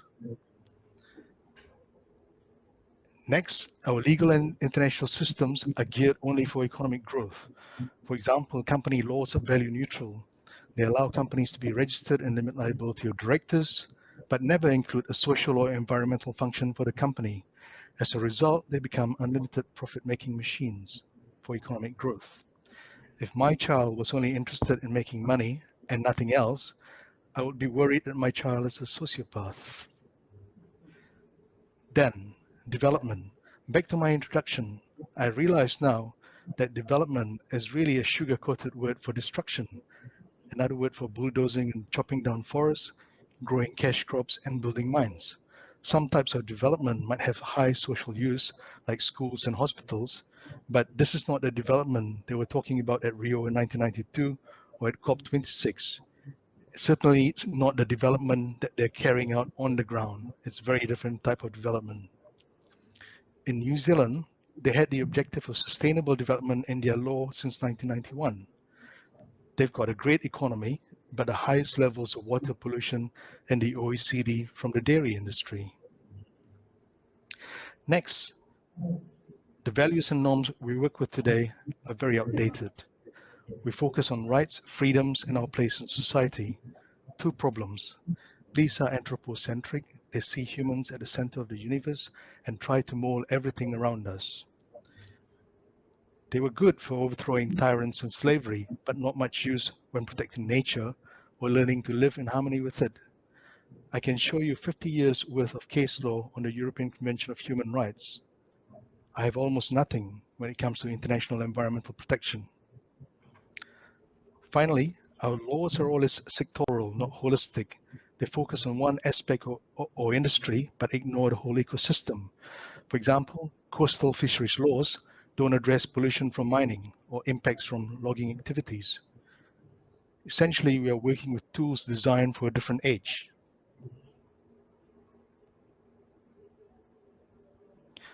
Right, final observation. Indigenous knowledge is underutilized. I think we all know that. And the previous speaker mentioned it. They're disregarded and trampled over. That was the case for the last couple of centuries. When they're included in laws, they're usually an afterthought. They're people to be consulted after decisions are made, or at best they make minor decisions like giving consents for local developments or making local bylaws. It's very rare for the law to give effective guardianship and control over land, waters, and creatures in it to indigenous people. Almost no effort is made to integrate customary decision-making with legal systems inherited from colonial powers in most countries. Finally, I concluded that we have laws, courts, science, some money, enforcement powers, but we know nothing compared to them. They know best how to manage the resources from customs and knowledge handed down over centuries or millennia. We have the tools, they know what to do. I'll give you an example. I surveyed the Rio Principles, Stockholm Declaration, the Convention on Biological Diversity, and a few other international documents. My friend Professor Henok has spoken about the development or non-development of international documents on fossil fuel subsidies.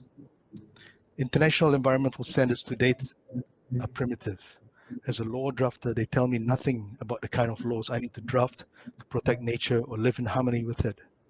I can imagine a conversation with an indigenous elder in a village in the forest. He'd say, you spent 30 years, tens of millions of dollars, got experts from 180 countries to come up with these principles. I could have told you all this over a pot of coffee. So, what are the solutions for peace and harmony with nature? The first thing is the law needs to fight dirty. We need to reimagine and rebuild the state from the ground up. We need to re-engineer systems, install new values across all sectors, laws and policies, based on a clear objective. If you want harmony and peace with nature, spell it out for the states. Where possible, we need to restore guardianship to indigenous people, give it back to them, control over the land and environment. And finally, we need to accompany that with safeguards, meaning democratic institutions and mechanisms to keep our leaders honest, and human rights, of course, that's an essential part of it. I'm honored to present to you today a vision of the future, the Green State Vision adopted and launched by the Provisional Government of West Papua at COP26. West Papua is currently occupied by Indonesia, and this is a government in waiting.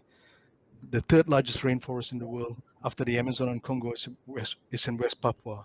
The objective is to restore, promote, and maintain balance and harmony amongst human and non-human beings based on reciprocity and respect towards all beings. West Papuans believe in balance and harmony. So do Amazonian Indians and indigenous groups around the world. Even the Shinto religion in Japan. Even us living in cities, we talk about work-life balance. The only people that don't believe in it are corporations. The vision is based on 3 pillars: giving natural resources back to tribal authorities to manage, assisted by the state, informed by international principles and best practice, prioritizing environmental and social protection, not economic development, that includes free education and healthcare, and establishing strong democratic governance. As I mentioned, institutions to keep the leaders honest. Give you a few seconds to read the features of the Green State Vision. I hope it inspires you to read the whole vision.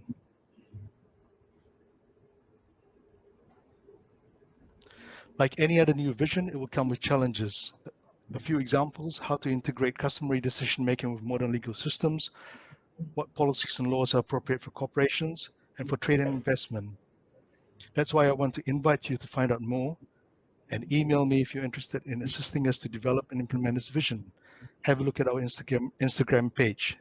Thank you for listening and enjoy the rest of the symposium.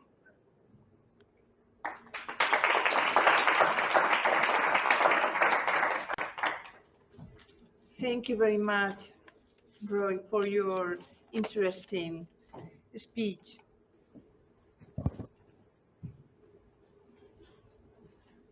Es el turno ahora del profesor Luis Pérez Orozco, de la Universidad Matanzas Camilo Cienfuegos de Cuba, que va a intervenir con el tema current problems and legal actions for the prevention and combating of crimes and illegalities that affect forest resources, flora and fauna, and other natural resources of the Republic of Cuba. Thank you very much, Professor Luis Pérez Orozco.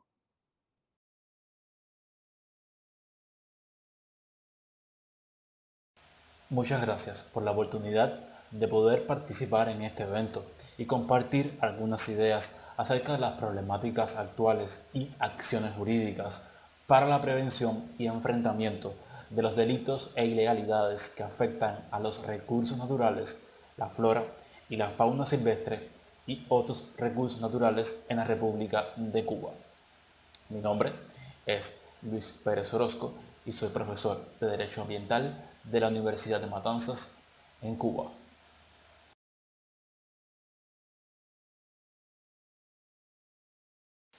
Entre las principales problemáticas actuales de ilegalidades que afectan a los recursos forestales, la flora y la fauna silvestre y otros recursos naturales en Cuba se encuentran las pérdidas significativas no solo desde el punto de vista medioambiental, sino también desde el punto de vista socioeconómico. No existe una base legal que regule y controle efectivamente el uso privado de los recursos naturales. Persisten ataduras burocráticas e incongruencias en cuanto a las lógicas de funcionamiento de los organismos e instituciones con objetos sociales similares. Un amplio sector de la población desconoce los marcos legales que limitan su accionar con respecto al uso y explotación de recursos naturales y se aprovechan de vacíos legales existentes en torno al tema. Y finalmente, los efectos del cambio climático que agravan el panorama presente y comprometen a varios sectores de la población.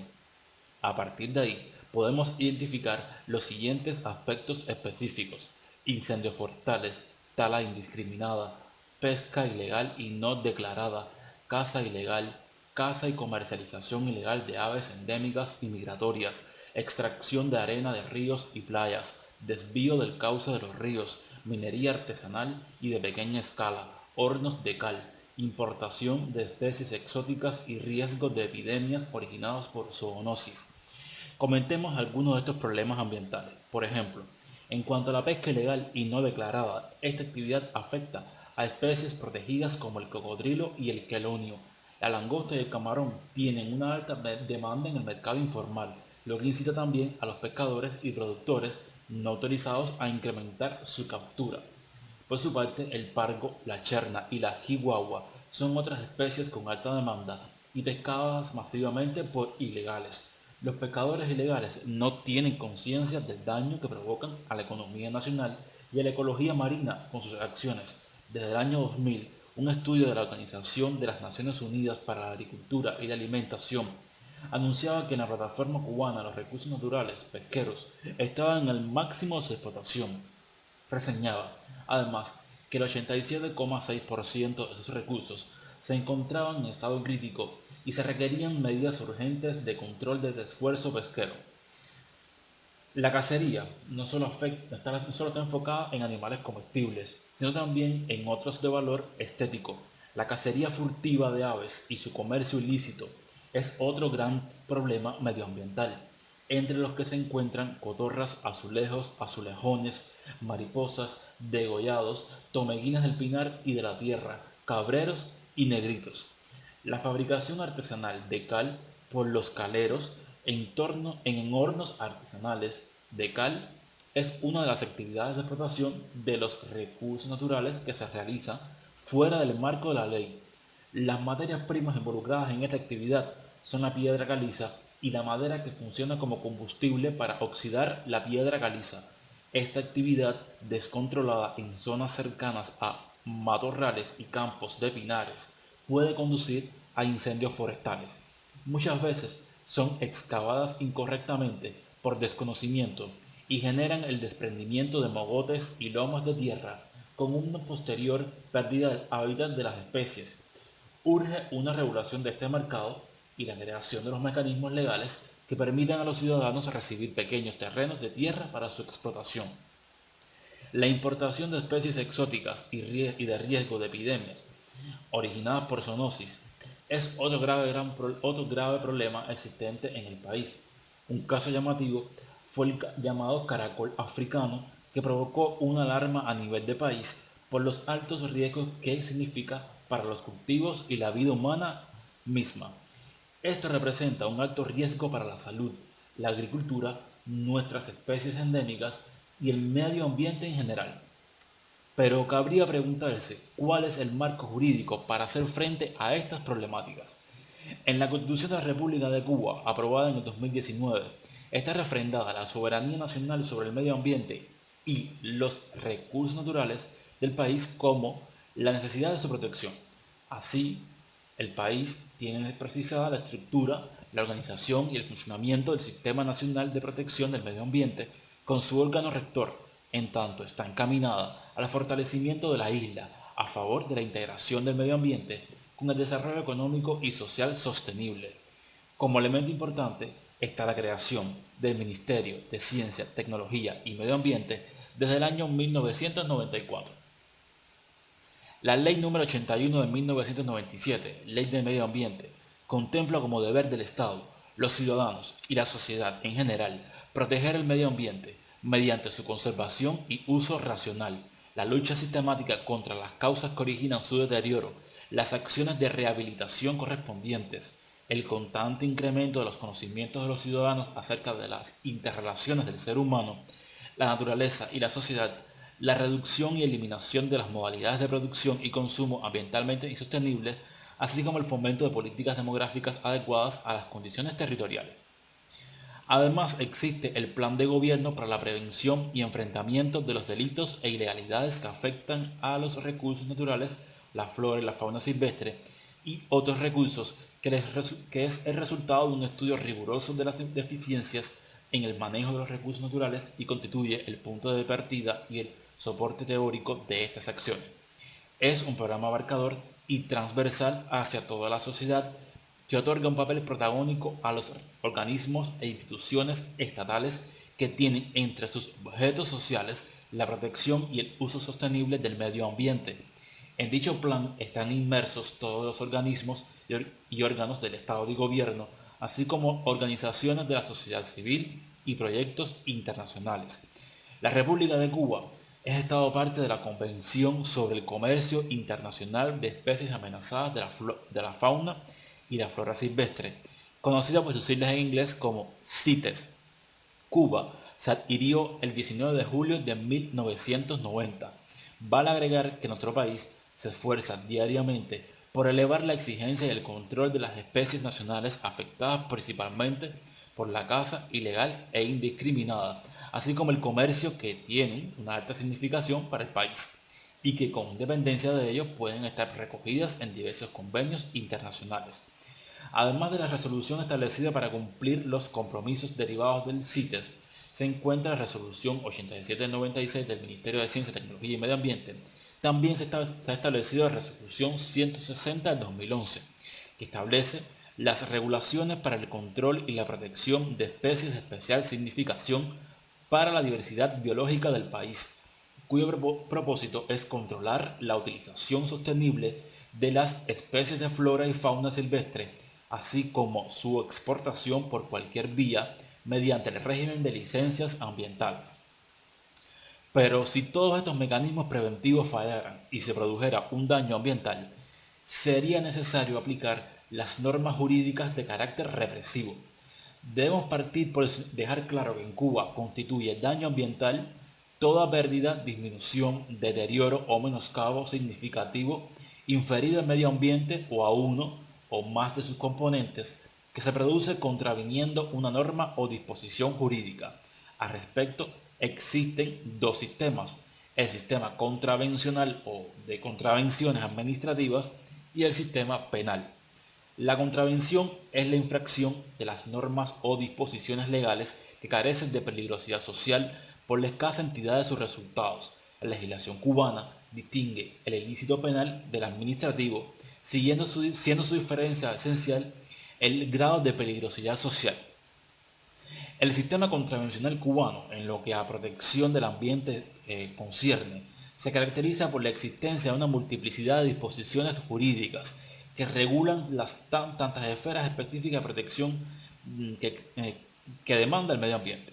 La dispersión que se aprecia en el sistema contravencional nuestro trae consigo disímiles tropiezos en la exigencia de la correspondiente responsabilidad administrativa. Una de sus virtudes, que no debemos dejar de señalar, es en el análisis relativo a las sanciones y a las medidas a imponer. En este sentido, prevé la imposición de multas y también medidas disciplinarias y rescisorias. Interesante resulta el reconocimiento que expresamente realiza la norma contravencional en cuanto a la posibilidad de exigir, siempre que proceda, responsabilidad civil o penal independientemente de la responsabilidad administrativa que se aplica.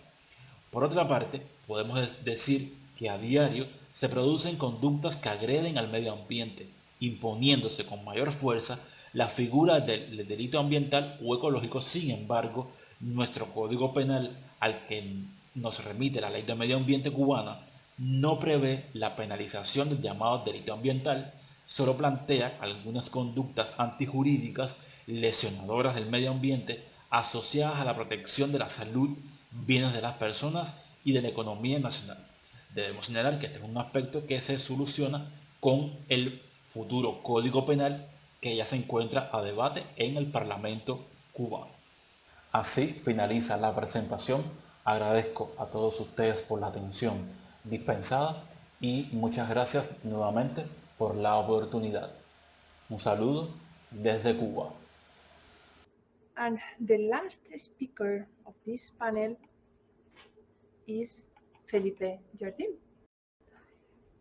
who is doctoral candidate at the State University of Rio de Janeiro and also the Friedrich Schiller Universitat Jena in Germany.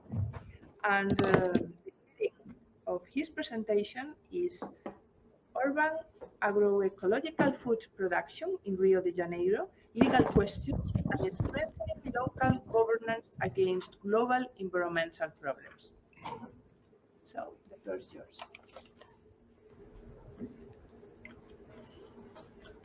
So, hi.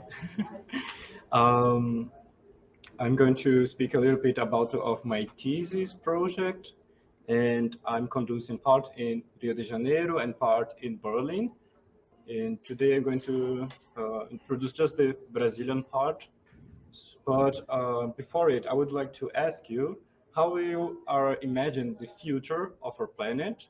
Is going to be like a black mirror system, or how do you think that's going to be the environmental questions? So unfortunately, we don't have a good scenario for it because it's going to be, considering the scientific report so far, overpopulated world facing climate change and different challenges to provide food to all these people. So people, scientists are thinking, planning, and acting to try to get solutions now to food production. And one of these possibilities is the urban agriculture. So why? Because this is a shorter way to provide food from the field to our houses. Less emissions of carbon and less water waste, and also less food waste. And today I'm going to present a local action in Brazil, in Rio de Janeiro, more specifically, called Hortas Cariocas program. This is a public policy from the City Hall. So we're talking about the local government that since 2006 provided this program, and the program wants to occupy idle property, abandoned areas in the city, environmental fragile areas, to provide food sovereignty, to provide work and leisure options, and also to considering the environmental protection, environmental education. So the program is spread through the whole city. We got 49 gardens, community gardens, part of it are in schools, public schools, and the others are spread through poor neighborhood in the whole city. For example, we have Manguinhos, one of the poorest areas of Rio de Janeiro, and this is the biggest community garden in Latin America. Considering the products, you have different vegetables, fruits, medicinal plants, and not conventional plant foods. And for example, in 2020, we got 82 tons of products. So it's a lot of food. During the pandemic, we have a terrible scenario in Brazil, and to try to face it, before the pandemic, the 50% of the production were to the nation, and the other 50% was to be sold in markets, like street markets. And during the pandemic, so, since March of 2020, in Brazilian case, 100% of the food production is designated to the nation. So poor neighborhood, to the house for old people, or who needs to take the food can get this access for free. Taking analysis of the program, we can say that we got social results, because you can find reports, newspapers about how people left the criminal life to try to have a new life, being an urban garden. You can see we can say about economic results, because 216 people can earn some money. It's not that much amount of money, but they have a small monthly income. And also environmental results, because these areas has been occupied by these gardens and not to trash or any other bad use of the soil. But considering the legal question, unfortunately, there is no specific law to guarantee the program. We have like a general law to say, yes, we need an urban agriculture program, but there is no much more details saying that Programa Hortas Cariocas needs to work and how it should work, considering the urban gardens or any other specific questions. So considering the news, you can see two different scenarios. Like in the upper news, it says the urban garden is going to grow up more and more, but the second news says no, it's the program is suffering problems with the economics and needs to be investigated. And also during my research, I got some problems to find data, to find public data, because it's public money that is investing in this program. And I had problems with transparency, like to find and discover how much money is invested in which year, and this kind of problems. Also, to go into the last topic, considering this program, taking a look on it, we could say that urban agriculture could be used to achieve the human rights.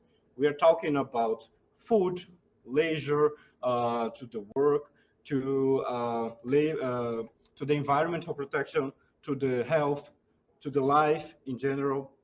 And this program also could be a case study for environmental law, to urbanistic law, even tax law about the public money, and especially to the international level, considering the topic of this conference, we can say different legal relations. But I would like to mention specifically the Sustainable Development Goals, because this program was, since 2 years ago, elected by the UN as a model of the how to achieve the human rights. So considering the 17 you have in one program, one public policy, a way to achieve different goals. So I would like to thank you so much for the for your attention, and also for the conference organizers, to the support technical who's watching. Thank you for the audience. So this is an opportunity that you can listen, you can think, and we are in the university, but you can, in this case of chaotic bad scenarios, we can start to plan and act to a new and better future. So thank you so much, and this is my contact if you want to get in touch.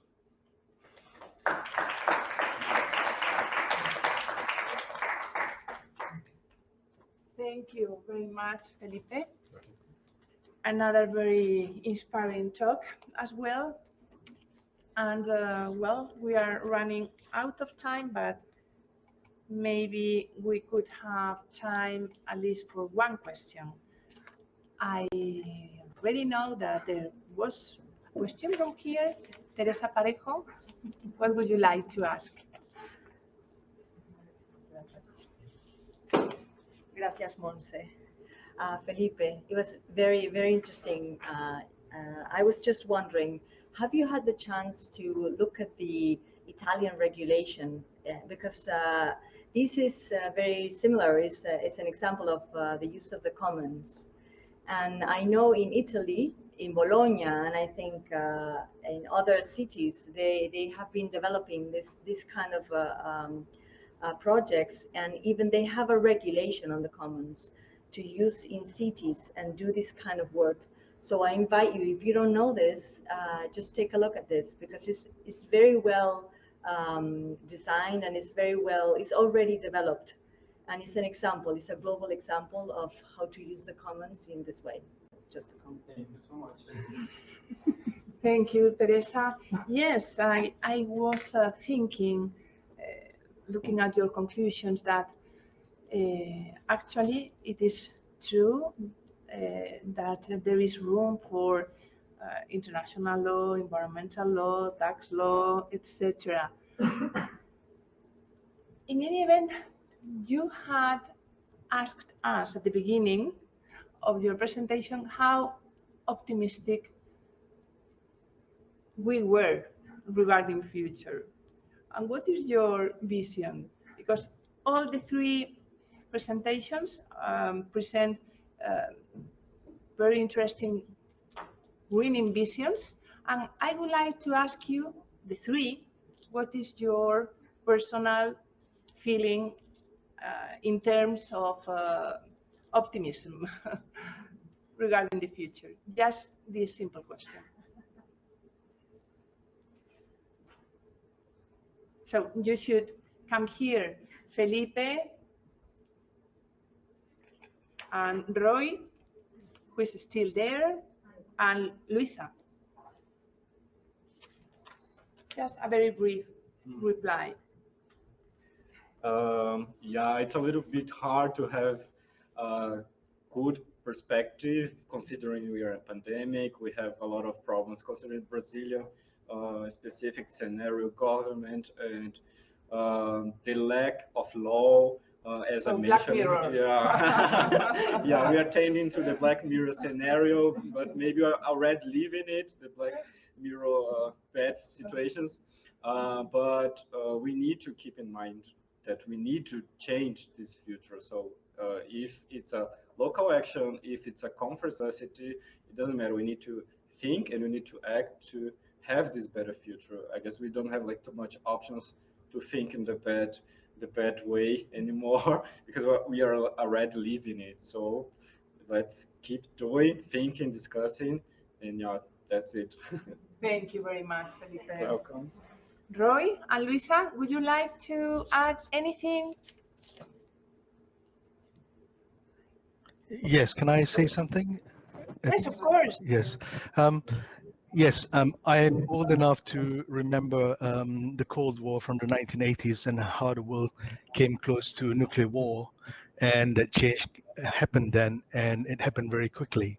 So and the work that I'm doing now, I wouldn't be doing this if I didn't think change would come in my lifetime. So I believe that we have the power. We just have to be ready and able to take over and impose a new vision when change comes. We can't be sitting there and waiting for nothing, basically. Agree. Thank you. Thank you very much, Roy.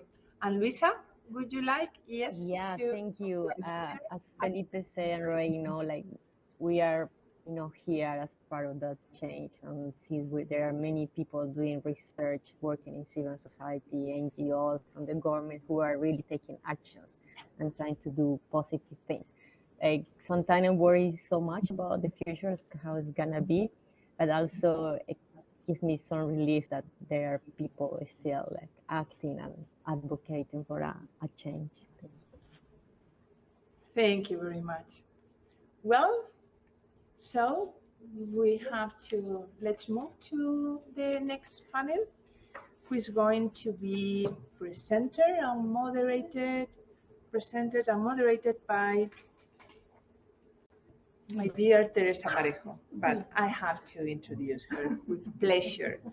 Teresa is Associate Professor of Administrative Law on Special Leave in Carlos III University, and she is the current Director for Sustainability of Iberia, the aerial company, and she is the co-director of the International Secretariat of ICEL at Carlos III University.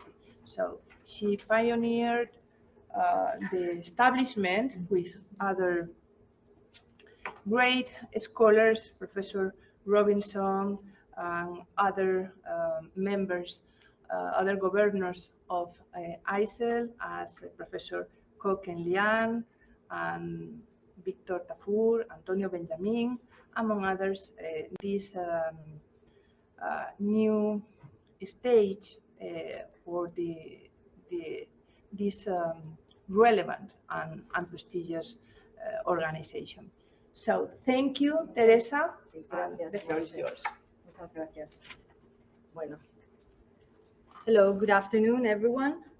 I'm very happy to introduce this very particular session of the event. And it is a very, very special one because it gathers some colleagues that represent the history itself, the history of environmental law. So Nick, Jan, you cannot imagine how honored I feel today to be with you today.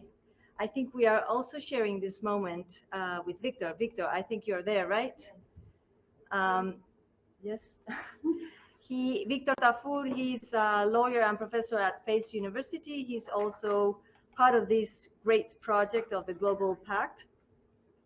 And so I think I should introduce the others. The other two colleagues that I just said represent the history of environmental law are Professor Nicholas A. Robinson. I'm pretty sure all of you know him.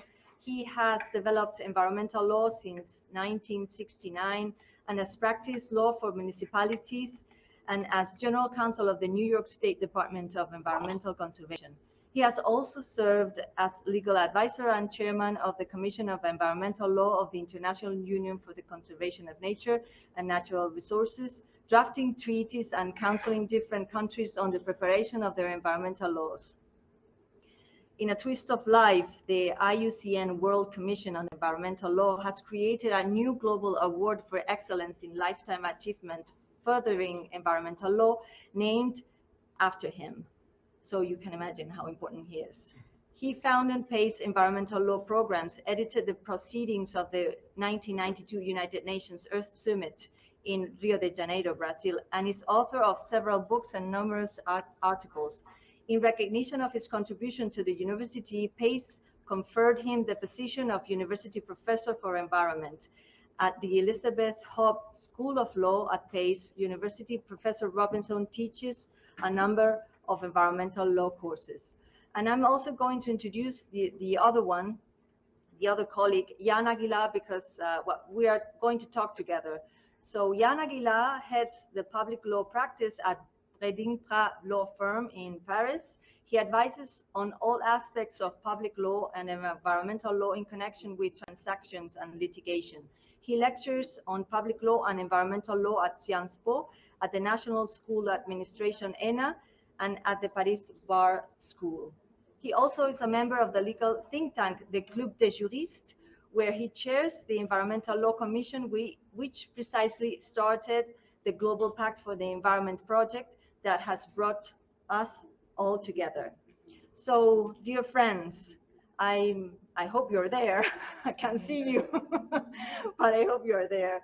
So, after introducing you briefly, I would like to ask you some questions regarding the Global Pact process, but with the solely intention to provoke a conversation between friends, between you two, because you are great friends and share so many things and so many stories, and still are sharing, because this is a living process. So, as we all know, the Global Pact intends to gather the most relevant international environmental principles in one text, and aspiring to serve as a framework to interpret existing environmental treaties. So, dear colleagues, why do we need the principles? Pretty basic.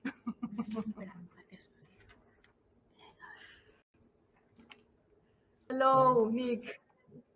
I'm happy to jump in. I hope that the connection is open for my good friend Jan Aguilar. But I thank everyone there at Carlos III for this wonderful ICEL conference and this panel discussion. I think principles are the foundation for international cooperation. If we don't have shared principles of behavior, we don't know how to really engage with each other on a personal level or on a governmental level. So we have basic principles in the United Nations Charter, the principle of cooperation, for instance. We have been refining principles based on understanding human rights and working very hard to do that. And now we have the question of the earth. We are in an existential crisis. We are not treating the earth as our home. We treat it as a natural resource that we should exploit and get wealth from. If we chose to tear down the doors in our home and put them in the fireplace to burn for wood, people would say you're crazy. But that's what we're doing. We are a little crazy right now. And so the marvelous work that was begun on the Global Pact for the Environment was to create a common set of standards for that. And now we have the question of achieving international recognition of environmental rights. I hope I could be heard all right. I pass it over to you, Teresa. Yes, you are, yeah. So can we now listen to Jan? Jan, I hope you're there. Yes, you can hear me? Yeah, that's wonderful. Yes, Jan. And How you can are see you? me? Yes, we do. Yes. Okay, that's perfect. So I'm very happy. Hello to everybody. I'm very happy to be here, to see all these friends and to join you. So yes, I think we need principles. We need principle. You know, it's no coincidence that in all legal systems, in every subject, there are fundamental principles which are the foundations of one system. And we have it in the Charter of the UN, as Nick said. And I think we need them in environmental law. We need this principle for two kinds of reasons. The first one is a legal reason. Because from a legal point of view, we used to say that principles have two functions, at least two functions. First, a suppletive function where there is no specific provision, where there is a gap, principle can be a guide to fill the gap. And an interpretative function, principle, can guide the courts in interpreting sectorial provisions, because sectorial provisions are the precise translation of this principle. So we need principle for legal reason, and we also need principles for political reasons, because societies need common values. These values create a cement of the community.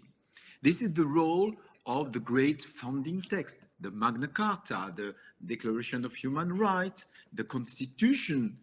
In the United States, for example, all societies need values. So I like to say that it's a bit like in a couple. There are always very French. Yes, it's very French. there comes a time when things go wrong in a couple, always. And in those moments, you have to remember why you decided to get together. You have to remember the principles that are the basis of a couple. And it is the same in society, and it is the same in international society. So that's why in many branches of law, in the field of human rights, in the field of the law of the sea, in commercial law, in all areas of law, there are principles. But in the field of environmental law, international environmental law, there is a gap. We do not have a text with legal value recognizing the main principle. It's curious because these principles are very well known, they are shared. We can find this principle in all environmental law handbooks. You have always this chapter about environmental principles, the right to healthy environment, the principle of prevention, the polluter pays principle, etc., principle of resilience. But these principles are so far not recognized in an international treaty. They are recognized in declarations, the Stockholm Declaration, Rio Declaration, etc. But these declarations have no value. I cannot invoke them before a court as a lawyer. So that's why we think, and many lawyers, many jurists think that we need an international treaty recognizing this principle. It is the goal of the Global Pact, or whatever the name it could call it, pact, but or convention. But we need a treaty with this principle. So, given the importance of this project, can you? I know we don't have time to go over it with detail, but can you share with them, because it's such a beautiful story, can you share with all the participants, the ones that are here with us today, the beautiful story of the Global Pact? Nick? Go ahead, Nick. Well, Jan is the progenitor of this beautiful story, so I let him begin. Okay, I can begin. I like to say that it's a little bit like a Netflix series with different seasons, you know. And there have been three seasons. The first season was the season of the success story of the Global Pact, and it was really a very moving moment for all of us, for Nick, you, Teresa, for all of us, because the project landed in. We even had Schwarzenegger in it. We had Schwarzenegger. Yeah, and the project was launched by the UN General Assembly. It was incredible. So just the first step was the draft with a group of jurists, of 100 of jurists, we proposed the idea of a global pact, and we draft a pact, just a project in 2017, and the President Macron proposed it to the UN, and finally, 1 year later, only 1 year later, on 2018, the UNGA, the UN General Assembly, adopted a resolution entitled toward a global pact for the environment. It was incredible. And, but it was only a procedural resolution which opened the negotiations between the states. It was the first season, the season of the success. But after that, we have a second season. Season 2. We had the season in 2019, the season of the failure of the pact, because we met great difficulties with a few states, few in number, but very powerful and very strongly opposed to the pact, in particular the United States under Donald Trump. And at the end of the day, these states blocked the process in Nairobi, the negotiation process. And it was decided to postpone a decision about a legally binding treaty and to prepare only a political declaration, not a pact, only a declaration. And now we are leaving the season 3 with the negotiations on the declaration. These negotiations are underway. Nick? Well, I think the interesting thing about the 3 seasons is that all this time at the national level, there are a number of countries that are quite progressive about having principles of law. So the constitutions of many nations provide binding principles that their courts can apply for the protection of the environment. I'm very happy after a fight of about 10 years in my state of New York, where the United Nations headquarters exists, we adopted the right to the environment, a right in our Constitution to clean water, clean air, and a healthy environment. And now it is our obligation to determine how to present this to the court. But it's interesting that now every delegate to the United Nations, every members of the Secretariat, in their personal life living in the city of New York, has a right to the environment at local law, and it's enforceable. And they have the right to go to court to protect themselves if they don't have clean enough air, for instance. So this is very exciting for me. We're bringing it to a very personal level to the delegates at the United Nations who one day will have to vote on this question. But the political declaration is very interesting because at the international level, there are some states that don't wish to move to binding principles. And we're seeing this debate right now in this 3rd phase.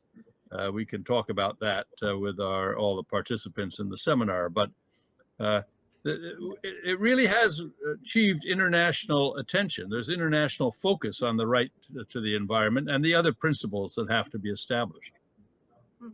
There are examples of soft law documents that are binding, even though they are a soft law. So you never know what could happen. But we also have Victor Tafur with us, I think, right? Are you there, Victor? Because he's also part of the history of the Global Pact. Are you there? Victor, perhaps he's not. Well, he is also attending along with others that Jan has engaged in all the meetings in Nairobi right now. Yeah, so perhaps he can't join right now, but if, yeah, he is, but he's mute. Victor, you're mute. If you want to join, No, pero está de presentador. Yeah, it's fine, it's fine. So, while we wait for Victor, if he can join, then he will in a moment. I guess we can end with this wishful thinking, perhaps. Where do you think we will arrive to with the Global Pact? Jan. Okay, I think that we are in the season 3. It's not the end. Everything is possible. And I think we had to put pressure on states, to maintain the pressure on states, because there are many opportunities. And like Nick said, we can be optimistic. For example, the state of New York just adopted an amendment to its constitution to recognize the right to a healthy environment. And I think there are different ways. First, in Nairobi, we will have in 2022 a declaration in the prolongation of the negotiation of the pact. It will be only a declaration without legal value, but it could be an ambitious declaration. Maybe it could be the reference text for the next decade. For example, recognizing the right to a healthy environment. So we have to put pressure on states to adopt an ambitious declaration in 2022 in Nairobi. It is the first way. Second way, we have this movement in Geneva, because as you know, the Human Rights Council just adopted a resolution in Geneva in the field of human rights, a resolution recognizing the right to a healthy environment. And now the idea is to present the same or an identical resolution in New York in front of the General Assembly. So the next step could be in New York, in the UN General Assembly, the adoption of a resolution recognizing the right to a healthy environment. And I want to say something. If you have a look to the resolution adopted in Geneva, it's not a short resolution with only one article saying there is a right to a healthy environment. There are many implications of this recognition. You have first the other rights that we can deduce from the right to a healthy environment. It is the point 2 of the resolution in Geneva. There is this provision saying that there are other rights. For example, it's not said, but we can think about the right to information in environmental field, the right to participation of public, etc., etc. So there are other rights. And point 3 of this resolution, the duties of the states to take measures, to take legislation to protect the right to a healthy environment. So the idea of the recognition of healthy and of the right to a healthy environment is very interesting potentially. So the next step could be the adoption of the same resolution in the UNGA. And I come to the pact.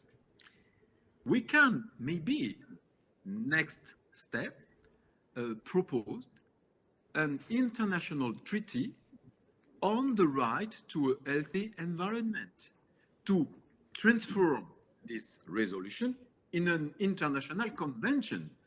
And at the end of it will not have the same title as the pact, but we come back to the spirit of the pact. So I think in this idea, with the recognition of the right to a healthy environment and with all the implication of this recognition, we can have a new presentation of the pact under the title International Convention on the Right to a Healthy Environment. It could be maybe a solution. Thank you, Jan. Nick? Yeah, I think Jan is absolutely correct in his vision, and it's a wonderful vision because the General Assembly votes by a majority vote. The difficulty with the declaration, the political declaration in Nairobi, is it tends to be by consensus. I mean, and one or two states can stop a consensus. We had a wonderful consensus in 1992 for the Rio Principles. But for the right to the environment, when it comes from Geneva to New York, it will be decided by a majority vote in the General Assembly. It cannot be stopped. And at that point, the basis for a new international acceptance of a global pact is possible.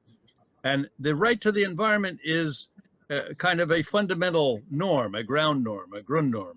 And the other principles are derivative from that. So it's inconsistent to agree with the right to the environment and then not deal with all of the other principles that we see in the Rio Declaration, for instance. They can become part of the binding law of the pact. And courts will be obliged to observe it. Other treaty organizations will be obliged to observe it. So I think this is a fourth season we are now about to enter. I like the progress of the seasons, and I'm very optimistic. Yeah. Thank you so much, both of you. So I guess now we can open to any questions. If anyone can say something, want to comment, anything. Would you like to say something?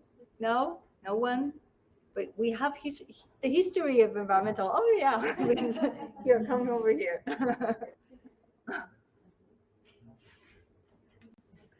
Thank you, guys.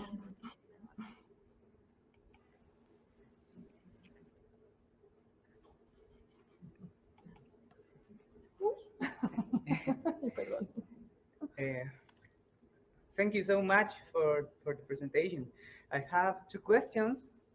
One is about the criticism to principles. There are some professors that said that introduce principles is at the same time introduce a level of uncertainty in the decision making and in the process of jurisdiction. What do you think about that criticism against principles? And the second is about the movement on human rights and entrepreneurs. And do you think that this global pact could affect this relationship, or what implications could have to entrepreneurs in a globalization world? Thank you. Thank you very much. Well, I think that they're very good questions. Clearly, international law has some elements of uncertainty in it, and that's why we want treaties. That's why we want certainty and clarity. And so I don't view principles as creating uncertainty, or people say, well, why you can't have a treaty until all the gaps are filled. Well, that's the fundamental question. The treaties, if we have a treaty with principles, it will address the gaps, it will address the uncertainty, and then decision makers will be able to draw on the principles and make some choice, a reasoned choice, a reasoned decision based on the principles. Without the principles, there's even greater uncertainty. So I don't really accept that argument. It's not consistent with the way international law develops over time and is applied by states and intergovernmental organizations. And I think if you look at the history of human rights, it did not really have the fundamental norm status that it does today before 1948. They were there, the human rights were there, but they were badly observed, badly articulated. And so the whole history of human rights has been to create certainty. And Jan, over to you. Yeah, I absolutely agreed with you. I think we need principles, And we should not oppose principles to sectorial rules. I think we need both. They are complementary. And it's no coincidence that we have always principles. And these principles, of course, are general, but you know, it is after that, it is the role of the judge to give this principle a signification. I think it's a very old debate in the field of law, and the respective role of the judge and of the legislator. And I think that it's impossible for the legislator to think to all what could happen and to adopt very precise rule in all the situation possible. So we need to trust the courts, and at the end of the day, I like to say that principles are like stars, because you cannot touch them, but they show you the way. And I think that's why we need principle. I think there is no uncertainty. Any other questions? Okay, then I think we are finished. Thank you very much, Nick and Jan. It was a pleasure to have you. Bye-bye. Merci beaucoup. Muchas gracias. De nada, gracias a vosotros. Okay. Sí. So now our next panel is musical piece? Yes. The what? Victor. Victor was presenting it. No. So the musical piece, right? Yeah. So, but I'll introduce them. Okay. Alex is going to Okay. present it, but would you like to present Alex? Yeah, okay. To introduce Alex first? Yes, sure. So your last name is Goodman. Yeah. So Alex Goodman. Sorry, Alex Goodman will present the next part of the event. She is a lawyer in the U.S. and she's a collaborator of the ICEL, the International Council of Environmental Law here in Madrid. Please. Thank you so much. Hello all, I am so honored to be here with everyone present, everyone watching, amongst such esteemed colleagues and solution makers and creative visionaries. To be brief, I could not be more pleased that this panel is included. I think that the academic and the art worlds are not necessarily as mutually exclusive as we might think. Everything we've spoken about today started with a crazy idea, something that hadn't existed before. And we've even heard from some of the people that started it all, like Nick Robinson. It extends itself further. As a short introduction, I'd like to start and end this panel with some beautiful poetry that was written by Dag Hammarskjöld.